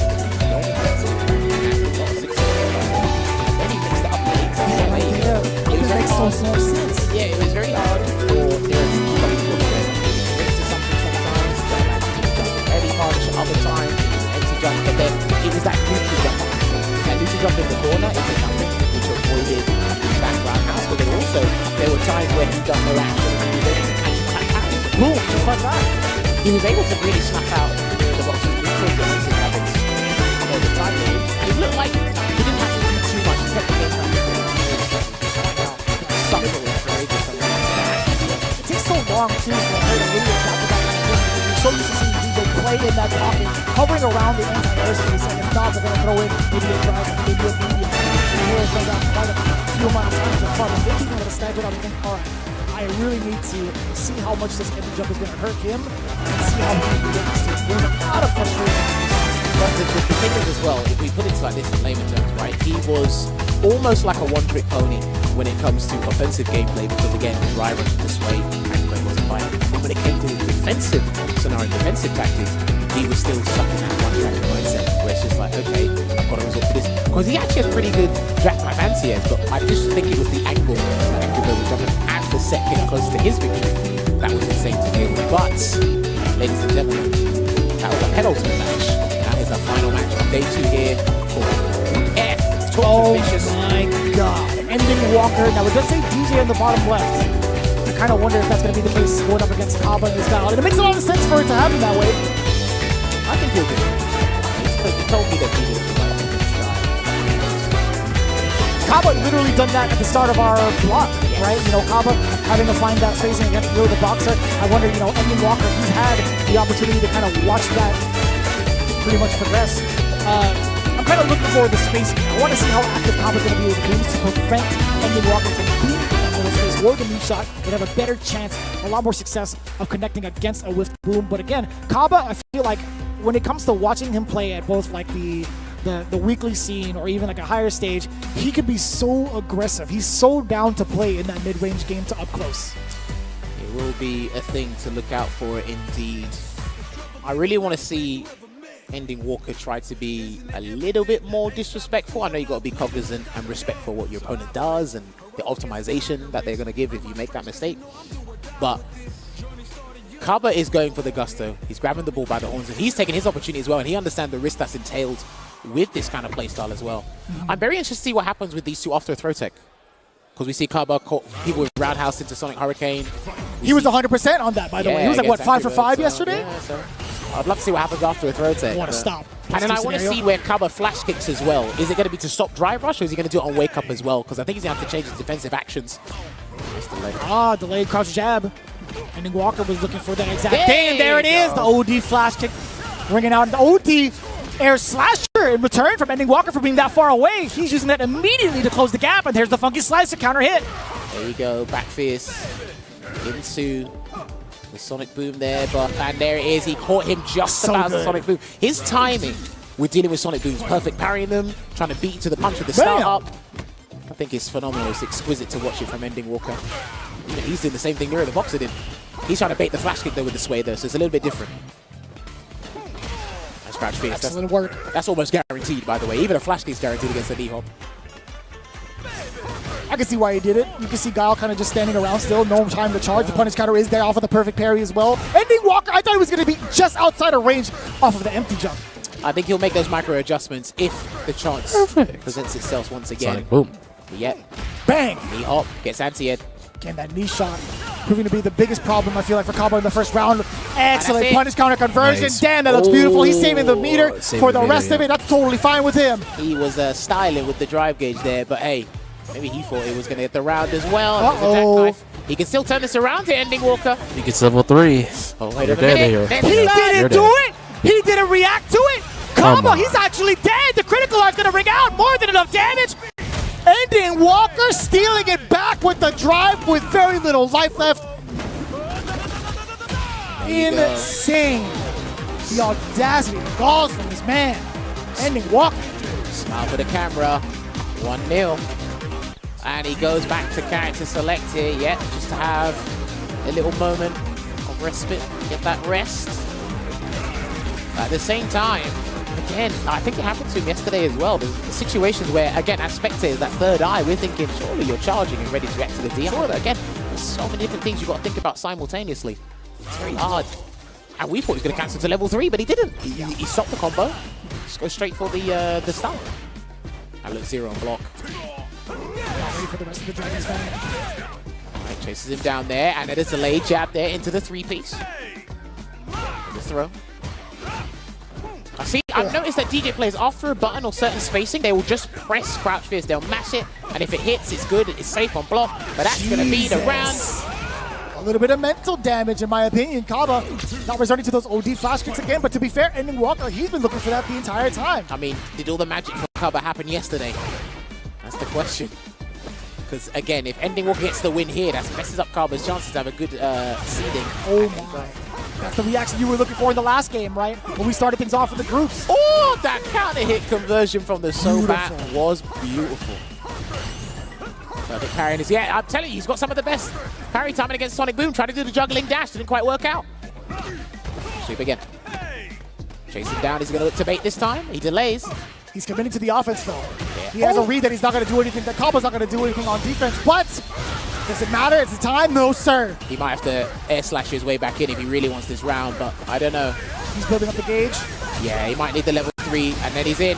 Oh, no. Could he have done maybe light cancel into drive rush to continue it? I don't know, because remember, they're still recovering that process, so I don't know if that would have messed up the timing, especially when he's landing. He can still win this, though!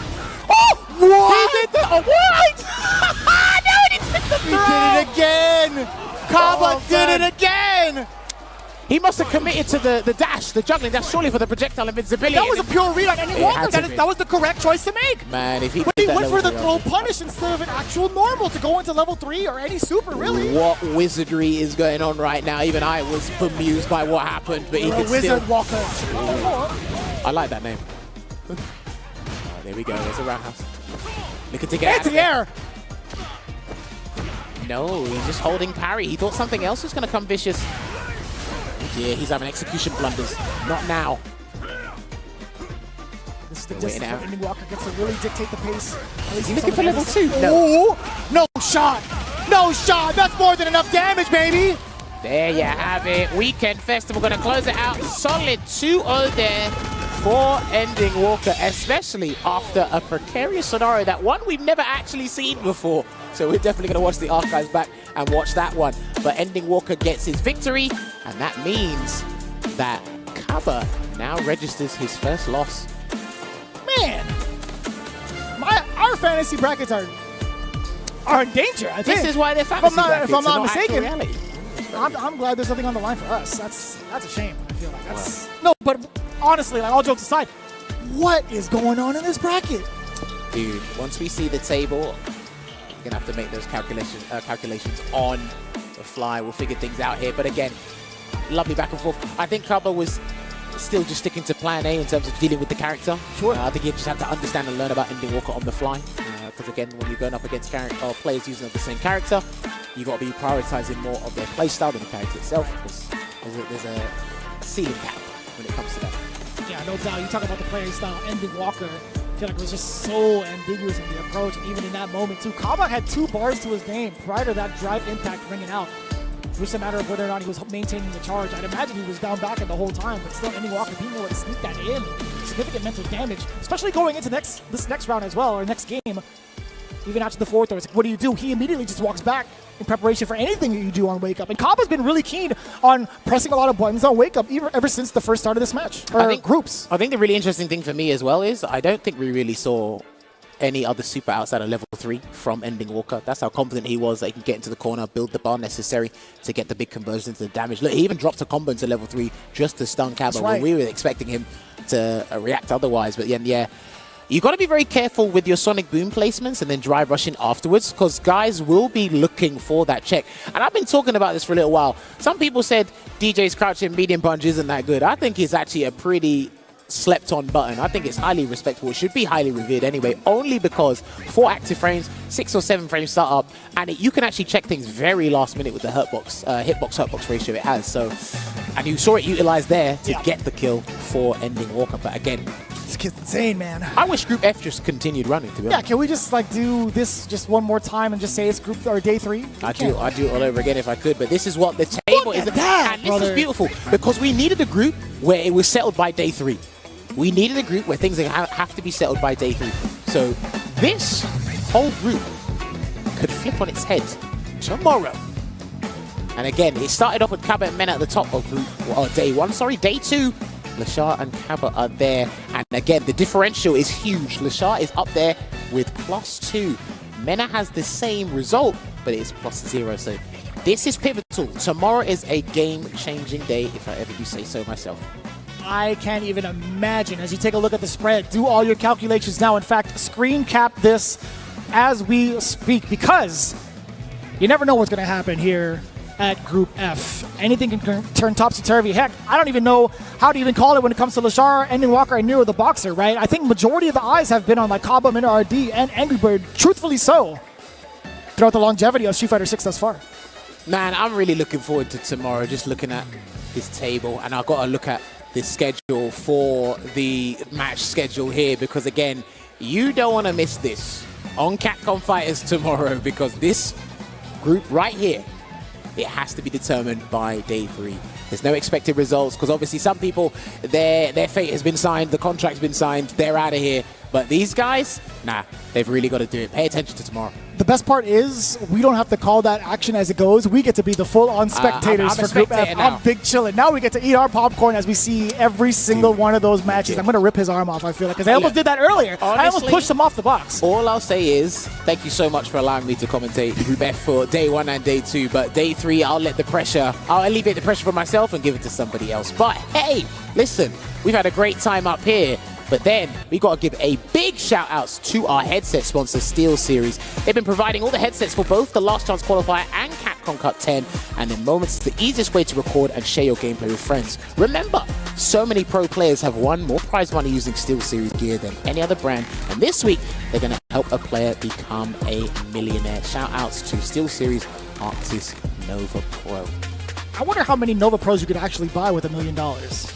I'll do that calculation after the break. In the meantime, we'll get ready for the next group. You don't want to miss it as we continue on here at Capcom Cup 10. We'll see you right after this.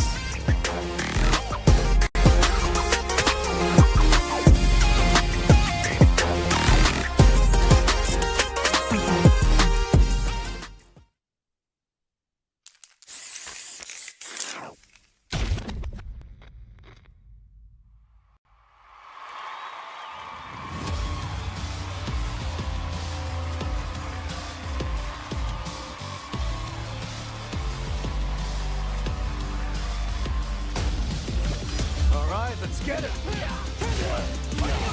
Yeah! Sure thing. Let's dance. Hey, where's my bed? Watching on as I command the stage. Undo button. Make way for the ninja star. From the Butinu.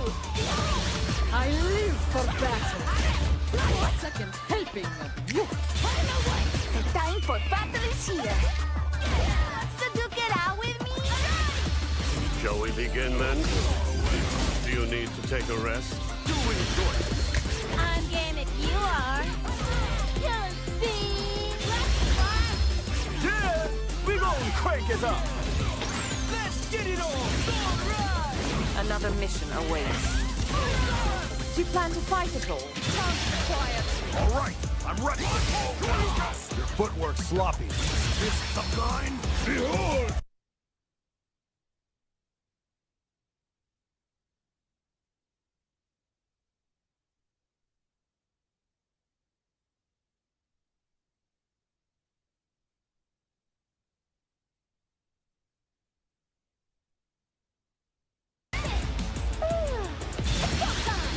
I'm ready for you. Just bring it! Think you could break my defense? Got you in my sights. Smart choice. Bring it.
Time to shine bright, and if you try to stop me, then you're gonna pay the price. All them late nights finally paid nice. Awake in my dreams, but you could call me the greatest of all time. Yeah, I'm focused. You know how bad I want this. I'm giving it my all, and before this moment is golden, I control it.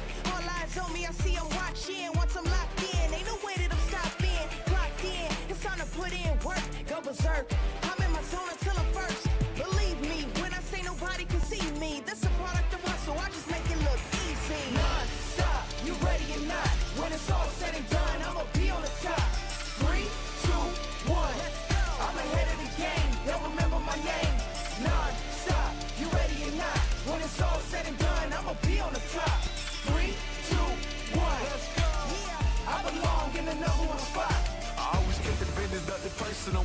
say nothing, I just barely scratch the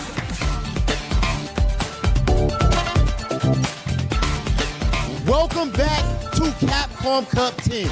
So far, these results have been all over the place. I mean, oh my goodness, has Group F delivered? And speaking of Group F, I am joined with none other than the fighting pride of Peru, Nero the Boxer. Nero, how are you feeling playing in your first official Capcom Cup? The first day I feel really nervous. Now I get confidence today, so I want to keep with this tomorrow, so do my best, you know? Nero, you already qualified for Capcom Cup back in 2021, I want to say. And of course, unfortunately, at that time, there was a lot of stuff going on in the world, so it had to be canceled. This time, you go and qualify again. Take us back to that. How did that feel, and how does it feel to finally be able to accomplish what I would imagine is a lifelong dream? It feels amazing, you know. For me, this was like a dream. I mean, now I'm here. This is the reality, and I want to do my best. Just not for me. I mean, for my country, my team, Matkins, and everybody who are supporting me in my country. Nero, of course, everybody back home in Peru is watching, and of course they're proud. I'll tell you what, man, a lot of people would have thought that you would have been too scared of these bright lights. They would have thought that you going up against Mina Ordi, two-time Capcom Cup champion, that you would have had no chance whatsoever, but you going up there, you believed in yourself, you seem to be so confident. Take us through that Mina Ordi match. I have a partner in Peru that maybe you know, Picoro. He's played Blanca, and also I have a lot of friends who play Luke, just not in my country, also in Chile, Argentina. So I really prepare for that match.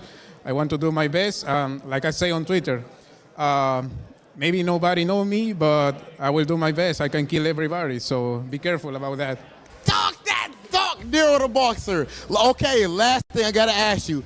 Do you have any message? Can I dare see you talking like that on Twitter? I love it, and you're backing it up right now.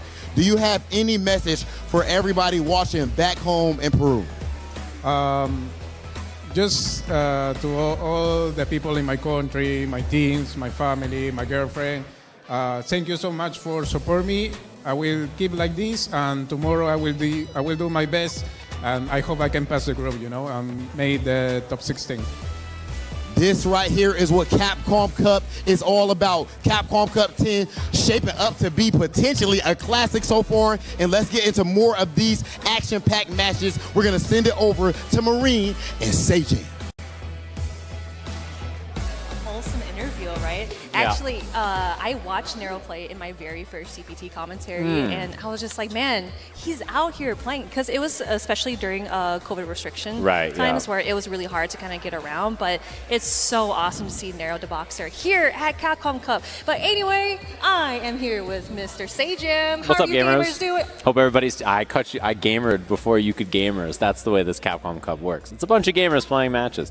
And not only that, we had Group F, which was really, really awesome. I'm excited for that. I'm going to be. You know, what's funny is we were talking earlier about how some of the groups are a little solved on day 2 sometimes. Group F does not look like that after that's over. So I'm excited. I'm going to be on that tomorrow. It should be a juicy one. Yes. And I told Nero the Boxer if he made it out of Group F, I would buy him a baguette because Luffy was making fun of him. Luffy was like, whoever Nero the Boxer is, like, good luck. And I was like, I'll buy you a baguette if you make it out of your group. Did you see the GIF he posted? He was like... Yeah, just like like, what do you want from me, man? Right here.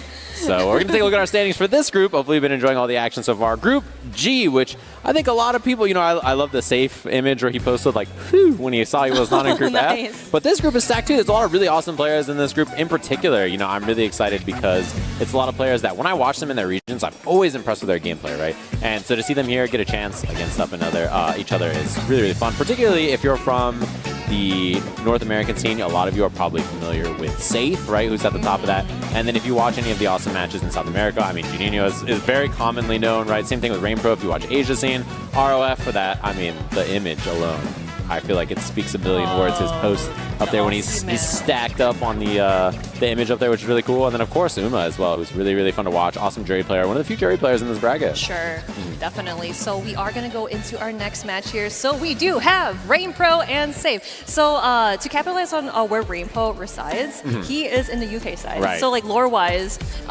he moved from China over to the UK, I believe, for studies.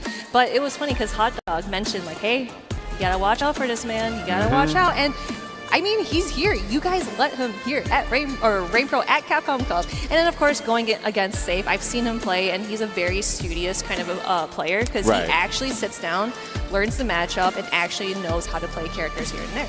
Yeah, and that CA is not California. That's, of course, Canada up there as well. And it's the same thing you mentioned, Rain Pro, Hong Kong, also from, what's it called? He's in the UK as well. It's the same kind of thing that Zen had, right? Where he was over from China and then obviously was in Canada. So a lot of players all over the world are really good. I think at the highest level of play, players from every region in the world are pretty even in power level. There's a lot of really incredible players. So that's kind of what we're seeing here at Capcom Cup. Exactly. So yeah, of course, Safe is already starting out so strong. There we go with the OD flash kick. And again, look at the drive meter that Rain Pro has. He is trying to fill it up, but he gets that risky jump in. Safe going in for more pokes. Okay. And careful about the Jinrai cancels as well, right? Because Guile can obviously punish. Oh, all in on this, so in burnout. But Guile honestly okay at fighting out of burnout, particularly when he's not cornered, so. Oh man, these boom timings. And now burnout for you, and now you are stuck. I think this is check and exactly. Because Guile's just going to keep throwing booms at you until you are into dust. That was actually really good because he had that life lead. He's just going to sit there until it's game over. So he's got that round and starting out strong in this one. Yeah, it's tough. I mean, Ken has to walk Guile down, right? That's his objective in this. Wow, what a backdash whip punish. Double flash.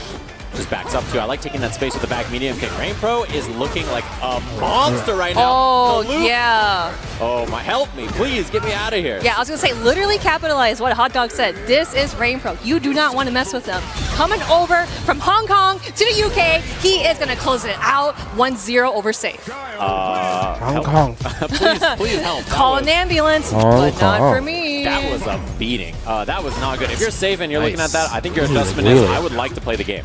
You know, you got to really establish somewhere on the screen, and Rain Pro just did not allow it there. Mom told me it's my turn. Back throw, nice positioning. Definitely you have the unplugged controller. Oh, I'm surprised that no back throw, but of course, Ken gets the side swap anyway. Oh, there we go, that sneaky low forward. Again, it is really good catching the shimmies, but getting that back throw punish counter. I'm pretty sure he probably wanted it in the corner, but it does not matter. He has Rain Pro in the bird ends. There we go, Safe, looking pretty good in this first round. Yeah, it was going to be chipped pretty soon anyway. I think like Run DP probably would have done it, so pretty tough round for Rain Pro to win there. I think his options were pretty limited. Much better after that first game went so badly for Safe. Ooh, maybe in the air with that Tatsu. Imagine that it would be able to juggle afterwards. But it was a dry Tatsu too. It wasn't even the OD version. Oh, perfect parry. That's actually really good. Now it is my turn. Actually, my turn. Out of there. Fights away with the jab. Safe on a lot of resources, and that's a huge punish side swap opportunity here. Wow. Ooh, interesting. No super at all. Maybe he just wants to save that resource into the next round. Yes, he definitely wants to do that. Sitting at match point, Rain Pro. Yeah, I think Rain Pro probably could have killed with double drive rush level 1's kind of situation there, but didn't want to spend the resources. No, the drop from Safe, but second opportunity here. Nice. Yep, using the Super 3 because, again, if you're keeping it stand still, it is a waste of resources. You might as well use it. Hopefully get Super 1 back as you get this dub here, but we'll see how Rain Pro acts out. Whoa. Yeah, he waited on that flash. Establishing, getting a lot of space off this, so Rain Pro feeling pretty good. There's that punish, yes. All right, he's going to save it for the kill. Ooh, I was hoping maybe like a DP after the drive rush coming in, get a DP on an anti-air, make it your turn. But here we go, Rain Pro just sticking to him like a busy bee.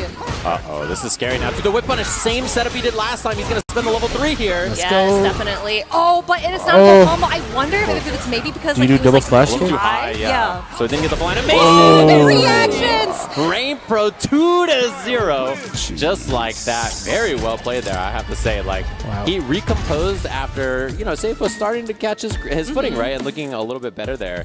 But yeah, I'd be very worried if I was someone who was thinking to myself, like, oh, you know, this stage group, I don't got to worry about it. If you have to play someone like Rain Pro right out of this group, I'd be a little scared.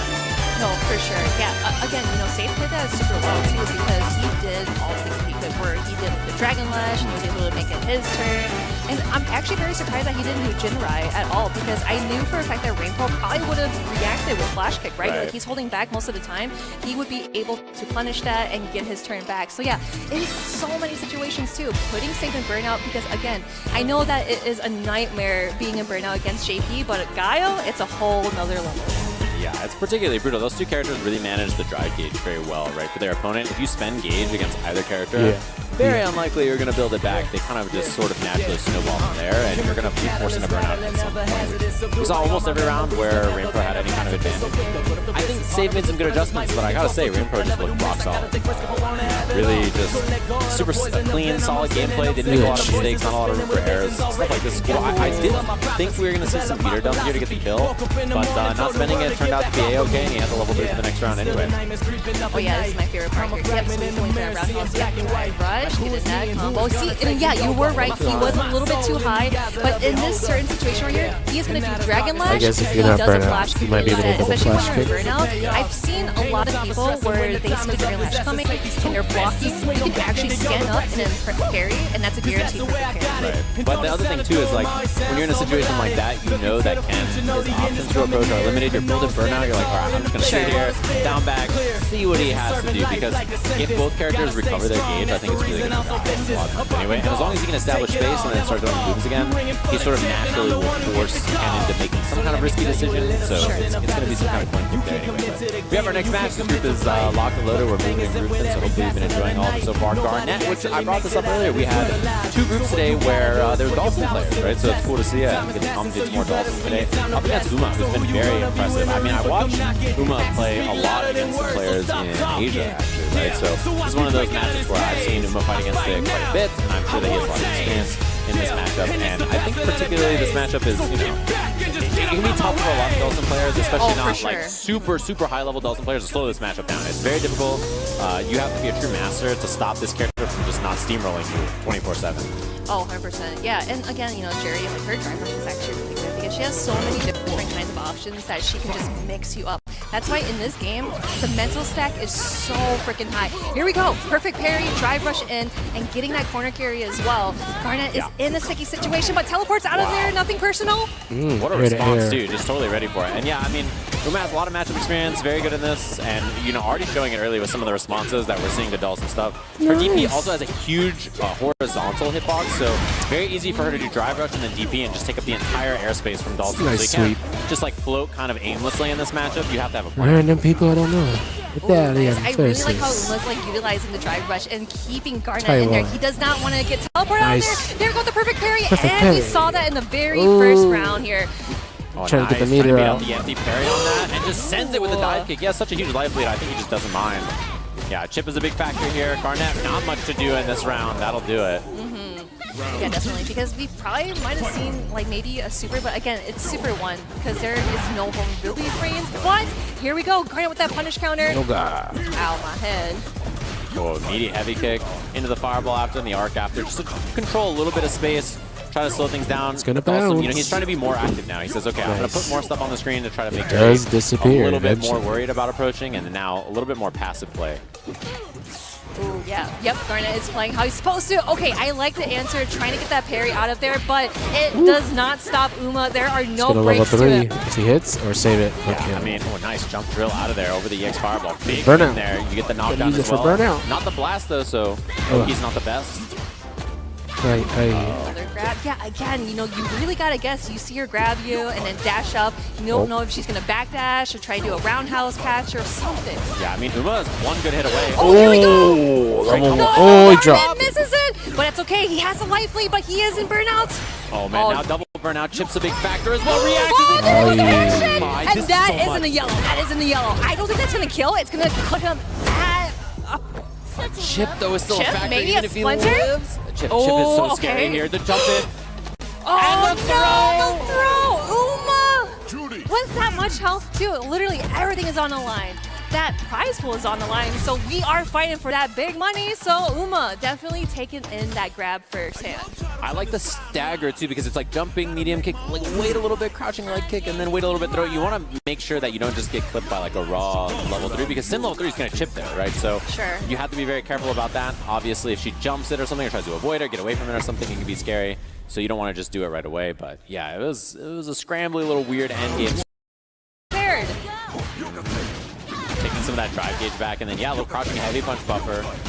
Crouching takes the flame. What the hell? Oh, interesting. Oh! Why did he do Oh, that? interesting. Oh! That is... Oh, there we go. Yeah, parry. That's what Garnet wants. Oh, on it. Whoa, that is actually really sick. Garnet is on the way to make delivery here. Nice, and he gets the blast with the Oki here. Still not stunned or anything, too. Oh my, bait, and then a little miss from Uma. Yo, that was hot. Literally, like, that's Dawson here, guys. Yeah, clean stuff. I like the offense. I like the ideas that we're seeing. It's, oh my. Ooh, interesting. Okay. No reaction from Garnet. I'm pretty sure he could have done Drive Impact, but it's better safe than sorry.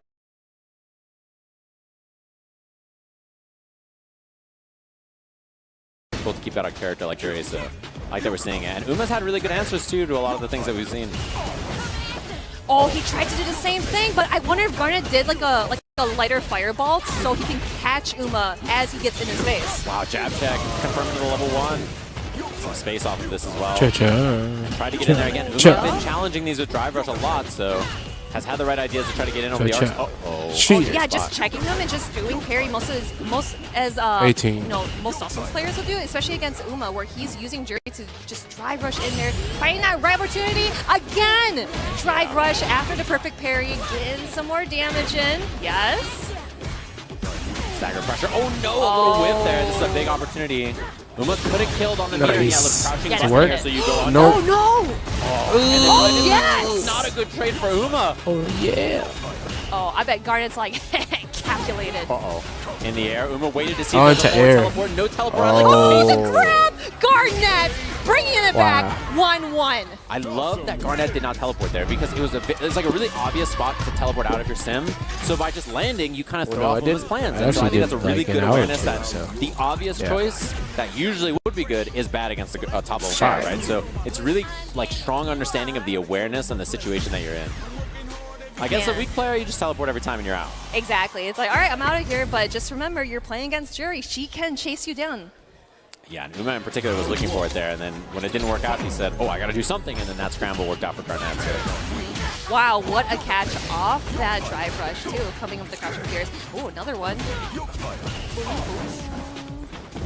Okay, land on it, yeah. Yep, landing on the fireball, but no juggle whatsoever. Nice. It looks like Uma is trying to reach him in the skies because he sees him teleport or do a bunch of drills in the air, so he's able to find ways to maybe get him down, keep him grounded. Yeah, a little bit more comment to try to control space here. Slow him down. Losing a lot of positioning, though. The corner is right there, so... Yeah, and he just catches him a little too greedy on the throw. Nice. Not enough to kill, but a really good spot for Garnet here. Throw will do it. A couple of limbs will do it. A heavy will do it. Nice, just over to fireball. Here we go. Drive rush in, getting that same combo. It works so well every time, as long as you get a perfect parry. Offensive drive reversal, trying to keep the corner. Big punish opportunity, and that's a juggle. Yes, but remember, Uma is sitting at sliver health. He is hanging by a thread. Garnet in burnout. Yeah, as soon as they get space, you know that instant overhead or something's coming. The reversal fireball. Oh, there it is! Garnet sitting at match points. Just like that. Uma in a really good spot in this group and suddenly in trouble. Aries, again, just trying to slow things down. The big jump in. We haven't seen that for a while.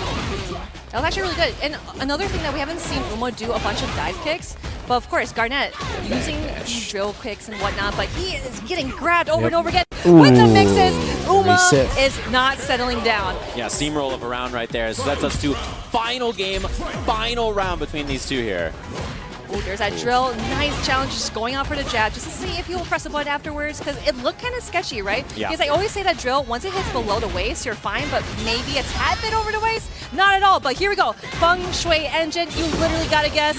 She's going under here, and the driving back this time gets the punish counter. Great patience, but no! He already fell down to the floor and regained his consciousness. Uh-oh, scary. Now that level 2 is just completely gone for Uma here, so both traded 2 bars. Gets fireball, chase down. Wow, and hits him grounded. It would have worked on the air anyway, but good awareness. Overhead. Here we go. Yep, going in for the level 1, and that will be it. Uma going 2-1 against Garnet. Yeah, very nicely played there at the end. Uma clutching it out. You know, I got to say, he has a lot of experience in the matchup, and I was really expecting him to look super strong as we saw in that first game. But Garnet did a good job adjusting, bringing in some new options. Very solid Dawson play. Really impressive to watch, for sure. No, for sure, for sure. Because like I've seen so many adjustments, especially like after that first match against Uma. He's like, oh man, like what am I missing? What am I doing wrong? You know, I feel like he stopped throwing out limbs because he saw Uma do perfect parry over and over and getting that drive rush in, the great potential of just kind of carrying him into the corner, right? But then we saw that Garnet was able to find ways to get around it, kind of like how should I put it, like catching after Jury just for how fast she is and how she's able to kind of get up to you, capitalize on your mistakes, and literally try to end you. Yeah, I mean, her mobility, particularly off drive rush, means that her punishes are always going to be very consistent for stuff like that. So that delays. Parry to limb, it was just over. And that was really good awareness on the range on a level 3. I'm surprised it went that far, to be honest with you. And yeah, the chip, that scenario is so scary. Dalton had chip there in a lot of different ways. Like level 2 was really scary, but get on the dance floor. Oh my gosh, yeah, that whip punish off the sweep, that's gotta feel super good for Garnet, especially like trying to teleport there. Look at that! I love the whip punish, and also getting that perfect parry from Uma, because like you've seen so many times Uma did perfect parry. Man, right there! Oh my gosh. Yeah, just totally aware. I love the standing combo, right? Obviously, you get the blast, you get the better Oki. Really nice percent, so good awareness in front of This is a really like back and forth, touch and go kind of match. It's fun to watch. These two obviously very good characters, and this is the kind of back and forth you expect at a tournament like this, right? And this too, I like this drive impact idea, slightly mistimed. So we saw later on there was an attempt at it too. I think the idea is you get the punish counter and then you get the juggle after this, but oh sure. I mean on that stage, yeah, trying an advanced punish like that, it's very easy to flub it up. Yeah, I wonder if you could just probably do like grab instead. Maybe just to kind of like, I know it's boring. I know you want to optimize damage, but maybe grab might be safer. But talking about grabs, talking about those mix-ups, see, that's what I mentioned before, where Jury, she like grabs you in the corner, she dashes in, grabs you again, dashes in, grabs you again. Even backdash and then do, like roundhouse or something to punish you out of there. So, Uma is going to win against Garnet. Yeah, very well played. Really fun match to watch for sure in this group. There's a lot of scrappy kind of matchups that I think we'll see today in particular, so I'm excited to watch that. And when we look at the standings later, we'll see how it's going for everybody, but very scrappy, scary match. I imagine for him, coming up against Dalton, probably feeling pretty good, but that was close one. Definitely, for sure. But we have some more matches coming your way, guys. So, who do we have here, Pedro?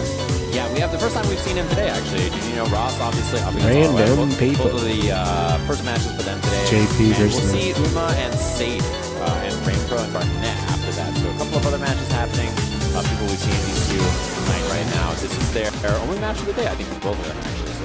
Yeah, it's starting to look like that. Yeah, because so far, yeah, we've seen Rainpro versus Safe in that previous match, Garnet versus Uma, and now we are here with Jamino, Ross, and Rob. So this is actually really good because his match yesterday against Garnet was literally nailed by splitting my hairs because it could have gone either way, but Rob was able to clutch it out yesterday. Such a funny matchup too between those two characters. He's hilarious, yeah. Cool to watch. Obviously a very interesting matchup, and this is a matchup that everybody's seen all the time, I'm sure. Very common, these two characters, Luke and JP, two of the strongest characters in the game, and it's a matchup that it depends on how you create openings and how you shut them down depending on which character you are, right? And so for these two, always interesting to see what the approach is going to be like for these characters, what's the approach going to be like for these players. And I'm also interested too because, I think it's really on the JP players not to flub it up, right? Like, that character is very easy to do the wrong thing on accident and die, even though the character is very strong. Especially on a stage like this, it's really easy to do the wrong portal or the wrong combo or miss some juggle or just mess something up and die for it, where I think the margin of error for characters like Luke or Ken or something like that are a little less in tournament environments. Yeah, and again, like I always capitalize on the experience as well. Like obviously, just being on the big stage feels so good, but also nerve-wracking as well because you have the mental stack in the game. You also have the mental stack outside of the game. That's why I always compare, like Street Fighter or any kinds of competitive games to like sports psychology because you really gotta think outside the box sometimes when you're playing. It's like, why am I doing like this certain combo? Is my opponent going to do DP? Are they gonna do this or do that? Right. So that's why it's so important to know like how these players play. That's why like you have that tournament experience, you have the character experience, but how do you know how this person's going to play? Yeah, and I mean you drop simple things all the time. We see the best players in the world drop their punishes or combos or offense that they run literally every day of their lives, and then they just have errors up on that stage, right? For lots of different reasons. It's very easy to mess things up. So it comes down to all that. Dude, the violent head shaking. The head bobbing, I am not that. I don't know about everybody else in chat. Hit 1 if you are like, I'm gonna keep the same face the whole time. 2 if you change it What up. a I'm like a punish. hold two, facer. me, even though I'm not in the chat too. I can't change it up like that. One face the whole way. But here we go. Yeah, Junior Ross getting, you know, just getting all that damage. And yes, that check, but no completion from Roth. But that's okay. You know, you got the life lead. You do got the resources for that drive meter as well. Meet me in the skies. Counter hit combo from far away like that. That's Luke's best pickup a lot of times. Burnout. Unforced, actually, to be honest with you. Kind of just spend drive gauge early, and look at this. Burnt out full screen against JP in miserable time. Very difficult to deal with this character, all of his options, and even though you have a level 1, like, you know, it loses the projectiles if you're up close, so you don't even have the best options to escape. Oh, yep, big punish there, and that is going to close out that very first round to Roth. Yes. Very kind of like composed style. Honestly, all he did was like walk him to the corner. Right? He didn't do a lot of complex things, no ideas that are really confusing. It was just, let me walk towards you and see what you're going to do Exactly. about it. Like, he's accommodating his normals and stuff. It's like, oh, you're doing this, I'm going to stick with you and try to punish you as much as I can. But Junior Ross definitely learned from his mistakes in the very first round. Jumps in again to see if he will anti-air him, but nothing yet. Yeah, and RF's, like, there's a lot of... whiff punish. He That's tried. a big whiff punish, yeah, but we got the grab. We take those. Junior Ross is on the other side of the grid here. Scary spot. Drive gauge in a particularly bad scenario, and yeah, that's all you wanted to get that burnout there. Oh, there we go, the drive impact. I wonder if that's more kind of like a meaty drive impact, because right when he saw him stand up, it's like, all right, I'm going to press this button, and he cannot react. Yeah, and I think spending it early like that actually gives a lot of space for JP to work here, to be honest with you. That's, I think, a little bit of a scary calculation. A lot of times you want to save. You want to save the stun a little longer until you want to dump the resources and kill. And doing it early like that can sometimes mean that, you know, gives a chance for JP to slip out of there, find level 3. Yep. It's time to go to the 9-to-5 job back in Memphis. I hope y'all know that we are actually in California, not Memphis. Yeah, don't come to CapCom Cup in Memphis. Somebody's going to take your kidneys. Oh, back throw is huge here. Gives a lot of opportunity for JP to regain those the drive gauge. Oh, no. Nope. He just gets sandblasted, and, man, this life lead just turned around so fast. Although there's huge resource advantage here, so I imagine any hit from JP. Interesting. Yeah, that empty jump, going in for that perfect parry just to see if Roth is going to throw something out. But now this is kind of looking pretty good on Junior Roth's side, but Roth is going to try to keep that keep away game. Yep, here we go with the OD Stalagmites. A couple of misses, though. Scary spot. Trying to force burnout here, and yeah, stealing a couple of turns to do it, and now JP a little in trouble in terms of life here. Obviously, SCA. Whoa, what an interruption. There we go. Critical art, and Roth is in that yellow. That's going to do a bunch of damage. They might be at mutual health here. Yeah, and the bigger thing, too, is the drive gauge situation is going to be really soon here. You can put out EX Portal, which now, yeah, EX Portal comes out, and now Teleport's a really scary threat. The chip is a big threat. Luke's about to be out of burnout, though, so no longer a factor. He's going to send it.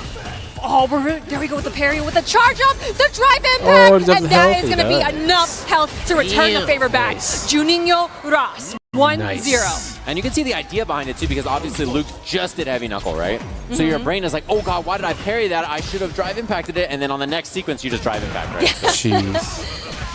It's your brain. It plays tricks on you. You know, every time you block a jump in and then you just DP after on block. I know, you're it's just like, huh? mad that you didn't DP the jump. You know, it's one of those interactions. It's like you're actually IRL lagging, like, huh? Yeah. Your brain just tells you. It sends everything a little too late, so a game just slipped away just like that. Oh, here we go with multiple crouching medium punches. Yes. Trying to bait a throw, didn't find it, but spaced out safe with that sandblast pressure and the classic whiff throw, get the punish counter jab. Oh, there we go. Yep, tech throw, and going for the stalagmite just to see if Junior Ross is going to jump at him. But here we go, the drive impact, and that is going to kill for Roth's side. Yeah, big W there. Especially, I think, sending it on the drive impact when your opponent's in burnout like that. Even if they level 1 you don't mind too much if it hits you in the round, so pretty good bet. No perfect parry timing, but still looking for it. I mean, yeah, representing a lot of parry on defense so far. We'll see if there's some throws to kind of mitigate maybe that option a little bit. For sure. Wow. And again, you know, it's smart because, like, even if you don't get a perfect parry, you are not giving any drive meter to your opponent. But Junior Ross is so over it. He does not want the parry. But here we go with that OD amnesia. Not sure what's happening. We are going back to full screen. Huge drop. And this is a big opportunity. This should be enough to kill if you want to dump the meter. But chooses not to. And But again, you know, he has that much health, so he wants to risk anything that he can to get that dub. Junior Ross sitting at match points. Yeah, scary spot. Obviously choosing to save the meter. And it works out okay. Here's ends with the 3 meters available for the last round. We'll see if it's an early spend. Not yet. Just takes the corner positioning. Raw overhead. Double overhead. Yo, Junio, you're not going to do 3, are you? Oh, dashes up. The spike, though, kind of forces the respect. So now back to that full screen game. And I love just walking up, taking up all that space, get away from the corner. Got to spend some meter here to get rid of that drive gauge. Oh, nice. There we go with the super 3 and regaining that drive meter back Might as be well. burnout. I Probably wonder. not. No, this is definitely going to Probably put him in JP. burnouts. Yes, here we go. This is actually really scary because this is where JP shines. Oof. He sees you in burnout. He's rubbing his hands like, Double it's supper drive rush. time. It's supper time. Threatening that drive impact, does not go for it. Loses the corner actually, which is big. As soon as that drive gauge comes back, Luke is one more hit he away might from kill winning, him. which is so scary here, that jump angle. So smart. Yeah, he was so ready for the anti-air. Yeah, he's trying to fish for those crouching medium punches just to see if he can get in just one sliver away because he is in the yellow. Does not matter. ROF is still alive in this. 1-1. The walk back was so key there. Just a little walk back, create that space, find that punish counter crouching jab on the whiff. Really scary, precarious spot. Honestly, Luke, like he had the hit earlier. You know, he hit that crouching medium punch. Could have done the double drive rush, gotten the kill, but was not committed to it and ended up being easy peasy for Rob there. So, Interesting. Yep, just going through the fireball with that drive rush. That's why, like, I feel Luke, Ken, Jury excel in this matchup because they use drive rush to just get through those roadblocks. Yeah, kind of the weakness of JP Ghost is fast mobility to get by it, but even then, it's still a really good tool for pressure, up close, mix-ups, combos. Like, it's a really well-rounded tool despite that. Yeah, and of course, you do have those reactions on deck, you know, just stopping the drive rush. But we got anti-airs as well. You cannot jump at them. Buffering, yeah, that time waiting for it, but doesn't go for the anti-air. Another parry on defense. And representing that option a lot. Oh, no, and that's probably going to be it. Yep, going in for that drive impact. Just finish it off with an OD DP just for little flashy reasons. And Here I we think go. even if you could react to the driving back there, I don't think level 1 was probably worth it. You were down so much life. Chances of winning are pretty low. Oh, that is so smart, seeing the sand splash, just going over to his side, getting that punish counter. Now we are back here into the corner. Burnout, too. Chooses to spend all that drive gauge, so very scary. Very important you don't lose the corner here if you're Luke, because that drive impact is very threatening. But I think you might just end up losing all this life anyway, just getting picked apart by JP here. Yeah, portal out, spikes are a threat, anti-air. At least push the portal off screen, but that jump in should do it. Here we Final go. game, final round between these two. That perfect KO, that's definitely got to feel good, especially finding that right opportunity to jump at Junior Ross, because I saw that Roth wasn't jumping at him because his anti-airs were so perfect, or just kind of backing away and just having his turn back. Now we're going to see it in this final round here between these two. Oh, big hit here, too. Finding the lower like this is really huge for Luke. Dumps the bar this time, unlike the last game, actually. So, going to swing that drive gauge back in his favor. Corner positioning is good, too, here. Oh, my God. Oh, tried to go for that third overhead. Remember, I was like, he did it twice. You want to do it for a third time. There it was. Looks low again. Has not represented drive rush overhead at all so far in this set. Jump over. Nice jump in. Yeah, I really like that attempt because Junior Ross needs to kind of like go back to what he was doing, kind of like refresh, see what he can do. Yeah. Getting hit by the Odie Stalagmite though, Roth sending him with that super 3. This is really bad now, too. If you're JP, you can try to force burnout very quickly here.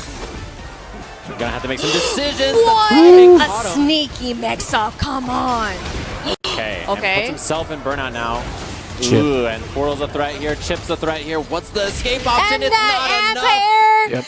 anti-air. ROF. Okay, actually. Aussie, Aussie, Aussie. Oi, oi, oi. Yeah. Yeah, he's like, yes, that's correct. That's true. That's true. I ate chicken rice with those Australian guys. Oh, yeah, we did too. It was really good. Yeah, that was right? great. Those guys are cool. Yeah. They said Mackie. Oh, yeah. Or something like that. It was dope. Yeah, awesome match. Good match between those two. Cool to see. I think that's both of their only match for the day. I think both of them are only playing each other. So their only prep work for the day was, hey, I prep for you, you prep for me, and that's it. One of the cool things about this group format, some days you play a couple of games, some days you're only playing one. So. Yeah, and it's always nice too because, like you said, you know, like getting that experience and just trying to kind of like build up to the final day here, or like Group 3.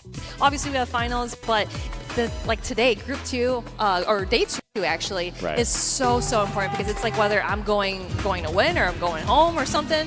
But with this game here, Daniel Ross played it so well, right? Like, he was able to find ways that, like, Rob was just jumping at him, going for EP, drive rushing through those fireballs in the portals. It was so smart of him to do, but Rob was able to find ways in. Yeah, you know, no matter what the group situation is like, right? Sometimes your matches will matter even if you're out. So a good example is Valmaster, right? Probably not making out of his group with the record he has, but beating Gotchikin earlier today was a big deal for that group. So, you know, every match will matter whether you are somebody who is going to be like qualifying or not. So these kinds of losses here and wins are both very, very important for the groups and how they end up. Yeah, no, definitely. And it's also huge too because you are just playing on the biggest stage in Street Fighter competitive history here. And it's always fun to see everyone, especially like I mentioned before, you know, just having like COVID restrictions and whatnot. It's nice to see that everyone's here just playing Street Fighter. We mashing buttons out here. This is what we love to do. Yeah, I mean, offline competition is what we all want, right? Like, it's awesome that the online play is so good that you can play so many people, but it's really nice to meet up with everybody in person, play some games, hit some buttons. So it's really nice. If you can hear the buttons being hit by someone next to you, you know, or across the room, it's a nice feeling. So we're gonna have our next match. We'll move right along. It's our third match in the group for today. Hopefully you've been enjoying it all. Safe versus Garnet, which we saw both of them play earlier. Fourth match, excuse me, that we're having in this group. We saw both of them play earlier. We're coming up here again, and both of them lost their first match today, right? So this is their chance to kind of clutch it up, feel a little bit better about where the group is. Match that is really interesting to me in particular here because high-level Dalsum is always a fun character to watch. Yeah, it is really fun because I know that we talked about how we don't really see a whole lot of Dalsum. Obviously, like, yeah, Mr. Crimson, and then there's Garnet, and also multiple Dalsum players that you see, but we don't really see that matchup as often, you know, having the popular character vote of, like, you know, JP or Ken, Jury, Guile. Obviously, like, they're strong, but Dalsum can be strong in his own aspect. That's why, like, seeing different kinds of playstyles, too. You know, Mr. Crimson playing a very rushed-on Dalsum, but Garnet's literally a wild card because I see him, you know, like throwing out different kinds of fireballs and stopping Uma. You know, like he did that light fireball against Uma, right? It was a very short fireball, and he was able to kind of mix it up without being predictable at all. Yeah, and I think it's a character that even if you have some prep against, he is so particular. Like all the Dalsum players will have their own setups or ideas and how they want to play them. And, you know, the difference between, like, fighting a top 100 Dalsum player and, like, a top 5 or top 10 is so huge. I think, like, much bigger than many of the other character gaps where if you're playing with, like, the 100th best Ken player in the world and, like, a top 10 Ken player in the world, right? Maybe the ideas that they're representing are more similar, but they're just sharpened to that fine, you know, kind of point at the top where Dalsum is very different, I think. He's truly a specialist character. Yeah, I feel like, again, he's just, like, really patient. I feel like you just need, like, years of maybe, like, customer service because, like, you have to be patient, right? Like, you have to be patient with your customers. But here we go. Garnet getting that first hit off safe here. You definitely need to have Dalsum brain to play this character. Oh, 100%. You cannot play this character unless you are built different. He is not for the faint of heart. I mean, if you could, like, twist your arms and twist your legs, I think you're made to be Dalsum. Yeah, I like the mix-ups on the Jinrai pressure so far from Safe, representing the different strengths a little bit. Oh, could have been DP juggle, but just a jab. I kind of like that because you literally have to guess what Safe is going to do. Are you going to grab him? Are you going to do Jinrai? Go for a low forward? Nice read on the grab, getting that big punish counter.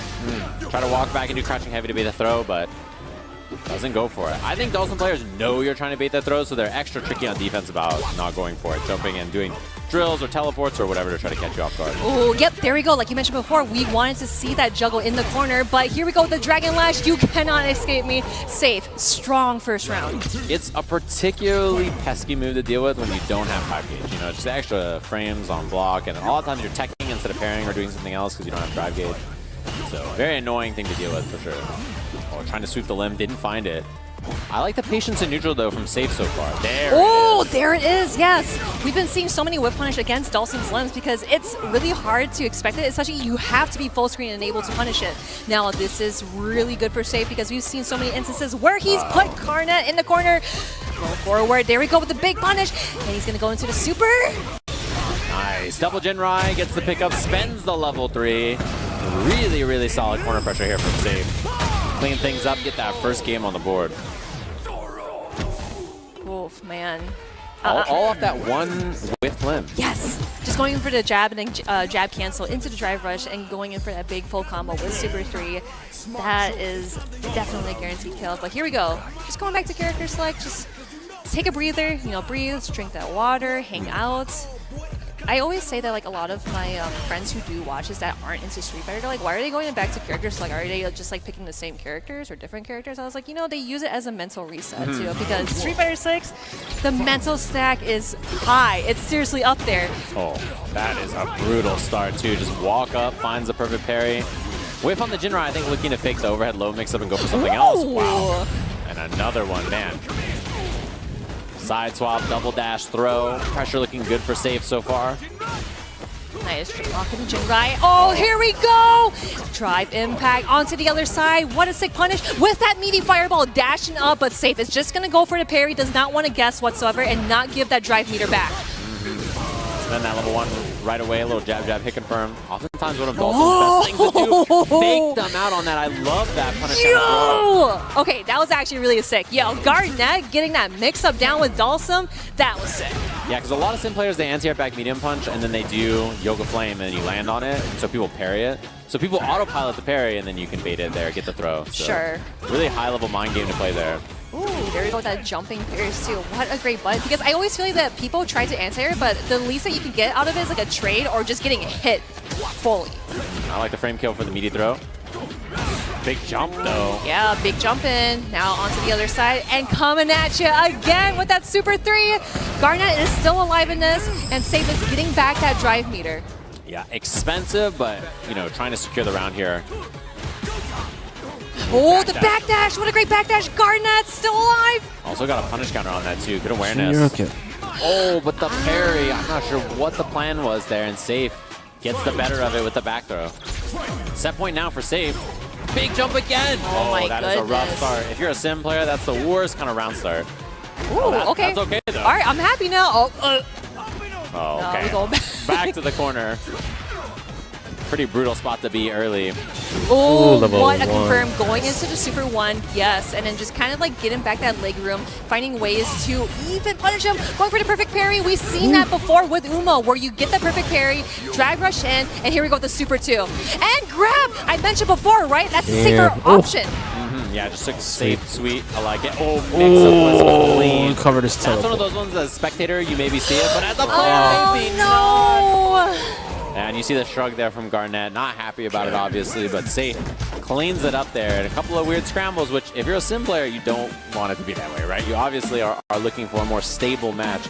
And Safe, just some of those perfect parry timings, you know, the reward you get off that and how fast Dawson dies is brutal. Right? I mean, that's one of those things about the character for sure. Yeah, I always feel like Dawson kind of has like 2 life bars, right? Just like regular health bar in the game, and also like the mental health bar as well. Because like when you get into Dawson, it's just like, oh crap, I gotta get out of here. You know, like you mentioned before, like teleport out there, throwing out fireballs, and just really like trying to stay alive. But against Safe, he literally barged in, did nothing but all punches and just trying to keep it safe. And like, of course, he did the perfect parries multiple times in that juggle as well, right? Yeah, I mean, and the other thing too is I like that you mentioned there's 2 life bars. It is kind of like the mental guard bar, particularly for Dawson players, because like bad things just happen to them.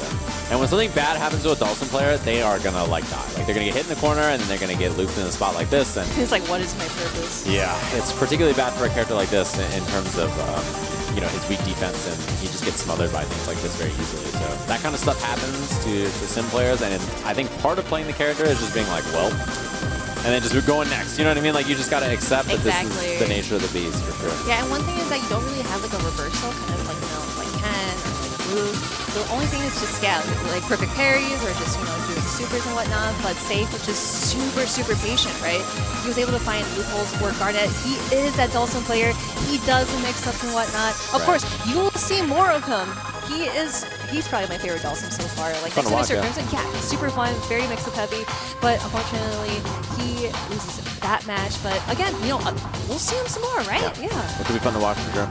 And it's just that unfortunate, like he tried the sweep and the juggle in the corner, the sweep didn't work, and then it was like a weird scramble. Ken crouch medium kick hit before Dawson. It's the way it goes sometimes. You know, it's the nature of the beast. As we set up our last match for the group today, which should be a good one, of course. Uma up against RainPro, and both of them winning their first matches of the day. Got to be feeling good so far, and we'll get an update of this finally some variety. This one is over, because that's really when it's going to matter. Honestly, this match has a big impact on that for sure. So we'll get an update on that. But yeah, both of them look great. I feel like RainPro looked particularly dominant in his match against Safe. So you know, Uma, a very kind of nail biter against Garnet also. Oh yeah, very, very much so. Because I wonder, okay, so obviously you see the character selects, right? You know, we might see him play Guile, and then of course Uma playing Jury. Yeah. I think the only times I've seen Rainbow is just like Guile, because like if anyone knows that who Rainbow plays other than Guile, let me know, because again, he is so strong. Like he can literally play the whole roster. This is the primary character I see him playing most of the time. And this matchup, I mean, it makes sense to play it in this matchup in particular because I know a lot of Jury players think this is one of, if not her worst matchup, right? So, yeah, this is something you hear a lot. I mean, particularly because her specialty, oh, that's a bad start. But her specialty is approaching horizontally, right? Her drive rush and dash are really good for that, and Guile controls horizontal space really well, so. Dashing up, and I like the challenge coming in from Rainbow, but getting that parry and getting hit. There we go, that OD flash kick worked the second time. Oh man, just firing away. Chance now for Uma though. Doesn't get the completion and then the jab check out. Now the drive gauge is completely flipped, by the way. Oh, tries to jump in, but lands on the Sonic Boom there. Getting that hop kick. Oh no, you are in burnout, especially against Guile. That is not a good look. Yeah, Rainbow gonna just set up here with these booms, get his drive gauge back, just wait it out, and Uma in a bad spot. Although the neutral jump made the whiff happen, and that's how you create those openings. That neutral jump made forward heavy punch come out from Guile, which kind of messed up his spacing, put him in that jump range. A little two-piece there. Ooh, I kind of like the shimmy too because he wanted Uma to grab as he saw him drive rush in, but that was not the answer. That was not the case. Uma going for that low forward drive rush cancel. Grab ya into the corner, and here we're going to see some Jury mixes going in, grabbing. Okay. Oh, Rainbow fights out. Pretty strong on defense there. Yeah, gets the back to throw. the corner. Fake boom there, I like with the standing medium punch whiff. And so far, doing a good job of holding space in this round instead of getting run over like last time. Just pelting. Yeah, this is where Jury struggles. This deficit here and this kind of positioning on the screen is really tough. My goodness, yeah. And you think that like maybe Jury could do dive kick, but Rainbow is always ready. He is definitely gonna flash like that, so you got to keep that in mind. I like how Uma is using parry. He tried to like charge a fireball, but it hit too late. Rainbow getting that round against Uma. From that, he dodged from that whip punish. Unreal. It got to feel pretty tough if you're Uma. And a lot of resources here, obviously, for both of them. Going into this last round, Rainbow just really solid in neutral there. Okay, try to parry on the drive rush, and that's a huge win for Uma.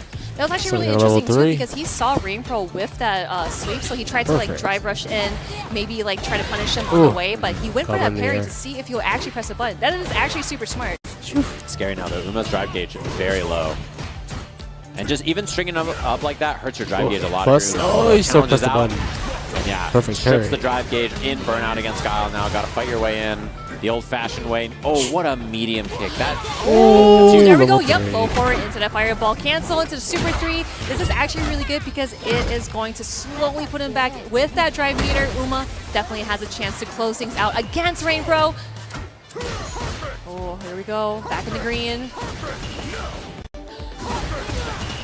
Parries there too big. Doesn't find the whip punish. Rainbow sitting on a lot of bar. He can kill in one good hit here. Scary. High-low could be the round. And oh no, the whip punish. There you go. Uma taking the first match against Rainbow. Yeah, very scary spot too there. Rainbow was locked and loaded with tons of resources, critical art as well. And that early jump. Knows that Rainbow's feeling some kind of way after that first game. I like representing that. Ooh, tries to go for the low forward underneath the charged Sonic Boom, but that is not going to work out. I kind of like how Rainbow kind of walked back a little bit, just using the fireball as an insurance. But here we go. Given that same damage back from the very first match. Plus. Oh, yeah, he is fired up. Man, little spot early too. Much better for Rainbow here. Oh my, going for that overhead. Yo, Rainbow's like, huh? What happened? Sneaky. I like that a lot. Just sets up the Sonic Blade, and then Rainbow just jamming in. Old-fashioned, the old faithful. Holding this space too. I like it. I like throwing the Sonic Blade after the back heavy punch too. Yeah, steal a little turn in there. Nice, good challenge with the OD flash just to kind of get off of me because that's what Uma wants. He really wants to get in, apply that more pressure as ever, and just jumping in on Guile. But again, Rainbow's anti-airs are on lock. Level 2 super, here comes the booms. Yeah, that was going to force burnout basically anyway, so I kind of like Uma just offensively drive personally to do it on his own terms. Yeah, and this is actually smart too because he activated level 2 super when he saw Uma go into burnout, so he has to guess that, he has to hold that. You are going to get chipped down. Oh, and trying to set up a drive impact there. I'm just kind of surprised Rainbow just didn't do it, but Now a bad spot for Uma here, and one move to do it. Oh, Rain Pro. Ties Yes. it up. Yeah, he's definitely like, yep, I think I got it. I got my mojo back. I know what I'm doing wrong from the last round or like the last match. Now, both players sitting at 1-1. Gotta think about it. Uma taking a break. Yeah, just taking a little breather. Hasn't relocked in here. Back in the PJs. Ah, those look comfy. They do. They need to officially make that, because I will legit wear that, like working from home, you know, just working from home, just in your PJs, being lazy, being comfy. That's the life. Oh, imagine if you got a PJ like that for your cats, though. That'd be hype, actually. You're onto something. Oh, wow, what a whip punish on the sweep, and then finding a counter hit. Rainbow trying to challenge, thinking maybe you'll respect my flash kick. Oh, drop though. Oh no, okay, all right, we back. But going in for that neutral air, and then the flash kick into air, reversal, yup. Crosscut, but Rainbow at least makes it out of the corner, which is nice. Oh, nice, confirmed afterwards, because he's like, oh, let me try to do it another time to see if it'll actually work. Now Uma is in a pretty standstill, tries to go for a jump in, but again, like I mentioned before, Rain Pro's anti-airs are super clean. Yeah, and he's building a little bit of space. Good, important block right there. Oh, had the counter hit, boom, no combo. Oh, right? Whip punish. Oh, that's so sick. Oh, I didn't even comboed afterwards. Going in for that jab, and here we go. Level 1 super, Rain Pro, sitting at match points. I love that he didn't extend it too long. He could have done like more buttons and booms and stuff like that, but just says, I'll spend the super. I have no problem getting the kill. Yeah, and he actually had time to drive rush and go for a jab and going into Super 1.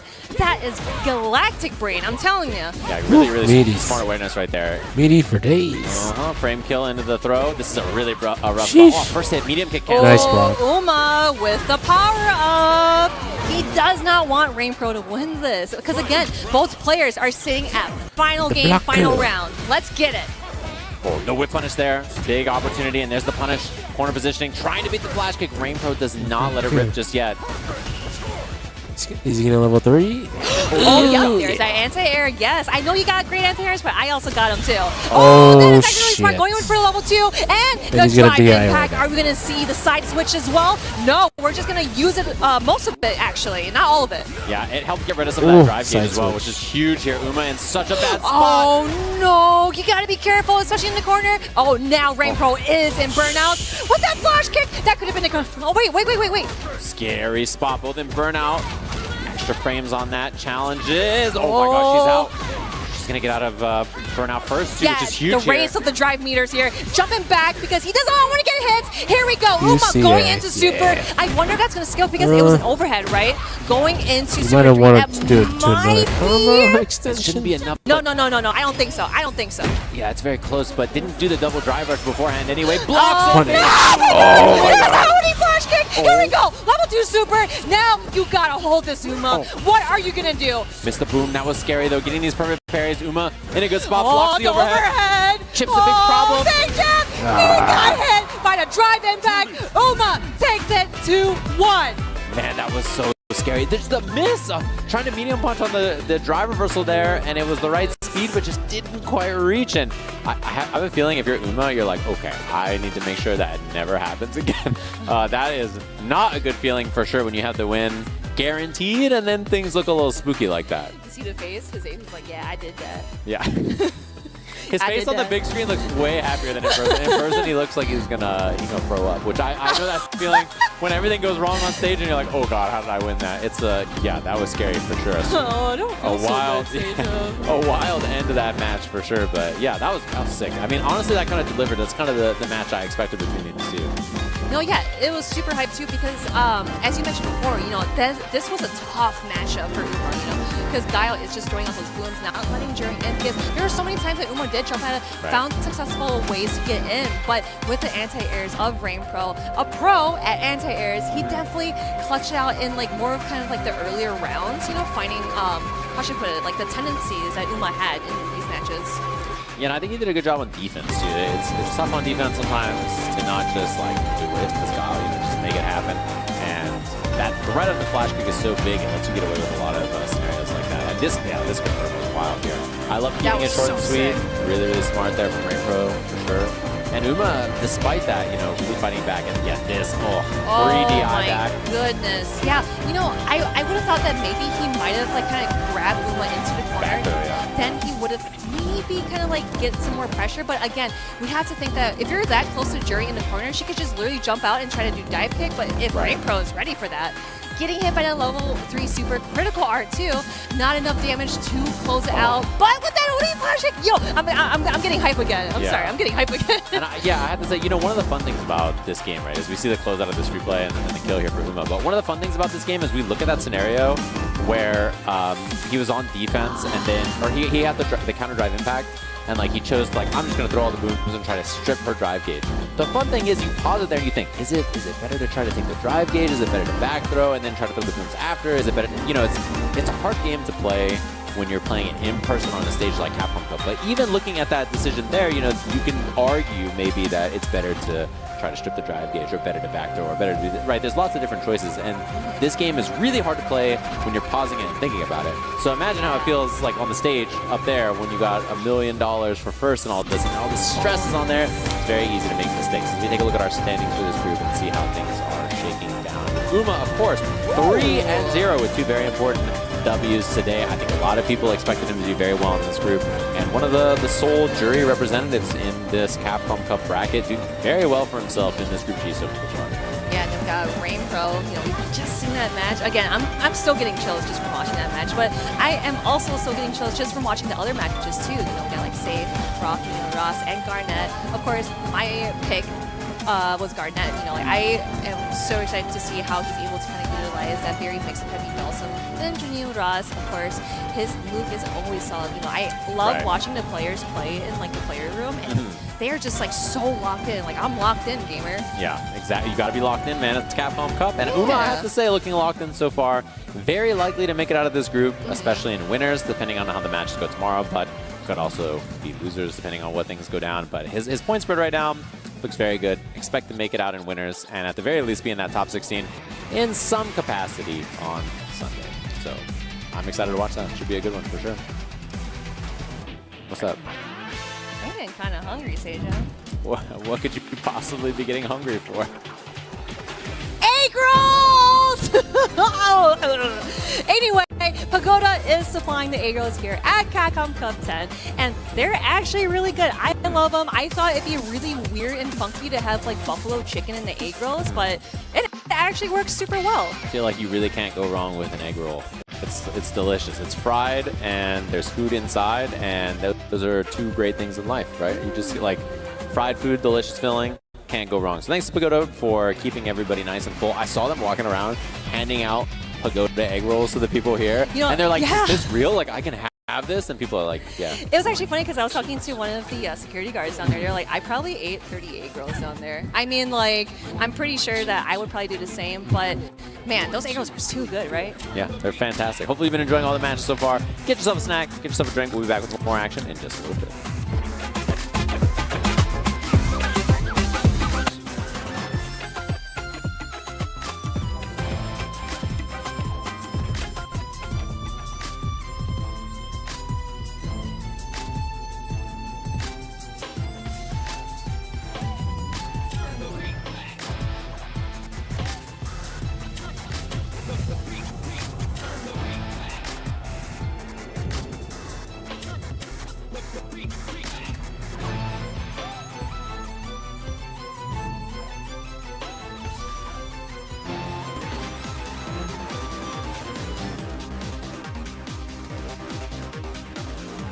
Alright, almost done. I think it's 1 pool left, not sure.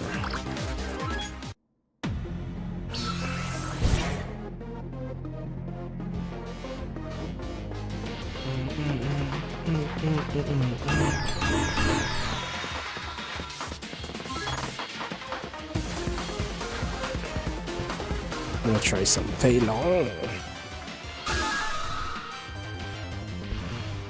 Craziest and wildest fighters have assembled from around the world to Shit. join in the fight. But only one will be declared the best.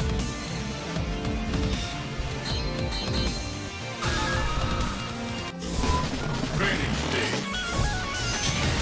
Fight locale. chosen. Let's get started. Fight! How long will this go on? This is it. Looks like we've all been fantastic combo. Tiger Shark, I hope you're ready.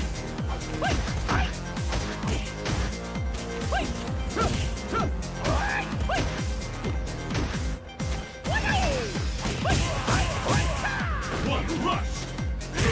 Tiger Shark, one rush. I'm almost ready to call this one. The Tiger, there's no stopping this fighter.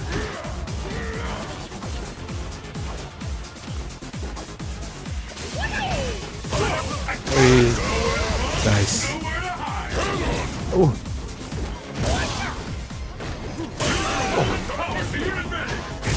Got it. Let's go.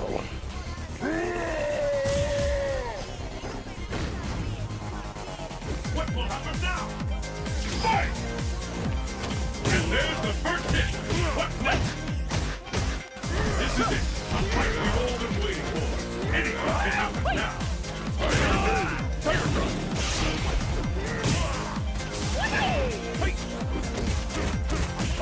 Uppercut. What an attack! Tiger Shark. Pressure on. A counter.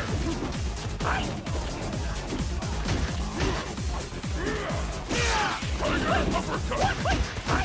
Tiger Shark. Time marches on. There's a devastating attack coming up. Turn down a fight.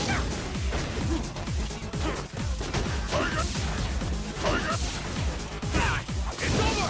I'm almost ready to call this one.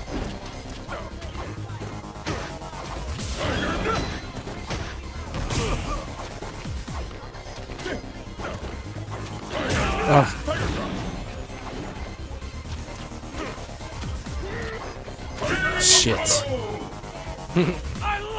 Shit. I dropped it. I mashed.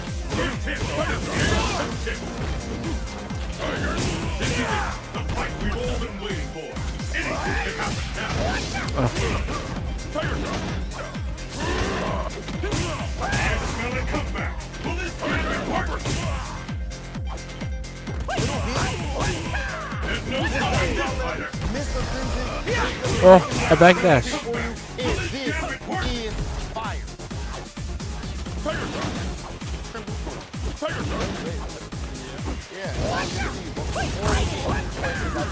Hey, that was the power. There we go. Ah, shit. Shit. I suppose that this one is pretty spicy. Yes, this is also good, imagine. Huh? Yeah, I can.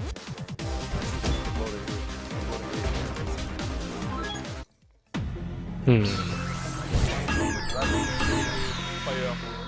Getting ready for the competition. Okay. Okay, Mr. Crimson. So you qualified out of QPT, France, Spain, Portugal. That is one of the hardest regions for you. What was your journey to qualifying? I just kept practicing, enjoying, creating content. I think it's important when you are a pro player. Okay.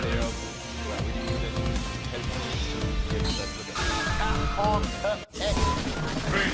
Qualifying for the first step for this title. What are you thinking as far as, you know, your group, your confidence level?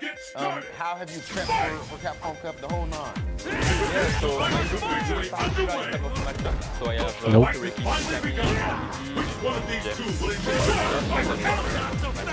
Mr. Crimson, always a pleasure talking to you, brother. Good luck at CapCom Cup. And ladies and gentlemen, this is fire. Makami.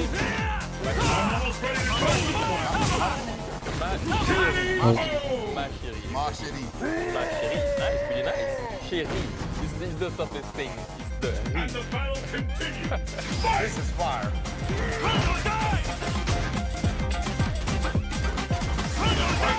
Welcome back to CapCom Cup 10 as we end out the day of this stage of Let's see with you. It's your boy Big Goin on the mic, and to my right, being also Dave and my G.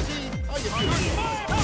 I am excited to be here wrapping up number 2, just as yesterday. I've seen a lot of good action.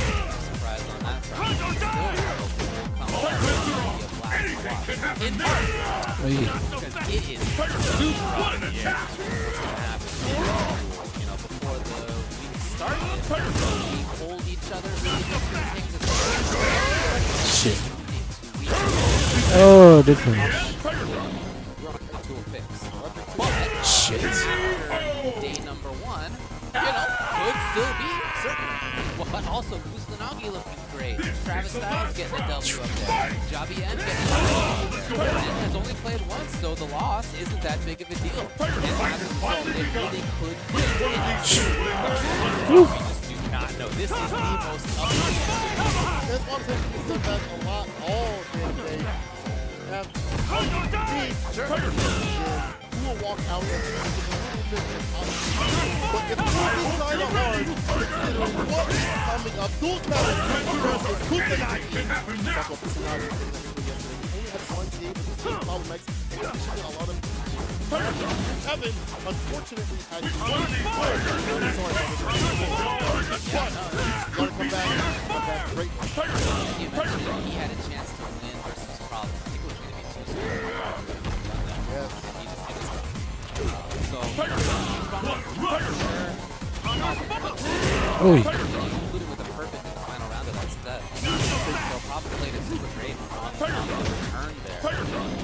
And, you know, that is a pleasant With that said, I will say, taking a all right. really important and as close as this game differential can still be super important. Yes. So I don't think it's a complete loss. And in any case, he played great throughout the first set. So there's a lot to build on for him. As well as, like you said, for Kusanagi. What happens here? Hands out ready to assure you of it. Go up in the corner.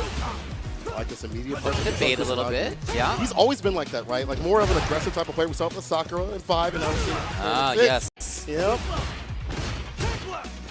Yeah, he's definitely willing to go in, no doubt about it. Oh, nice work. Dual Kevin. You were telling me earlier people call him dueling Kevin at home. Two of them. They're both very powerful. With the DP, up in the corner. You were pretty sure that that's what people call him. Yeah. Oh, man. We mentioned Kusanagi is willing to take risks, and Dual Kevin's going to make him pay big time with the round. Sir, Dual Kevin with the reward, taking it. He's had a lot of practice with Ken. I mean, again, stateside, you have Safe. That's one of the people that he played in the mid-best Canadian CPT online premiere. Yeah, man. He's got DP, he's ready, puts him up in the corner. Kusanagi fights. Back to mid-screen and looking for the blue stuff. On a day, that corner play coming through. Max on the Oki finds the overhead, but what a check from the center. Kevin gets opened up low, though. Next combo could be it. Oh! And the grab. That's not it, but Dual Kevin's going to turn it around on him just like that. Doable, but until Kusanagi with the bust out. Honestly, he had the health to play with. He would have survived one more interaction, so I get it. But he got it with the ODDP immediately. Round and round right now. So he's taking 2 big risks on that. One of them didn't pay off. The second one did. And again, I think that's a sign of his willingness to take that kind of risk. If it doesn't work out sometimes, that's all right. Go back to it. Of course. Bar at the bottom stocked up for both sides. I like that. Perfect parry. Gets the throw right after the drive rush up. Oh, boy. Oh, boy. Drive it back. He wants a parry. Stay solid. Go back, though. Did he get him?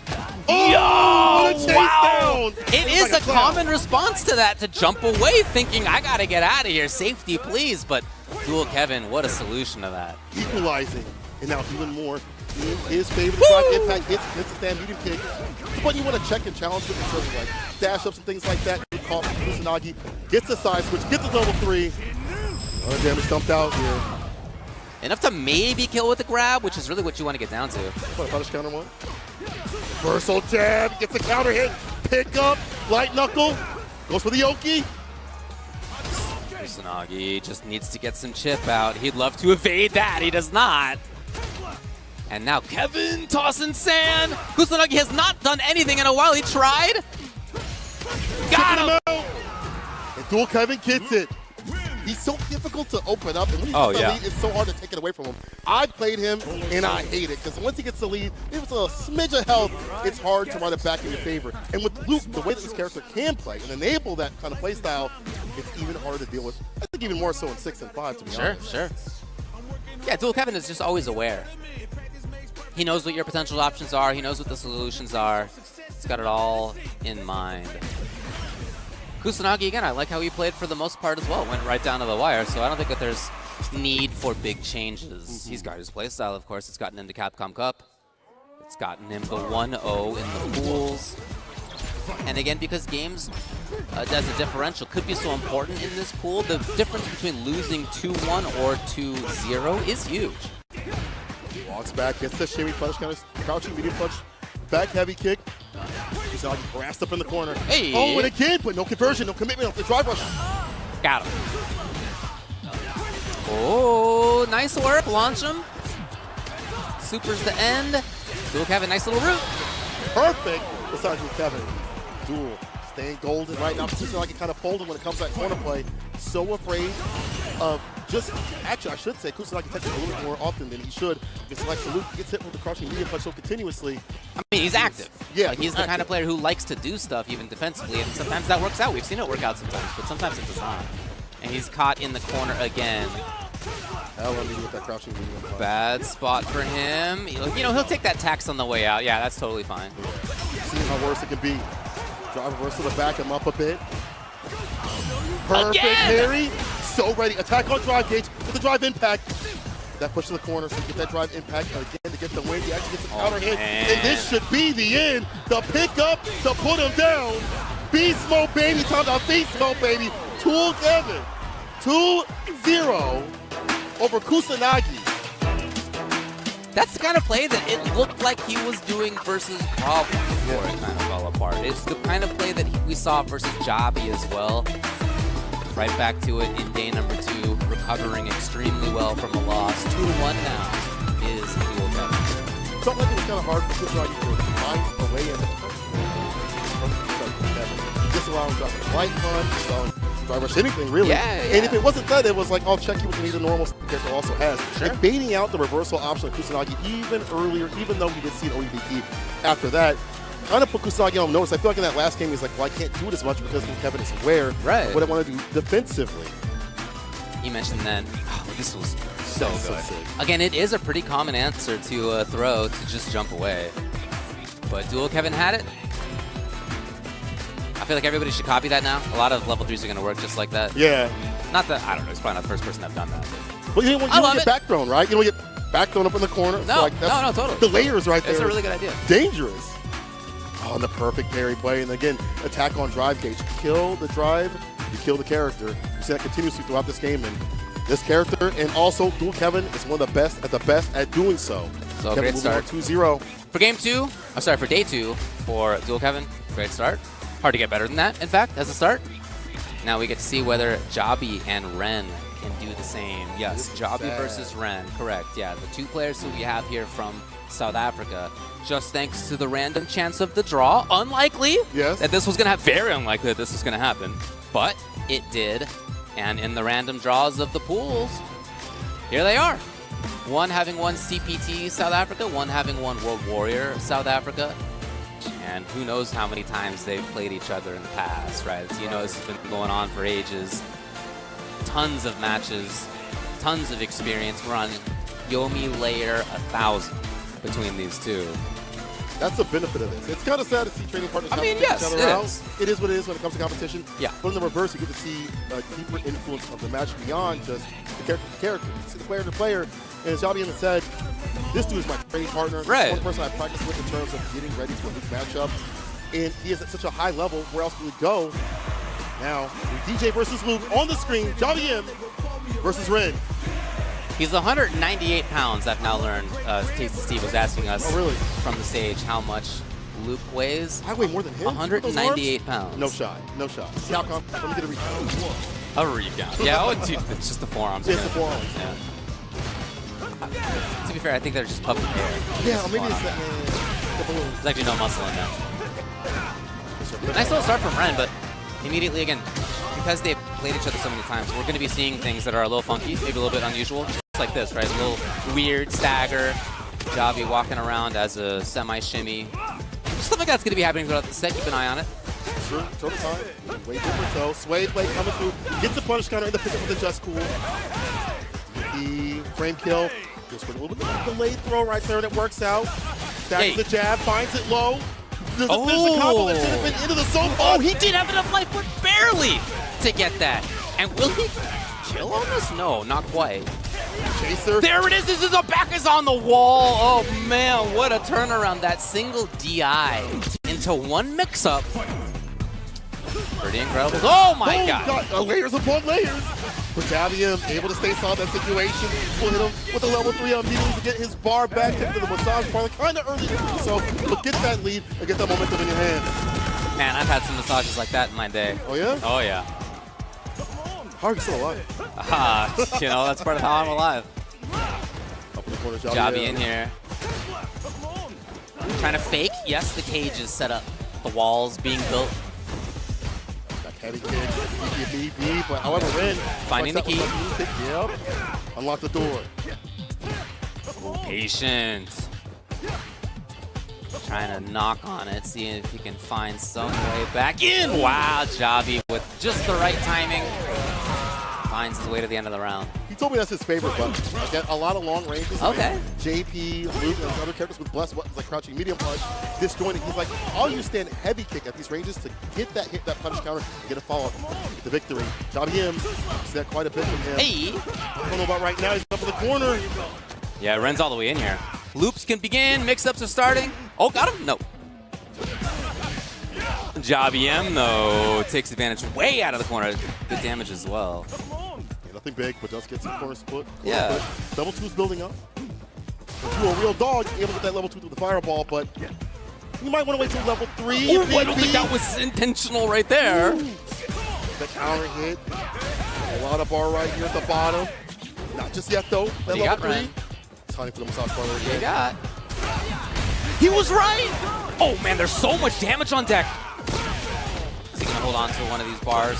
Yes, that makes sense. I like that he kept some of his grad meter whilst dealing a ton of damage to Javi. It's going to be a tough road right now for Javi. He can't even really block. That said, it's a risk to throw fireballs. That's true. There's a level 2 to think about. Level 3 if he gets close enough. Yeah, Ren knows. Ren waited! Oh, that is real smart stuff. Not breaking down in the face of danger, in the face of a level 3, in the face of the massage parlor you don't want to be at. Ren taking the first win. Yeah, man, you know, sports massages, they can get pretty brutal. You haven't had that? No. No? I haven't had a regular massage. Okay. I need one. You know what I need? Y'all know if y'all know a person. No, we'll get to that later. Anyway, Ren, first game. Fireball coming through from the side of Javi M. There's more zoning pressure. Literally into the buttons. He tried it with the stand heavy kick, but didn't get anything. But you can see how Javi is doing a great job of controlling this range. Yeah, here we go. There's a range there where definitely Luke can have control too. So Javi has been really outside of like crouching medium punch, crouching medium kick. It's been outside of that range. Yeah, stand fierce. Right. Beautiful deep. And then once you're in, you're up close. You're playing the mix-ups. You're not as concerned about it. True. Yeah, I really like where he stands for a lot of this, even though Ren is up 1-0 and up close. Trying the mix here and there. All it takes is a few hits right here to plus things. See what happens. There's no access point just yet. Javi puts himself in burnout, but still gets the follow-up. Does this man have the rhythm? Of course he does. It's February. Javi M is I am him. And he gets the win. Maybe on set point for a little bit longer. Ooh, immediate start. Again, little fakes like that. Going to be coming throughout this match. Ren looking for some neutral commitment by Javi. Again, he has been playing really well outside of that range. Oh, no anti-air. He has been consistent with the up kicks. True. If he's sharp of an angle that you don't have this. He jumped in on by Luke, he might lose on your right. So, based on, finds the punish counter, gets that standing kick, and this is corner carry. Here we go. Javi, again, not pressing too hard. You can see he's trying to hold on to it with this range where he can anti-air, where he can harass. There's the anti-air, there's the harass. Okay, level 2. I think this is so smart. If you have no resources at all, and you take a hit from DJ, which moves you coast to coast, you're in huge trouble. Like, that's the end of the round. So he's holding on to at least one thing that could get him out with invincibility.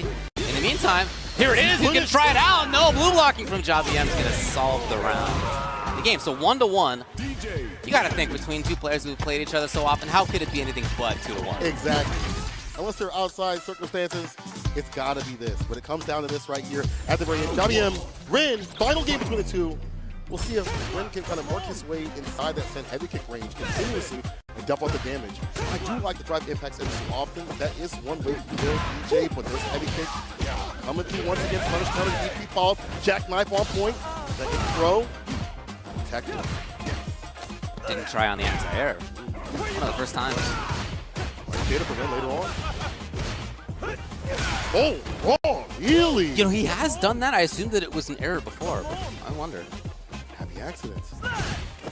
Again, in a match between two players who know each other so well, I'm accustomed to seeing weird stuff, but that is a little more weird than I would have thought. Very, very minor. Yeah, yeah, yeah. Air slash. Season Sonic Boom is nice. Oh, the fireball parry is there. Sweep off the feet with the crouching medium kick. He walks back, finds a finesse and blast and put this man to rest. You got the bar at the bottom. You don't even need it. It's DJ. Again, Javi started out from just outside of that range that we're talking about, that Ren would like to be in. Here's a range where Ren can play. Okay, yes. And not just play, but find the big hit all the way up close into the mix-ups. Not too heavy on it. Knockdown. He'd love to have something like that so bot. Fake out the anti-airs right there. Yeah, his jailing ability is so good. No matter where it's actually on the screen, as long as it's close to that corner. Whoa, see ya. Worried about DP, nothing came. Smartly, Ren took advantage for a bit. Javi! Gonna get some nice damage. Safe on the drive beater. All right, well, Ren, what do you got? How do you stave off? Oh, really bad situation. Nice sequence right there. The punish! And that's real bad. Johnny M burns himself out too as well. Well, he's within a grab. Oh my god! No! If there had been the cancel on it, surely the CA would have done the trick. At least to stay in. Now it's Chip. He's back with bar. With still one hit. Look at the threat, Javi. It's not close enough. Here's another chance for Ren! The pickup. This time. That gets it done. Ren and Johnny M. Final game. Final round. South Africa showing up big time, keeping it close.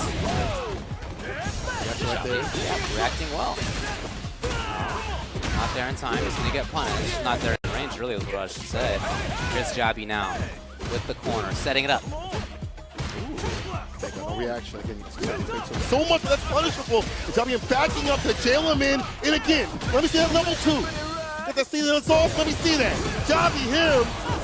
About to get the win. This whole kill. One more touch, Will. He puts himself in burn up, but he knows it's one touch. Oh, just like that, totally different story.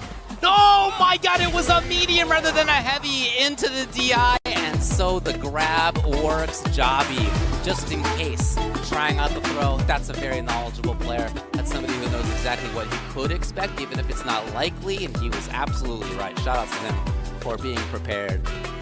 And again, unfortunate that the two South African players had to play each other in circumstances like this. That's just the luck of the draw. Unfortunately, that's how it went. Here we are. That said, man, they had a great performance up there. And you love to see the South African scene showing up in that way. We know that they have strong players. These two are part of why we are focusing more on the South African scene. We're seeing more tournaments in that region. There are more eyes on it. These two are a big part of that. Exactly. Always keep your eyes locked on these scenes that maybe don't get as much as others. So yeah. You see right here with the play that Jabi has showcased with the DJ.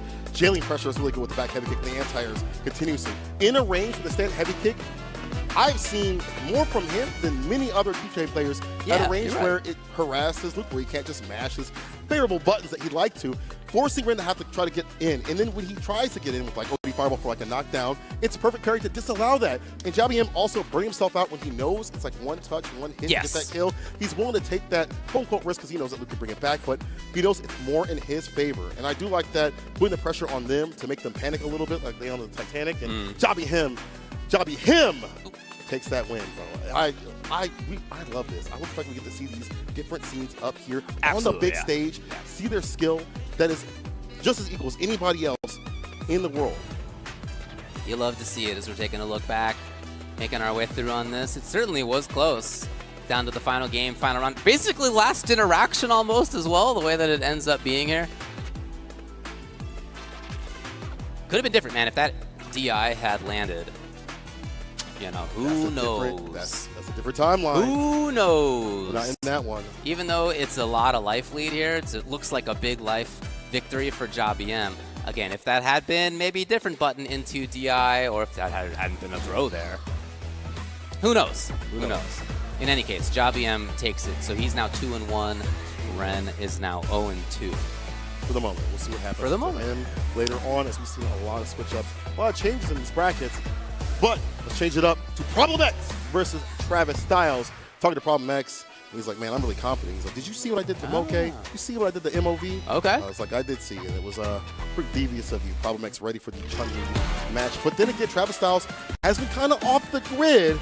Talking to Aussie boys, they're like, yeah, this dude's been doing modeling. I'm like, I think he's been doing more than that. He's been mashing in the background, not letting his tech be leaked to the world.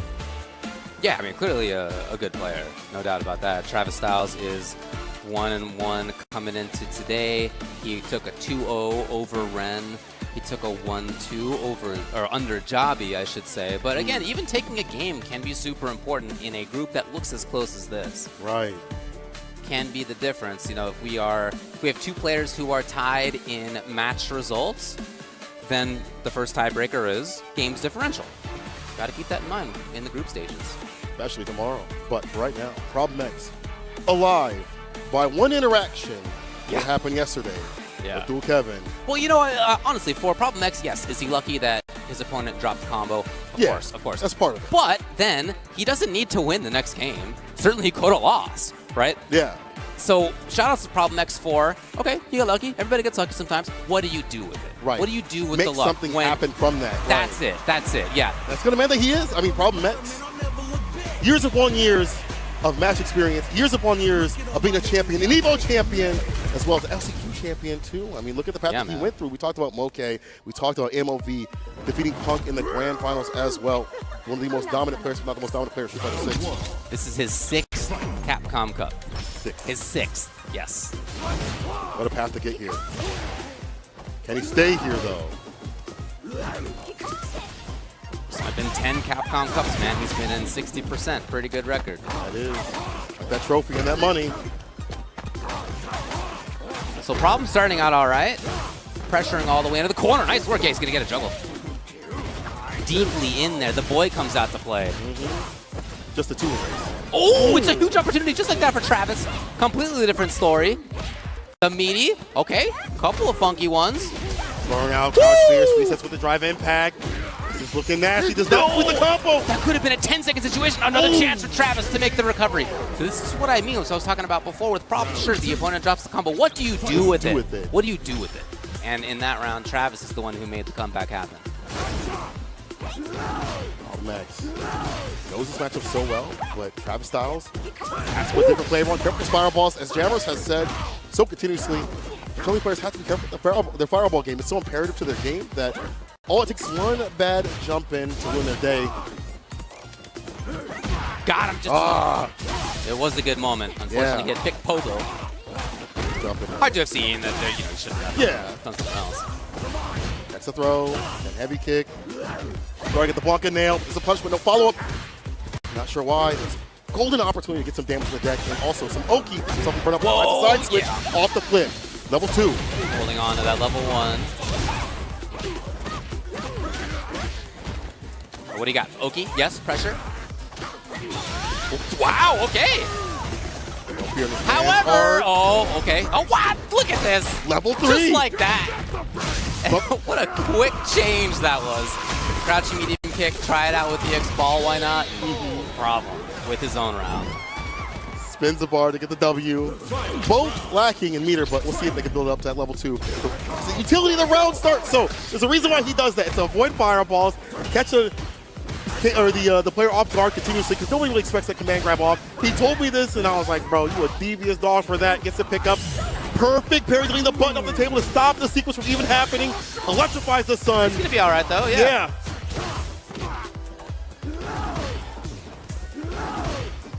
Yeah, I love that interaction for Blanca. Locking it down for him. All right, Travis, so on the other side of the screen, maybe just waiting for Drive Bar to come back. Yes. But eventually, if they keep this style up, it's going to be on Travis to be the one who makes his way in. Problem X moves first. It's a big lead here. Oh, yeah, you can already kill this red spot. Perfect parry. Oh, get him! No. Here we go, Travis. Gonna get the corner for himself. She's got great mix-ups. Pretty light on it. Shoot that level 2 off. We'll have to see. Legs. Looking for one more hit, probably. Oh, yes, here it is! Travis! There we go. Level 3, send him down with that Sochin. And that's the end. Travis Styles with a very big, resounding first game against Problem X. Someone who had taken down so many Chun-Li players along his path, confident in terms of who he was fighting if they were playing Chun-Li. Ronstar gets hit with the OD immediately, though. Problem X is way more aggressive. But here's the OD DP right back to Travis Styles. I think I had the same take, seeing that EX ball and the wake-up air EX ball is definitely a problem trying to turn it up a little bit. Yeah, slide gives us the same read. And now Travis! A little bit of a funky timing on that drive. He can control if he wants. No, it's not really the idea. Here's problem now. Turns himself out, but you know what? He's got the lead. Back and forth, dude. What a set this is. Bars building up at the bottom here for Travis Styles. He's with a super! Just like that. It's one more hit, the dash Double up. dash! The block up from Problem X. Finds the sweep off the feet, the raw stop. Here's Travis! Travis Styles. Match point, and again, the games are so important here. If this is a 2-0, it's a very different situation than if it's a 2-1. Fancy Brox can't handle it, I ain't gonna lie. Perfect parry as the entire choice. Yeah, the back throw, Chicago Punch works out well in this game. Finds drive impact. An unusual time to use it, love it. Again, mix it. Max, I feel like he's on the back foot right now. Definitely. Not. Maybe level 2, yeah, here we go. Yeah. Activation, level 2 situation, Lightning Beast. He's in front. Puts him in burnout. Dude, that is a lot of drive meter damage. And he has drive gauge on his side. The whiff parry in there was part of it. Oh boy! No, it's not in range. Wasn't even the same area code. Sweep the raw stuff again. Interrupts the overhead. Travis needs one big hit, one grab against a parry. Problem knows that. How's he gonna find this? Up with the fireball. If he's gonna get the chance, he's not gonna get the chance! Travis with a 2-0 over Problem X. They said he was off the grid. They said he was gone. But this man was in the mountains mashing, preparing, getting ready for Capcom Cup. Don't let him fool you. He is an absolute bet. And the way that he played that matchup, comfortable with the fireballs, the resets continuously, and when he had the lead, you could feel like just the weight was off his shoulders. Like, okay, I can survive this.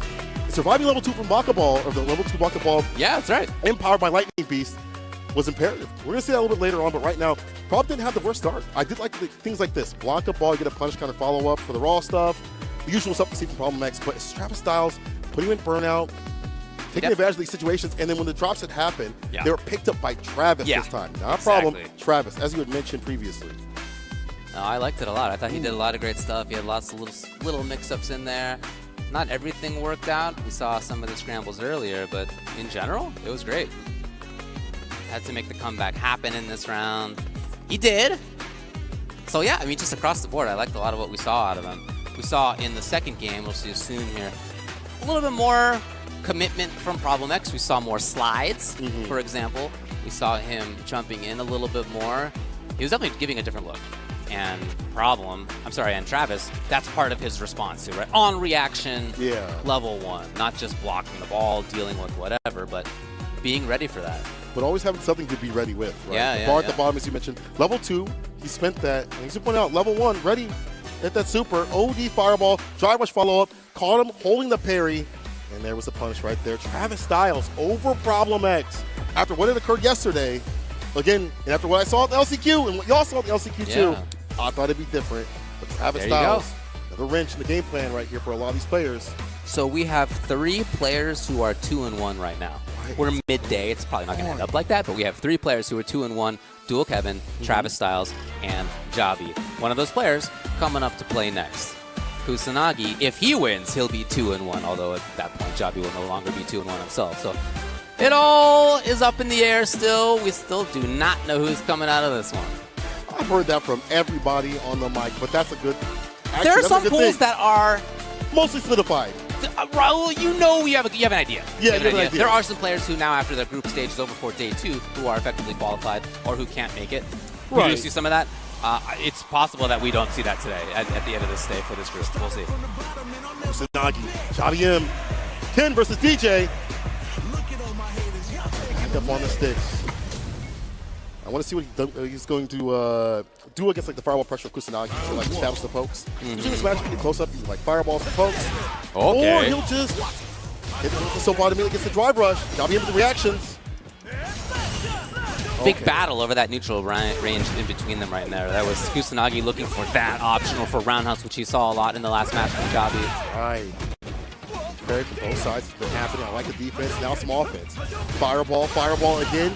Javi M burns himself out nice and early. Gets hit. Kusanagi takes advantage. Oh boy, Javi's in big trouble. Really no way to. Oh, the back end. He wanted more than he needed. He was hoping to get the grab out of it, then maybe button into DI, but that's not how it went. Javi, great defense. Right, back up in the corner you go. Side Here switch, it is. Dragon. And you see the impact right here. I should be able to finish. OD. No bar necessary. Oh, he has to use the Shippu Jinrai. Well optimized here. Kusanagi. Is that what he says? I just say the first part. Somebody, I don't know the rest. there's somebody else who was on the mic earlier who was saying it was something totally different. I just stop where I know. You know. Steve knows more than me. So yeah, I don't know. What was it, the government? I'm not sure, man. He knows that. Oh, Crown Spear starter, all up in the guns, gets the DP again, doubles down with it with a jackknife, knee drop. Hey. Waiting to see what he's doing on defense. I like that. Get a little bit of the reads off the overextend. Great timing. Just like that, it's going to be Kusanagi with... Well, never mind. Not going to be with the corner. Different route than I had expected. That said, he could, if he finds it, get the burnout pretty quickly against Javi. Oh. Puts himself again in burnout. I don't know if that's like a happy accident or a bait. Either way, it works out. Javi M looking real ashy. Gets hit with a fireball. Has to careful the bar at the bottom. Ooh, finds the boy. shimmy. That's a stimmy one. Time to dump out the damage and get it done. Kusanagi. All right, Kusanagi. Saw a little bit of his offense here. We saw some of that neutral game. We saw Javi. He's a confident player, Javi M. Sometimes that confidence is great and it really works to his effect. Sometimes he puts himself in burnout. You never know. Meter management is important for DJ. That's where he's going to access all that damage. How he's going to come through. Okay, now it's Kusanagi and burnout. Stand medium kick, but nothing after it though. No commitment by Kusanagi. That got caught by the DI. And now it's Javi's turn. Yep. Get him all the way to the corner. The same idea. But was he able to find the conversion that he wanted to get out? The jumping, out fierce, OD fireball, the reset with the throw. But I totally understand him just getting away from that corner. Oh, he's in a bad spot. Okay, all right. Okay. It still could have gone downhill. That really had been an anti-air into all sorts of business, but Javi, again, confidence. He was right. DJ and burnout without that level 2 just yet. Dangerous pop position. Interruption with the stand fierce. The corner carry once again. Double jackknife on point. Back throw. Strange to see him get that back throw. Let him outside that corner. A less confident option, to be honest, but here's Kusanagi. Big one. Yes. Keep running it. He's still in here. This is the offense that we talked about earlier from Kusanagi. Very strong when it comes to up-close pressure. Very aggressive. Turns up like volume. Oh, he almost got that crouch fuse. See drive rush to whip punish. Puts himself in burnout, but no way to cancel. Gets hit with a drive impact, and that'll be that. Javi M, evening things out. It's Kusanagi. Yeah, again, you can see the confidence on Javi's side. That's a lot of what he did there. The battling out, I'm still thinking of the battling out from the previous game when he was caught in the corner and could have just been buttoned into DI, but he red grab instead, that kind of thing. You gotta scramble sometimes. Nature of fighting games in general, not even just Street Fighter 6. Absolutely. The nature of fighting games at this stage in the first or two, $1 million, the first Capcom Cup sitting in front of you for Street Fighter 6. You're bound to get a little shaky. You might think, but you know, the way that they've played, not that they've been right about everything, but I don't get the sense that either one's playing particularly nervously. Like all the way through. Javi with the medium so ball, makes it with the button, did not get the conversion, will still get the gen ride right after it though. Boy, no back throw though, OD Tatsu clips the swing play with a smarter option. You know, with that side switch and a little bit of damage right after it. The bust out. Yep, Javi out. Hey! Right on the top of the dome. Kusanagi now. The text almost there. Still, he's over it. Over the crouching medium kick. Match point now for Kusanagi. Round 2. Kusanagi. You know, in this right now. Driver's crouching medium kick starter. He had not started out like that until right now. He's hoping this is the final round. That's what he's saying right now. It's the style of play that you use when you are trying to put the nail in the coffin, man. Jump back, not the most optimal combo, but still, except for the level 2. Oh yeah, here we go. The man from Montego Bay. With that side switch, yes sir. Up in the corner you go. Did he get him? He did. All he's got to do is complete the combo that he's done a million times. Kusanagi will take it 2 games to 1, putting even more uncertainty in the results of this pool. Again, you look at the fantasy brackets. You ask people who you would like out of these group stages individually. I don't think many people would have Kusanagi, and I don't mean that in a bad way. It's just the pedigree you see in terms of the players that maybe been more out there on more main stages.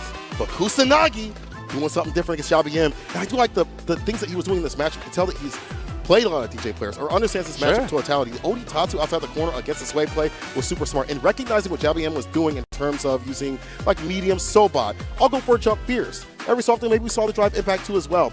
And there were some moments where we saw YaBiM maybe go to burnout too often, but that's easier said than done in terms of meter management. He thought it was over. He's like, I'll get the kill. There are moments where it did happen, where he's like, this was okay. But as the set went on, he was losing bar, he was losing the gauge, and he started losing life. It was very close at times. This is a nice conversion, right? Yeah. Write that down. He was like just at the very end of the crouching jab. Very close situation. And here we go, the final one.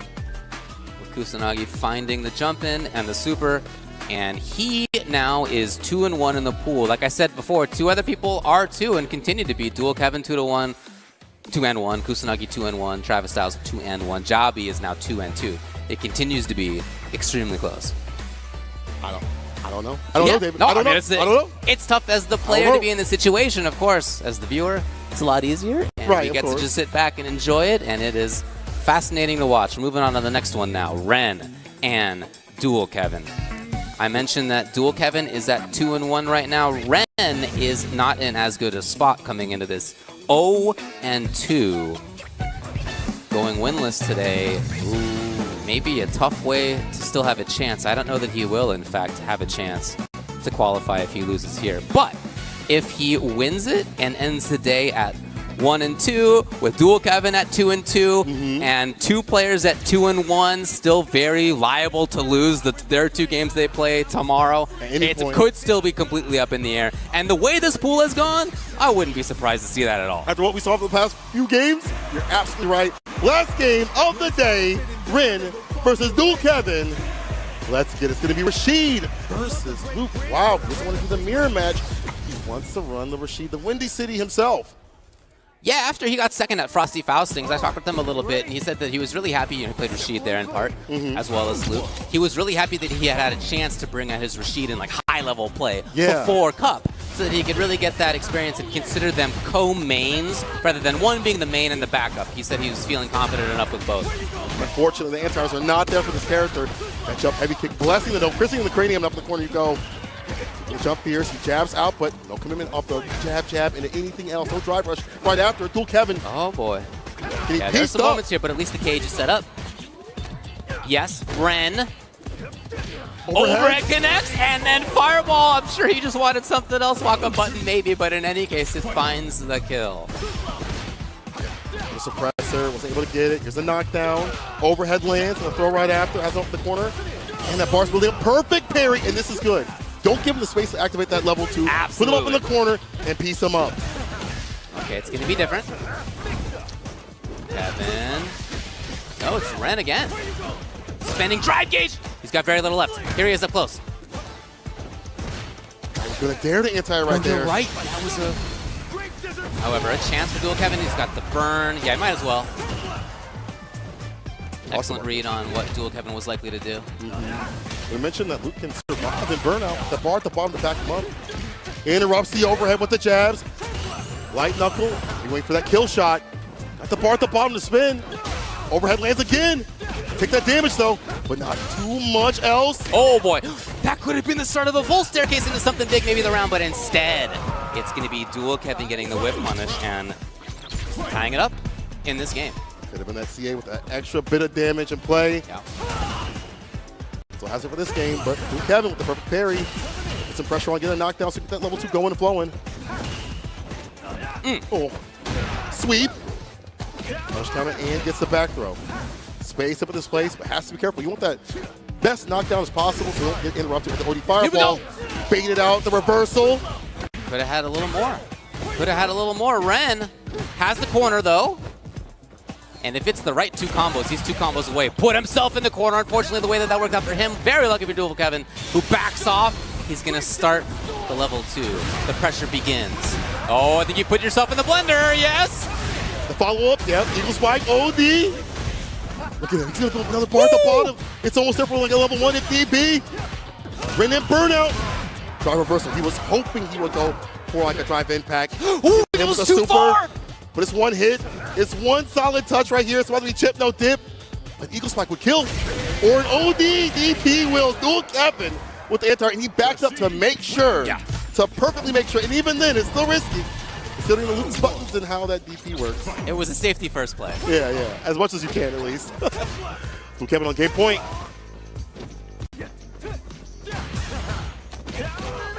Starting it off with a little bit for himself. Feeling windy, but hit right out of it, man. Was he yellow? He was turning yellow, right? Yeah, he was. About knocked me out. Heavy mixer for the anti-air choice. He backs up to make sure he's able to get that anti-situation. Perfect parry against the Raven Cyclone to get the knockdown here. And some corner space. I like that for Ren. Not letting that Raven Cyclone mix up in the corner. Happen with that perfect parry. Defensive options on display today. Cool. Very patient play by Ren in the neutral. No overcommitment. He's got a significant life lead. Maybe no reason to go overboard here. That's true. Here it is. Oh. You're looking for there. Dash it. No. Okay. Dual Kevin has level 2 though. He is very dangerous if he finds a hit, if he finds a grab, if he even causes enough block stun, maybe it's time for level 2. Let's see what he goes for. Can he make it happen though? Actually, used to go in, he gets the 2-piece knockdown. Dash up throw, bars back though for Ren, but as soon as that happens, let's begin. Level 2, my win condition. The Asar is out. Is he close enough to get it? No, not quite. The dash up throw. Dual Kevin gets in, I get his win. Match point now for Dual Kevin. Could be a huge one. He'd go up to be 3-1. Hunting a little bit more actively. Back though from the side of Ren. Wakes up with buttons, wakes up with violence, finds the side switch, forward medium punch. Raven Cyclone. Oh, we go for the throw. No high-low. Slightly harassing. Making sure to maintain corner control. He's hoping to end it. He's going to do exactly that. Dual Kevin standing up with a win over Ren.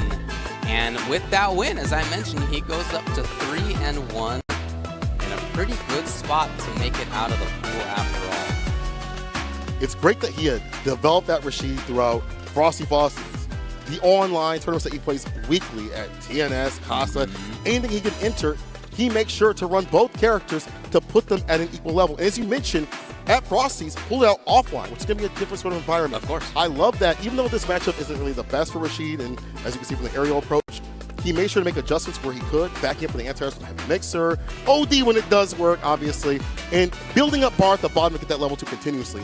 We saw level 2 so many times from him because he's aggressive, getting that cage right back by getting in against Ren continuously. One thing I'll say for Ren's gameplay, looking back on it now, is that he did find a lot of hits. He hit Dual Kevin's Rashid a lot.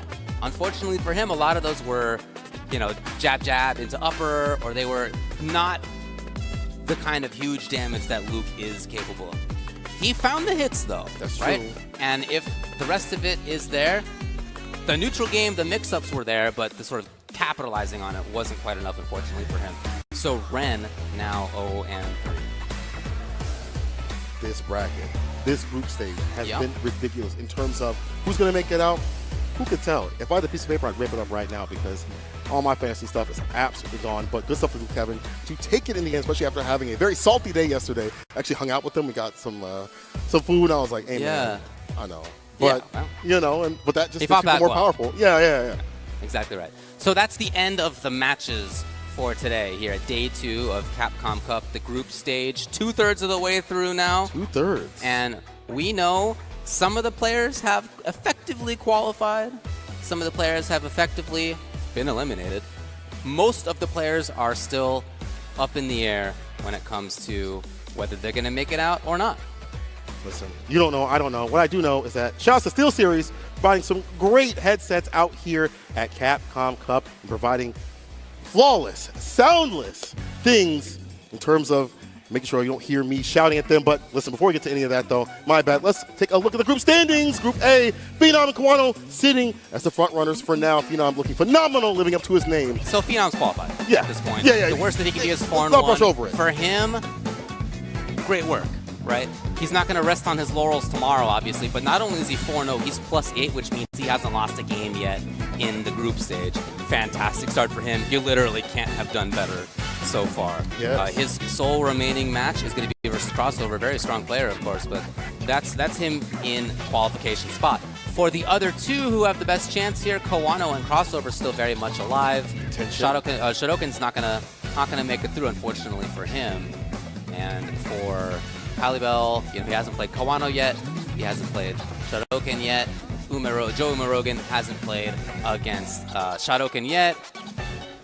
Still got some work to do on that front. So we have a few players who could still plausibly make it through. Awesome. Some of them are going to be more difficult than others, but we do know that Phenom is making it through. What about Group Stage B? That one was ridiculous with Nephew, Despair King, and more. Despair King really putting in some work there, as well as Dark Nephew, of course.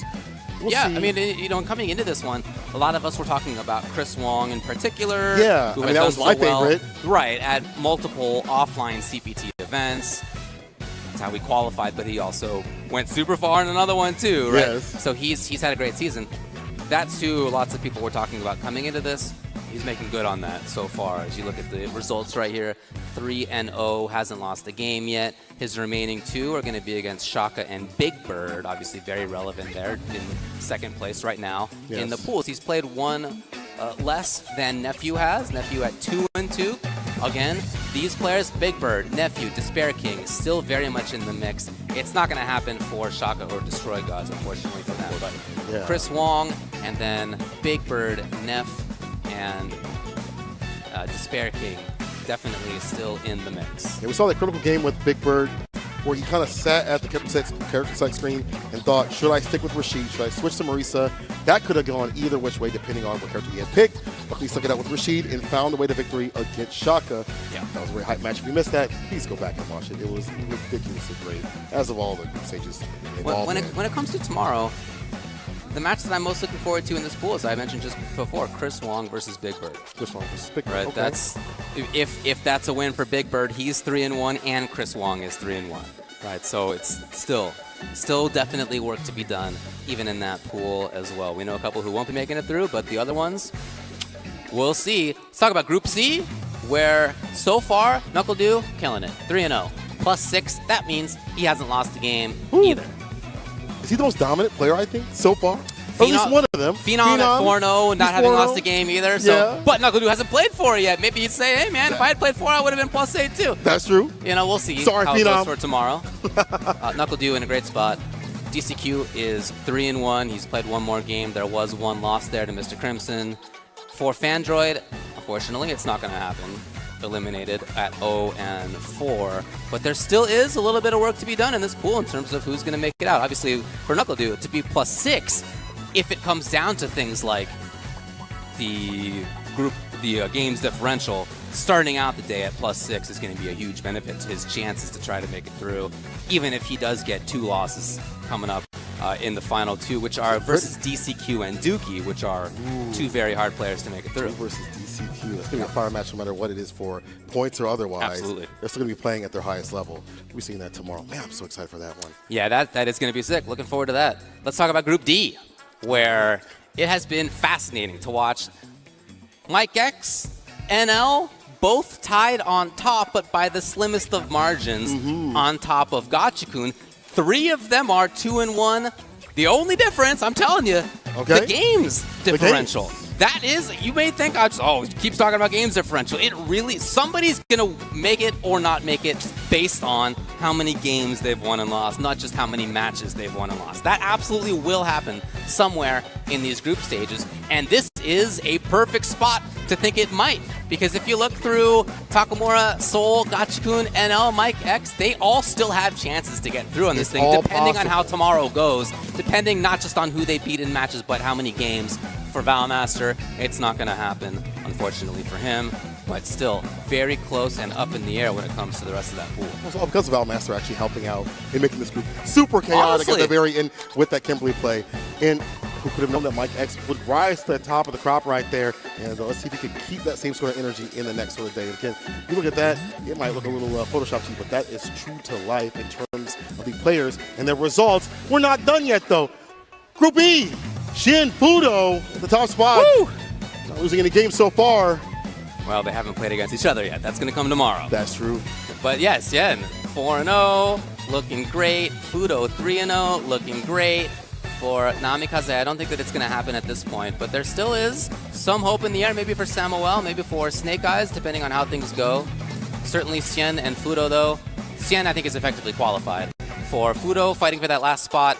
If he loses 2 and Snake Eyes wins 2, right, or Samuel wins 2, like this is still a little wild. Certainly Fudo, starting out the day at +4, is in the best spot to be able to qualify along with Sien in that pool. Hold hope, these players. Hold hope. DJ Menace may be defeated. We'll see if that happens, but the crowd today for Snake Eyes. Every time he landed at SBD, it felt like everybody was around him, rooting for him. Energy is absolutely palpable. For sure. Definitely a fan favorite in not just this venue, I'm sure, but lots of other people are watching as well and following along. Let's talk about Group F. Oh, Lord. After this, how could we not? You know, a lot of people had a lot of prognostications about this. Did they? And they sure did, buddy. And who would be on top of things? We have one more day. Of but course. after 2 days, can you look at the results on the right? Nothing is determined. Anything could still happen. Lashar and Kaba are on top. Kaba started the day 2-0 in the best position of anybody and then lost 2 today. So very swing heavy for him. Mena RD currently in the middle of the pack. Angry Bird currently in the middle of the pack. It's possible for all of them. It just really comes down to who they have to play coming up next. Kaba versus Mena. Hasn't happened yet, right? Yes. That's going to be happening tomorrow. I feel like every match I'm about to say is extremely interesting and relevant for sure. But Lashar hasn't played against Angry Bird. Obviously, that's going to be super relevant for what ends up happening here. Angry Bird still has a couple of matches to play. I've mentioned Lashar, but you know he's well. I guess that is going to be it for him at that point. But yeah, there's still a lot left to be played in this, including that Mena Kaba match that I think we're all looking forward to. It's heartbreaking in a way, but also going to be fascinating to watch. Yeah, exactly. And all that came down because Indian Walker and his game had happened. That's the chaos springer right there for Group F, and as all the players came up to me and said, they would, I have a chance. I have a shot. I still have one. But Menardi having to fight his countryman is kind of wild. And we're not done. Group G, G-Unit coming up. Look at that. Uma and Rain Pro in top pole position, but safe not far behind. It's not going to happen for Garnet. Eliminated at 0-4. You don't want to go out with that winning one. He's still going to try tomorrow. But, you know, it's not what he was hoping for. Of course, he's got to play against Juninho tomorrow. Uma in a great spot, effectively looking great here. +4 as well as at 3-0. Again, I'm telling you, that can really matter if you're +4 coming into tomorrow. Rain Pro has one more to play, and it's versus ROF. Safe and ROF both have 2 more to play. They're in the best spots, those 3 right there, to join Uma as well. So could end up with a few players at 3-2. In this group stage, which means that we're still a bit up in the air. All we can really say for sure, I think, is that Garnet's not going to make it. True, but Safe and ROF yeah, really man. showing out. You know, for players sure. that, you know, if it's him, I didn't really pick in terms of making out a group stage because I don't get to see them that often, and them showcasing what the Oceania people can do as well. Safe also still in, and that dude's also he's a 9-to-5er. You know, he is man. He works, he comes home, he optimizes his time. He's still able to shine out here at CapCom Cup. absolutely A-okay on that Ken play. So we'll see if he can stay in. Uma and Rain Pro also the top spot. But yo, let's end it off with H. We just saw that dual Kevin and Travis Styles. That's right, Travis Styles in second place. Kusanagi not far behind though.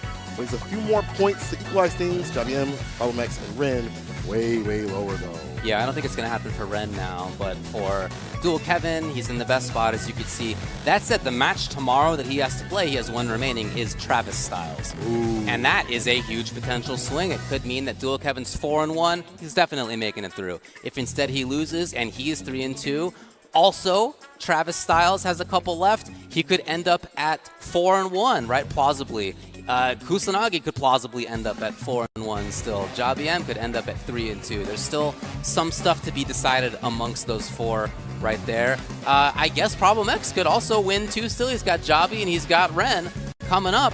You know, it's not the position that he wants to be in, but it may be plausible. We'll have to look into the math to be a little bit sure in that. Definitely Dual Kevin in the best spot, and then we got a few others who are in just outside of where they can feel a little bit confident. At least they're at a place where if they win out, they have their fate in their hands. They can make it happen tomorrow. 5 players have a chance in that group to move on, and whew, let's take a look at the schedule tomorrow. Yeah. I got to see what is coming up on the menu. Third day, a group stage play will be happening tomorrow. People, make sure you tune in all the way through. I know it's a lot of hours. The best Street Fighter 6 action you will see. After that will be Street Fighter League, having it around the same time, same place, of course. World Championships for that will be occurring on Saturday, and of course Sunday, Grand Finals, top 16. We will seal our Capcom Cup winner. Not only that, 1 milli winner. That's right, man. That's what we're all leading up to in this group stage, 2/3 of the way through. I mentioned some players who are qualified for tomorrow. I mentioned some players who have not qualified, who have been eliminated. But most of the people we talked about are still in the mix for tomorrow. They have 1 to 2 games to play, depending on what their schedule looks like. Some of them have their fate in their hands. Some of them have to trust that other people are going to make it happen for them. There are going to be people tomorrow. That's a dangerous proposition. Look, dude, if you are out of it, if you are Valmaster, right? It's not going to make it, but he can still play spoiler just as he did earlier. Yeah. Some of these players can still, even if they aren't going to make it to the next round, they can still come out of things saying, "Hey, man, you know what? At least I kept this other bum out of that next stage, right?" You can still play and take it seriously. You know, hold your head up, stand proud. You were strong, kind of thing. We'll have to see who's the strongest tomorrow as we find out and figure out who will be making the top 16 people. I've been St. Koa. I've been joined with Ultra David. My G, it's been a fantastic time commentating you on the 1s and 2s. We're gonna send y'all home. People, stay safe, and we will see you in the streets. Peace.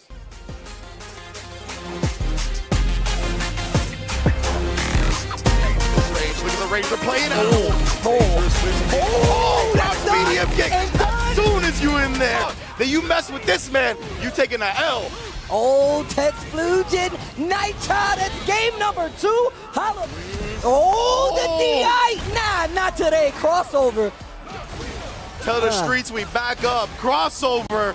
2-1 over Shadokan. Finish it off, baby. Yeah. Blast to add to the danger. DI after the drive rush. That's gonna too late to pull the trigger on that jab, so he doesn't get anything. And he's stuck there. Opens him up with the crouch strong, and this is not looking too good. Oh, this is not looking too good. Getting forward guess for game scenario. Baits out the wake up level 1. Shaq has got drive gauge to work with here, but one hit, and that's it! Shit! Sorry, God was so hesitant to even try to respond. Oh no! I think that's it! That could more be than it enough. because the whole thing! Oh, and Super Arc 3 for Nephew will close it out in record time. Yeah, matchup I feel is particularly bad for Jury. Out there for the meaty. And still within the time to get the interruption against the forward fears. Big damage, and he's going to look to burn himself out here. Jump medium. Level, no. No, it's a safe jump, but he's still going to be, -2. And what a bait out against the throw. Chris Wong, his offensive maneuvers, so hard to decipher. Despair King not able to clutch it out, or... He's looking a lot better for Big Bird. I love the stoppage against the drive rush. Got him The again. medium, the overhead as well. Level 2, meteorite, smash. Damn! And I think he's crouched. There's no way. No, he got hit! Standing? It was a counter hit. Oh dear, Vicious, he's only got one more hit left. He can't jump either. Yuki has hit like 400 of those sweeps so far. Oh, the punish. Level 2 is available on the jungle here too. Instead, spends that. Yeah, gonna be right into it. So easy peasy there. Ooh, we see a meaty Spire arrow. Yes, of course, because we are going to put him in burnouts. Going in for that OD dive. Anything? There we go with the drive pick, but we block those because he knows that he doesn't have a lot of health. Now he is in burnout. This is not looking good. Knuckle do. Mistakes from the previous rounds. Yeah, in a bad spot here for Dookie. Doesn't even have level 2. Oh, Sky High gets him out. Oh no, he gets hit. That is going to be some good damage. And of course, that corner carry, you got to block that overhead. Dookie going 2-0 against Fei. With the air throw again. No go on that, so we see a punish counter on the landing. Close enough to get the punish. That should be the kill. There. Gachiku knows that's going to be that. Did he find it? No! I lied, and Gachiku survives to put this man down. Drop it back and stand fierce. Oh, this is already enough? I think it's going to be, barring a drop. Enough, he needs one more series. Parries, not in time though. Oh, huge read. Doing normal damage, which is huge. Yeah, normal damage compared to the other characters. Yeah. Calls out the -8. It's time to eat. Crouching medium kick, gonna get the hit, the 3-piece, a foul right after it. Sweat on the wall. You about to fall. Look at that. The Drake hand's about to land. He gets a punish counter. He gets the follow. He gets the out. No, not for long. Soul's back in the mix. Got him! What timing on that button? Just like that, all the resources are spent, because of course they are. Soul is going to go up 2-0 and take the set versus Mike X. So now, like... Recovery on it, but Shan didn't get the punish. I like that. Changing up the trajectory when you leave the corner gives you a better opportunity of surviving. Nice block. No. Oh, pulled back on him real quick. Body slam. Oh, the people's elbow after it, yo. The extension. I didn't even know he could do that. I didn't either. Right? I didn't know. Perfect. Kamikaze in trouble. One more for the game, and he whips. So and attention, a combo. A couple of clean hits. Either one of them can take this. Mirkin trying to close out the set, though. Samuel trying to continue the set, though. And Mirkin, he has enough mirror to make that gambit that I talked about before, that drive rush crouch medium, picking the straight drive rush cancel. Oh, he just goes with a drive. Train that of Snake Eyes. Oh, wow. Jump. They trade. I was looking for a throw. He's got level 2, he can fight back with it. The chip is tough, though. The funky slice, that's still +1. Oh, the DI. What a series from Xian. This might do it if Xian doesn't drop the combo. Nero has to walk. He has to walk, and he doesn't. Oh, you thought he drive us on in. He stuck in the drive impact. He has enough meter in the tank. He goes for the marshal him in the corner here and make sure he doesn't get out, and it's a delayed tank there. And bang! He doesn't have life. And he doesn't have enough life to withstand it. And he knows it as well. He knows it's a free stun. That's why he's trying to run away from it. My God, LaShawn! And he made it win. Another empty jump. Oh, man, that was crazy. You see it there, time and time again. Nero didn't clock onto it. Similar to what we saw with Destroy Gods. This is the distance where Indy Walker gets to really dictate the pace. Is he looking for level 2? No. No shot. No shot. That's more than enough damage, baby. There you have it. Weekend Festival going to close it out. Solid 2-0 there for ending Walker, especially after So he didn't get the full animation. Whoa, and the he's reactions! Ready. Rain. Gets fireball, chase down, wow, and hits him grounded. It would have worked on the air anyway, but good awareness. The overhead. Here we go. Yep, going in for the level 1, and that will be it. Uma going now. Ooh, and Portal's a threat here, Chip's a threat here. What's the escape option? And it's not grab. I mentioned before, right? That's the safer option. Yeah, just a safe, sweet. I like it. Oh, mix-up was clean. That's one of those ones as a spectator, you maybe see it, but as a player, maybe not. Scary. High-low could be the round, and the whip punish. The whip punish. There you go. Well, he tried. Got him! He walks back, finds a finesse and blast and put this man to rest. You got the bar at the bottom. You don't even need it. It's DJ. Knows that. How's he going to find this? Up with the fireball. If he's going to get the chance, he's not going to get the chance. Has to care for the bar at the bottom. Ooh, finds the shimmy. That's a stimmy one. Time to dump out the damage and get it done. And now let's begin. Level 2. My win condition. The Asar is out. Is he close enough to get it? No, not quite. The dash up throw.